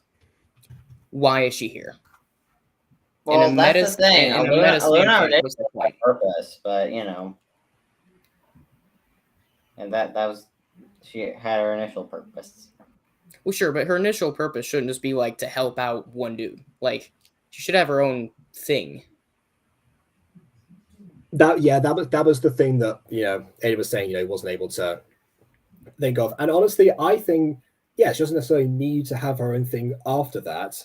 If she just just decides, okay, well, Trevor, this is part of your life now. This is part of your discovery. But I'm going to be here to support you. It could have been the case that go back and change something a few episodes ago, like in a what if scenario, that she just ends up, instead of joining the cause, just being there to support Trevor for a bit and then returns, or again becomes a bit of a forensic consultant. So there were other ways to address this, other characters that I guess possibly could have had this exact same effect that might have been around for more. In this case, because again, trying to really wrap this up, because we're 4 hours into the stream now. Just to go over Sorry, what Maia said at the a beginning. lot of this is really interesting to me. Sorry. I understand that. So what going back to what Maia was saying before, the thing that prompted this in the first place, that Luna's death does not feel too significant here. I mean, I guess laughter aside, I can't really address that because that's a mistake on my part as well. To be fair, I kind of laugh about her death right now just because it does kind of hurt, and I don't know how else to react to it. We're also doing a humorous review, so that does just kind of come with the territory. But basically, laughter aside, In fact, if it doesn't work for her, then it could have been someone else. But the thing is, the ones who it work for are the ones who've been around for longer. The reason for that is because they were around for longer when there were fewer people to focus on, and thus got more focus themselves. That's why we know them better. We know Zach, Helen, Alannah, Adam, way more than we know Trevor, Luna, Julia, Sean, any of the people that came afterwards. Okay, but in that situation, like, if Luna wasn't the one to die, realistically, who would be the one to die? Because Trevor's been around as long as Luna, so killing off Trevor, by that logic, would have just as much the same effect as killing off Luna. So Steve kills Zach. So yeah, but I don't know. I feel like if I were to kill off Zach, I would wait way longer because, like, listen, I would want Zach to be even more significant. Or build up to it. I do agree. Like, I cannot wait. You can't wait for me to murder characters? You can't wait for a thing you don't know is happening or not. Again, this If is all you can make me cry during this show. It will happen eventually. It will happen. Just challenge accepted. We're not saying the death of Zach will happen eventually. We're not going to spoil that, but something tragic. I don't think I've cried at one of the like a show in this kind of style since Aaron in MCD. Pretty sure I made a few people cry with the ending of Through Her Eyes. I don't know if you were one of them. I can't remember. I don't think I cried during Through Her Eyes, but I did cry during season 6 actually, because season 4. Whenever they had the MCD like the MCD, which season was Emerald Secret? Season 4. Yeah, so I cried during season 4 actually too. I cried when Aaron died in season 4. I cried over that. I'm like, no! Yeah, I was like, and I also cried over cried that when as well. Aphmau died and Kawaii got stabbed. I also cried during that, and I also cried. I don't think I cried when Aphmau died because I didn't think they would I didn't think that was final. I cried during. It was just like she didn't want to die. She was begging not to die, and she died. I cried when Blaze died. Actually, Aiden, this might be a revelation to you of all people, but most people in this life don't actually want to die. Okay, listen. Just because I'm not like everyone else doesn't mean you can judge me. I'm just filling you in. I'm just. You're a little out of the loop. It's all right. It's fine. No, I think I cried during like the very first Aaron death back in MCD. I didn't cry during MCD. I'm gonna be honest. I really didn't care about MCD, Aaron. The only reason I cared about Aaron during MCD season 3 was because of My Street Aaron. I never liked MCD Aaron. We barely knew the man. We knew him. We found out his backstory 40 episodes ago, and it was shown in a very interesting way. We barely knew the man, and he's been around for like over 100 episodes to that point. Over 100. How do you mess up that bad? Aiden, listen to yourself right now. This is exactly what we're trying to say about Luna. I know. I don't like that character archetype that Aaron was. Aaron's character archetype was the strong, silent type with no personality and a tragic backstory. I didn't like his character archetype in general. See, okay.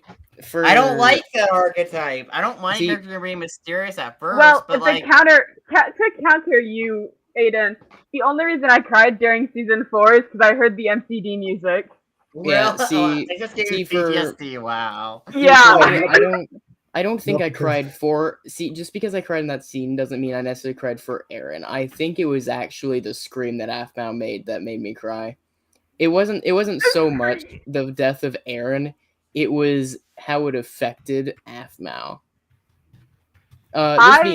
This being said, however, I can't say I ever did for the rest of Aphmau's career, but I because felt by then you knew that it was all going to be retconned anyway. It was all going to be brought back. So who cares? Yeah, I felt a little. I will say I felt a little sorrowful at like season 4 Aaron, but like didn't cry. Felt a little bad.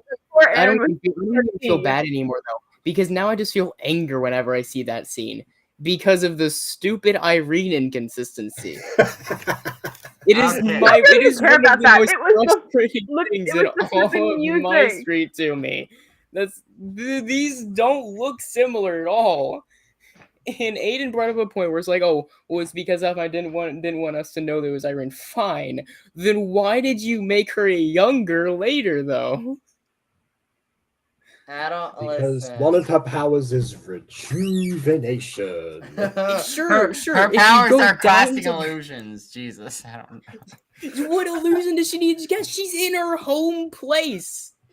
She's literally. Although, you know what was BS? The fact that Irene literally revealed her face to Aaron, and Aaron just sat there like, I don't know who you are. Who are you, woman? It's just No, like he probably didn't, because she looked so old.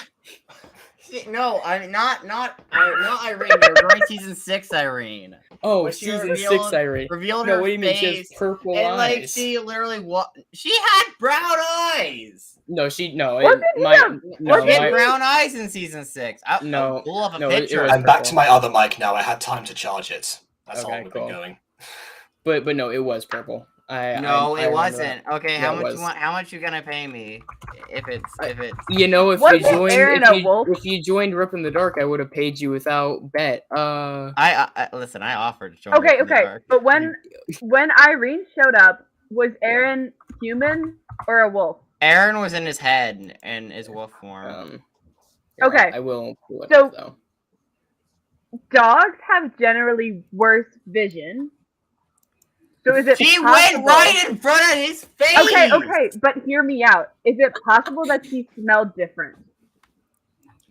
By the He way, doesn't have okay, yes, it is possible that she smelled different because as a different person, she would have been around different people, different scent entirely. Yes, you're correct. However, also, you're mentioning the purple eyes versus brown eyes. Doesn't matter. Dogs are colorblind.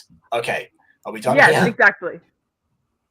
Okay, right. So so Josh wanted me to read out a Julia comment like a long time ago, so I'm just gonna try this now. Also, by the way, I guess not. Okay, I'm not gonna do that then. No, I'm going to explain this real quick, Josh. I never said Julia wasn't gonna appear again. Julia will appear again.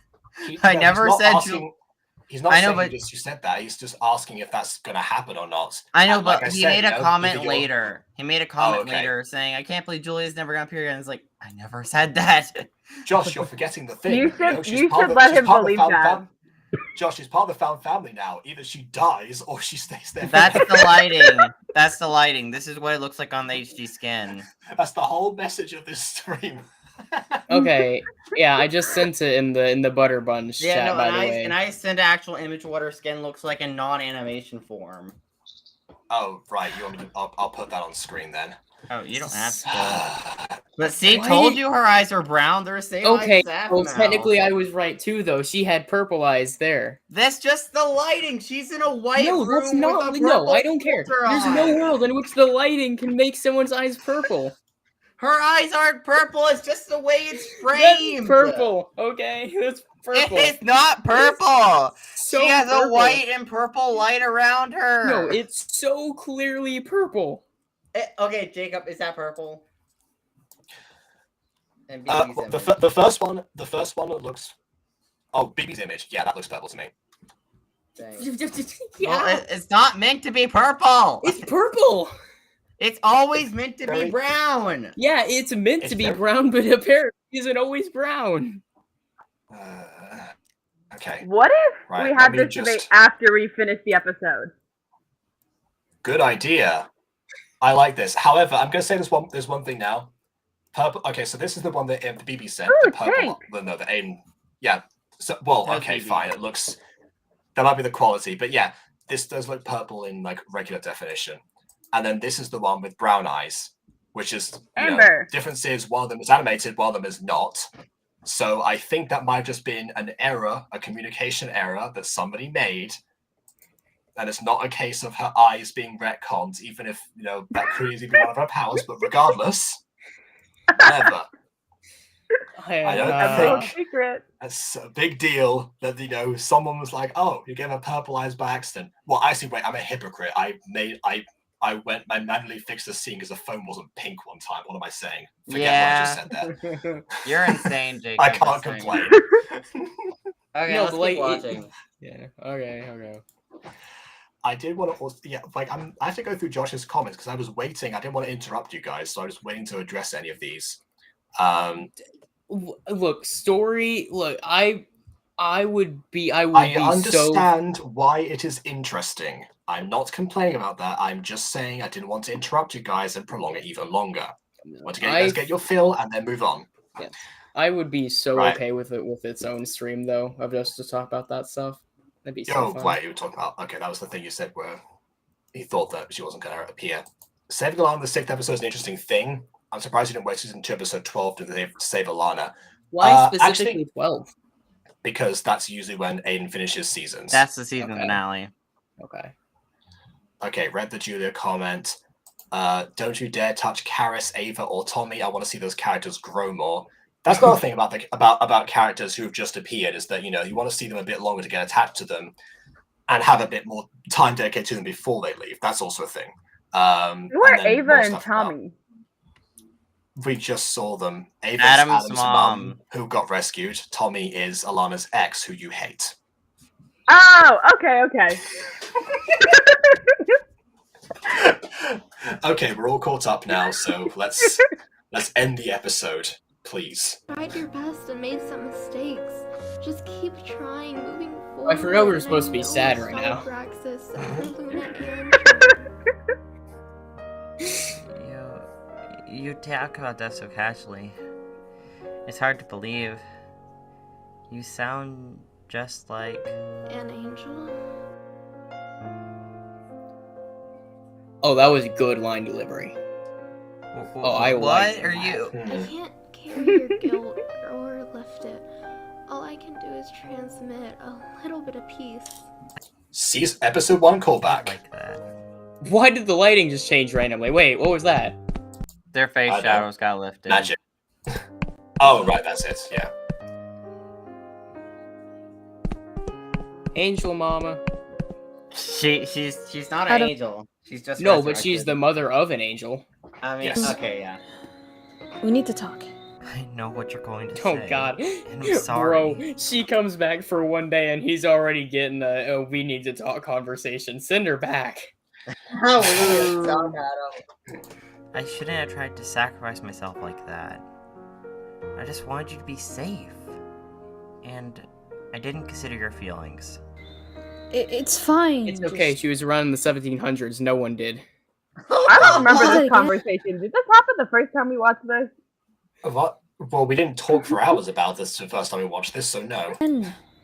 Well, I mean, okay, this conversation did, yes. Whatever happens, we'll do it together. Okay.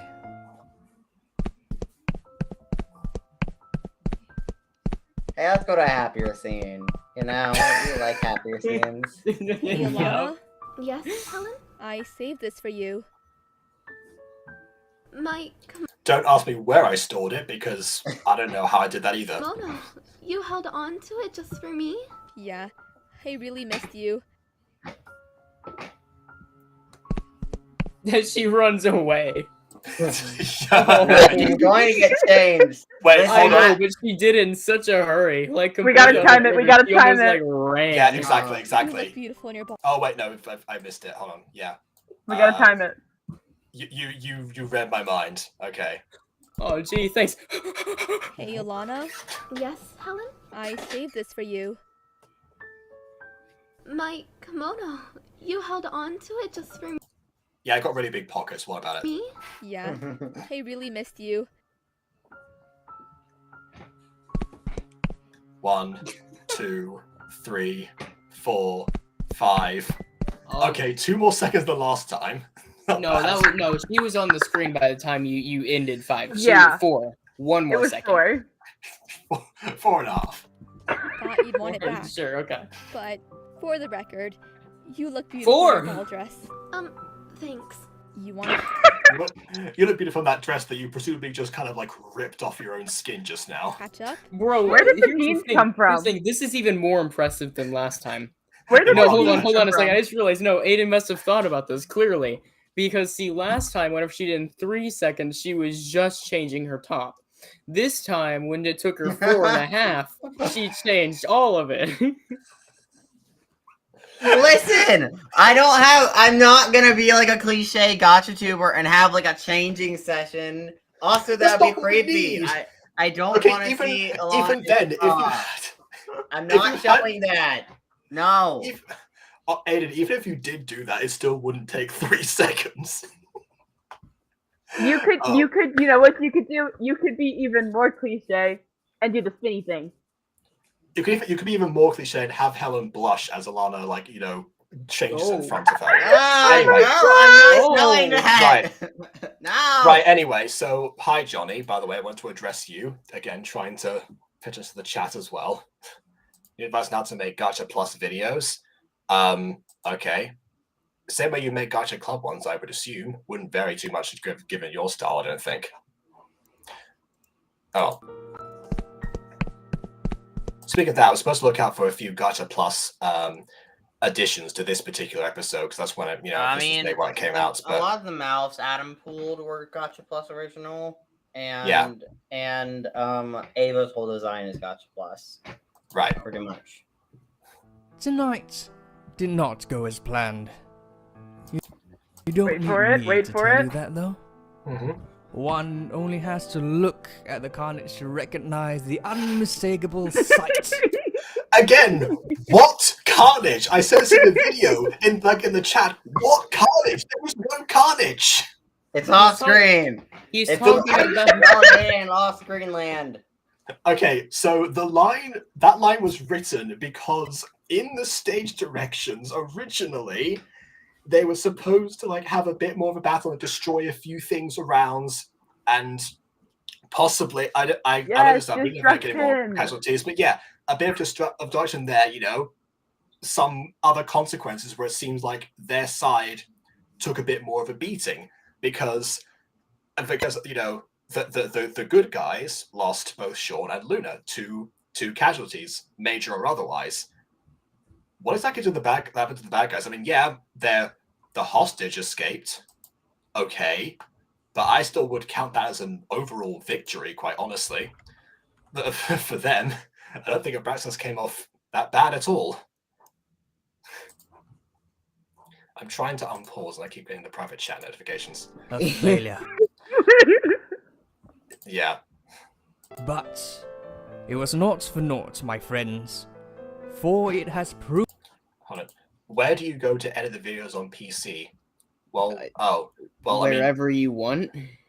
Yeah, there are free editing softwares you can use. I use Shotcut. I don't use Shotcut right now, but I did use Shotcut for a bit. That's a free one if you want to do that. What are you using right now?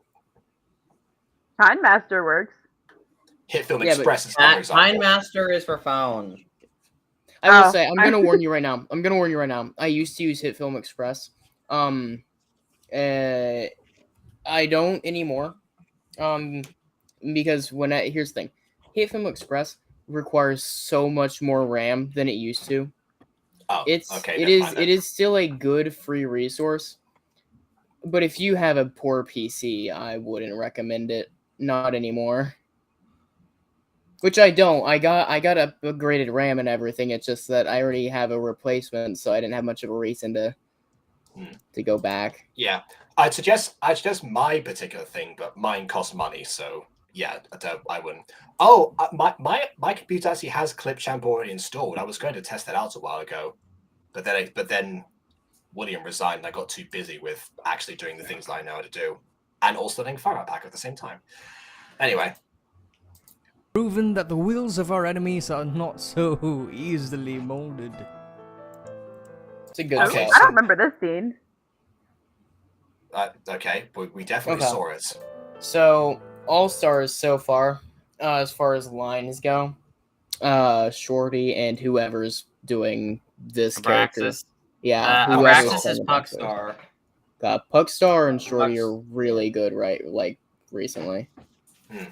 Every time I hear Puckstar, I think of Puck from A Midsummer Dream. Yeah, A Midsummer Night's Dream. I like how all three of us had different versions of that title. Listen, I don't know plays. I love musicals, but I don't know plays well. No, I only remember drawing the backgrounds for my English class. We know how far your Shakespeare knowledge extends. Also, Josh, stop trying to end the stream early. I want to end it too, but I don't want to end. I don't want to do that prematurely. We've got more to talk about. Now, the threats are still out there. Oh, how they is are that? few, What? but they are resourceful. Why is everyone showing up now? We must not underestimate. Everyone's showing up. We're gonna end the stream within like 10 minutes at most. It's not like we've been streaming for 4.5 hours. I'm not normally live at this hour. Do I have to change my time again? I don't want to. 9 o'clock. Sleep. Hey, can we go back to scene 1 so we can get those watch hours? God no. Absolutely not. I told my friend I would go to dinner with them an hour ago. Oh, yeah. What do you? I mean, if you want, you can leave right now. It's Did fine. you tell them that you weren't gonna make it on time? I told them I would be there in a bit at 8. Oh my god. Okay, if you want, you can leave. It's fine. We understand if you want to go have dinner with your friend. It's understandable. Bro, Oh no, it was just because they've been in like our school cafeteria for 4 hours now. Oh my god. Because they apparently don't leave the school cafeteria. And I was like, hey, if you're there, I'll be there in a bit. I'll come and find you. You really shouldn't say. It's fine, Wow. Blue. Don't worry about it. Look, no, this is just what happens when you throw me and Phoebe in a stream and we're both like in talkative moods. This is what happens when you throw me in a stream, period. I always derail it. Yeah, but usually if it's just you, then it's around like 2 to 3 hours, and if it's just me, it ranges from 1 to 3 hours, and then there's both of us, and now we're at 4.5. Oh god, it is 4. Yeah. Poor Jacob. We're torturing Jacob. Oh. Yeah. I think he Did Jacob froze. freeze? I think so. We literally killed Jacob.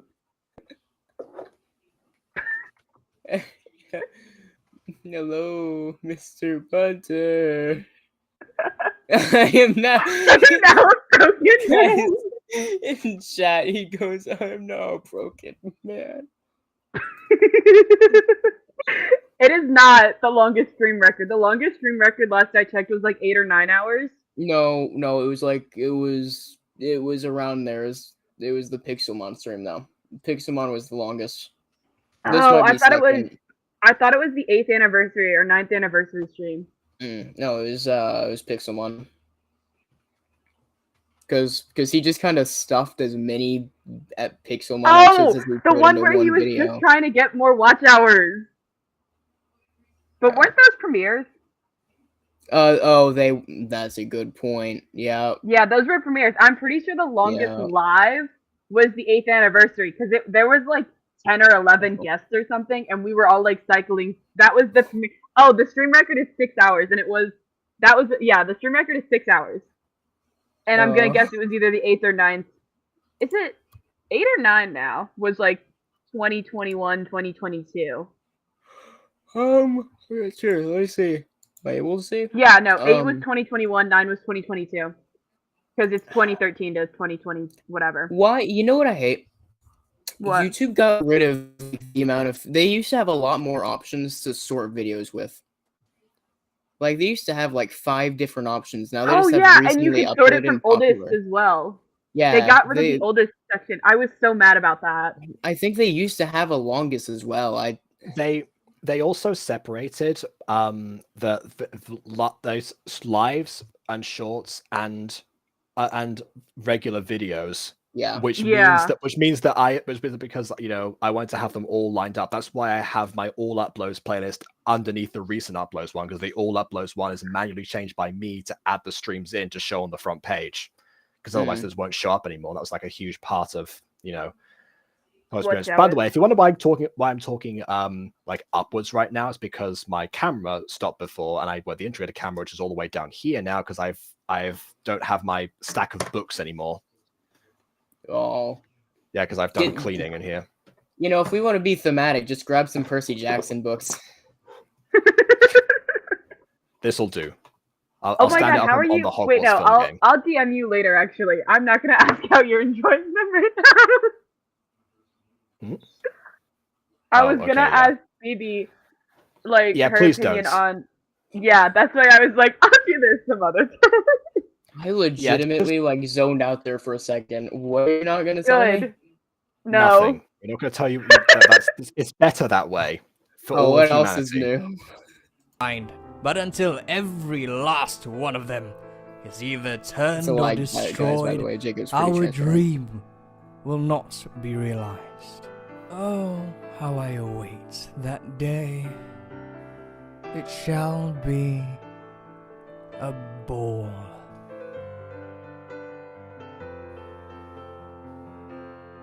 Huh. Hold on. Whoa, What? okay. Adam has it too. That's weird. Adam has a too? No, yeah, so Adam and Zach, I don't know what it is, but their new outfits make them look older. Right. They have a more Very, more mature appearance for me. Maybe they've evolved as people after this traumatic experience. Let's find the last piece of that spear. Last comment for the video. I think that the "It shall be a bull" line should have been the last line of this episode. And then you have the visual of all the all the heroes as we saw them there, having dealt with, having technically succeeded, but of course at what cost.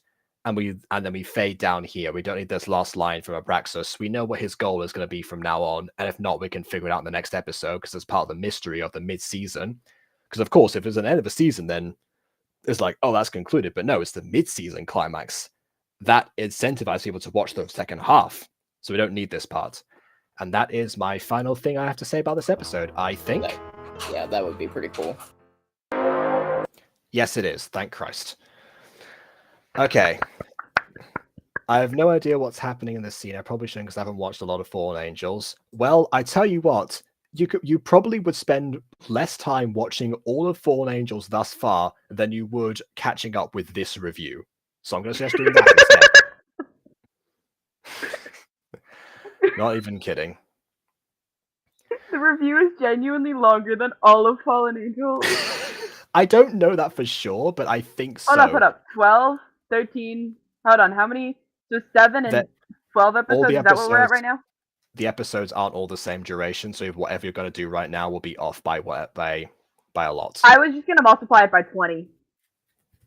Why would you do that? Most episodes don't equal 20 minutes. Yes, so that we have an overcount, Overestimate it. That's a massive overestimation.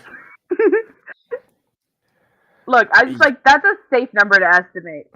Okay, try 15. Yeah, okay. 12, 7, 19, 20, 300.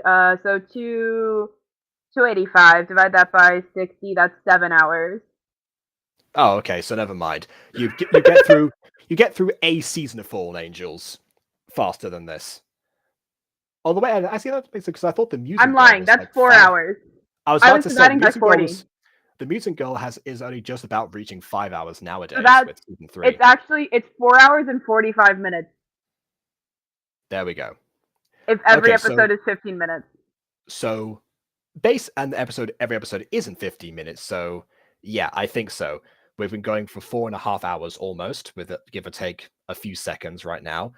So yeah. Okay, just to conclude, I did, to wrap up this episode, which is the one we're supposed to be promoting in the first place before everything else happened.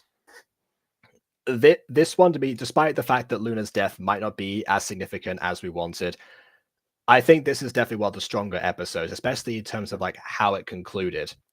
It's sort of like how, book 2, I mentioned Avatar all the time, it's how book 2 concludes with, it's almost like Aang might be about to die, everyone has to flee, all this stuff like that. The characters actually failed, and suddenly they've lost most of their resources that they had before. They have to gain that back. It's not quite on the same level of heavy loss and failure, because they do technically succeed in escaping and everything, but again, at what cost? That's the difference. So really, that's Do they know? Do they think that Blondie is dead? Blondie. Yeah. No. Ralph. Oh, I guess Ralph, they wouldn't. yeah. I guess they wouldn't know that he teleported away. They must. Yeah, they think that- don't know what happened at Ralph, but they don't think he's dead either. Okay, I think from a writing standpoint, the reason why I honestly didn't consider that angle, but out of universe, I'm just gonna say he most likely he had Castiel contact them, or he went to them himself. Are you gonna show that? I didn't show that, but it this- happened. okay. I would have added that, but this episode was like 22 minutes total, not counting the intro. Well, no. What I mean is, are you going to retroactively add that in the next one? Aiden, you've gotten way better at coming at owning up to things that you might not have considered and like actually thinking of concrete solutions. Remember the days of this kitchen top is not canon? It's not canon. It wasn't meant to. It's just meant to be a kitchen. It's not Again, meant to... it's to your credit that you're managing to say something that isn't that. Don't you worry. If it's not if it's not canon. Just okay, like your mom. If the stars ever align, and I happen to walk inside that home in one of my projects, I'm describing the non-canon thing. Just to No. Don't describe that. I'll describe it in great I'm detail. really lost. Nothing. You don't know. You don't need to know. It's not important. Hey, Phoebe, can you link me? It's in the first episode. It's in the first Honestly, episode. Honestly, I was going to make another, compilation for Watch Hour purposes of the Fallen Angels season 1 streams all in one go, which means that people will find out again eventually, like the new people involved. So I guess they. And my daughter knows it's not canon. Listen. Yeah, so again, this you've gotten way better at coming up with those and actually owning up to that fact. That again, to your credit, and once again to your credit, great conclusion. And yeah, this episode, as you correctly predicted, definitely does need a bit more promotion. And yeah, hopefully whatever we've done here, if people actually stuck around for the whole entire time, which first of all, if someone did, thank you for that. Even people in the chat and also watching on the VODs, but in general. Definitely, I say this with as generally as I possibly can. Definitely check out the original episodes. You'll get much more what this is about when we're not just going off topic about the nature of our entire professions. Yes, absolutely. And more people are showing up at the end. Again, I would be so fine with us just having a whole stream about that stuff. What? I've considered doing this thing for a while called MG Podcast, where we'd take stuff about the Music Girl. We could do it with Fallen Angels too, but that might be more a thing for Aiden's channel, honestly. Hey, we could technically do the Butterverse podcast. Yeah, I was gonna say, why don't you guys do a Butterverse podcast? Because MG Podcast is catchier. Yeah, no, but if we make it the Butterverse podcast, we just subtitle each episode with the general topic. We could switch to each show we want. Buttercast. Okay, I love that idea. Although, if that's the case, I might start streaming a bit earlier in the day for obvious reasons. Yes. Okay. But if we do that, then that would be brilliant. In fact, I think my baby will make a few of those if they're a different time. That's not the time that she's always got lessons and work and such. So yeah, even better. And also when you've got friends to meet. And also, keep in mind, effect from this episode is fact that this does actually prompt a change in Abraxas's method going forward. Since Abraxas... Which we won't see the change yet, so... Yeah, but it's basically implied that Abraxas would be willing to now kill Adam, because, he was willing to kill him in that moment. So now he's like, you know what, if you won't join me, fine, I'll just kill you. Hey, it's as the phrase goes. As the phrase goes, if you can't join him, beat him. Beat him up. Murder them, stab their friends through the chest, or manipulate one of their friends into killing another one of their friends. Gang up on them in a corner in an alleyway. Get a or slash pocket their knife. face, and have see their soul lessons that looks like blood for some reason. Slash their tires. These are all commonplace sayings, right? Of course, all of them. Yeah. Okay, Joshua has got the main idea of what Ava's here for. Okay. All right, and that finally brings us to the end of this stream, and we'll save most of the other stuff we can talk about for like other podcasts. You know what? From now on, I might just say if we start that, if we go too off topic, I'll just say save for the podcast, and then we'll make a list or something. Yeah, we'll make a podcast. We're gonna have such a long list. How about Doesn't this? matter. You guys limit podcasts. You guys limit podcasting to one bullet or maybe 2 bullet points on your list, and it can't last more than like a couple hours. More than a couple hours. Because okay, I like the topic limitation one. Maybe not the time one, just because then we might end up cutting ourselves off prematurely. But I don't mean like cut yourself off prematurely, but don't come up with new topics because you've only been streaming for 2 hours or something. I'm gonna be honest. Fine. I That's kind of fine. really part of what I like about that idea is another thing. It honestly might help with aligning our views a little more. If we all like understand in the most intimate details what we are all thinking. Maybe not the most intimate because this is going to be a public thing, so and live. Oh, okay. Well, fine. We can't say what we're doing in the future, but like... Yeah, I think we're good enough at like vaguely hinting at the things that we're planning. So, yeah, absolutely. And yeah, why not? If we're gonna have like massive behind the scenes talks, might as well get some more watch time out of that. I'm fine with that. True. Okie dokie. So I guess there we go. Might be a bit of a thing to have people learn something else. My new channel genre is definitely Gacha education or something. Well, I mean, I think it'd also be fun for the viewers to see the way we approach storytelling, because I feel like we have different views on how we each do it. That is true. A lot of people here only watch the streams / premieres, so they mostly get like the review side of things. Which, by the way, you're missing out because I feel like the storytelling stuff might be more engaging long term. Just saying, but either way. So I guess that would be a way to bridge the gap a little bit more. That's because it releases long term for you, Jacob. And also, a lot of people here are new, so that they won't have been around for like the resurgence of other stuff. Honestly, most people here have probably joined the channel like in this live right now have probably joined the channel like after the most recent Mutant Girl episode came out. That's so for frame of freaky. reference. I hate that.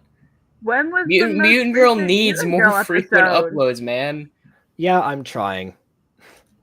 I've been like stressing for the past week because they've over this theme that I've now got to do on top of basically arranging for the rest of episode 5 and still trying to find a backup for Mrs. Dysart.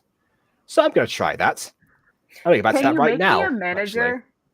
Oh my god! I'll tell you guys after the stream's over. It's fine. Hear me out. Are you all right? I'm so excited. Oh, okay. Oh, this is good. Oh, I thought something bad happened. I'm like, oh no. No, I'm not having a heart attack. Don't worry. I thought the idea of my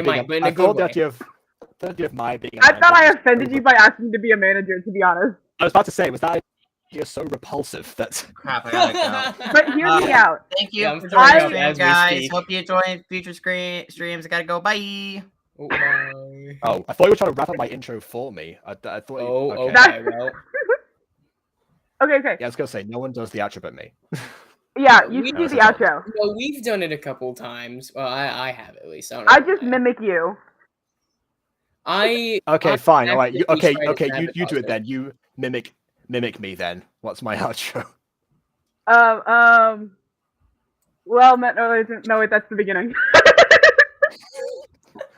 Go on. Good start. Well, ladies, Jacob's body speaking, and welcome to another episode of That's Walking still the Wednesday. intro. A warm welcome to this week's Walking Wednesday. That's for one series. Look, anyway, I haven't watched a Walking Wednesday in so long. Except for that one. That okay.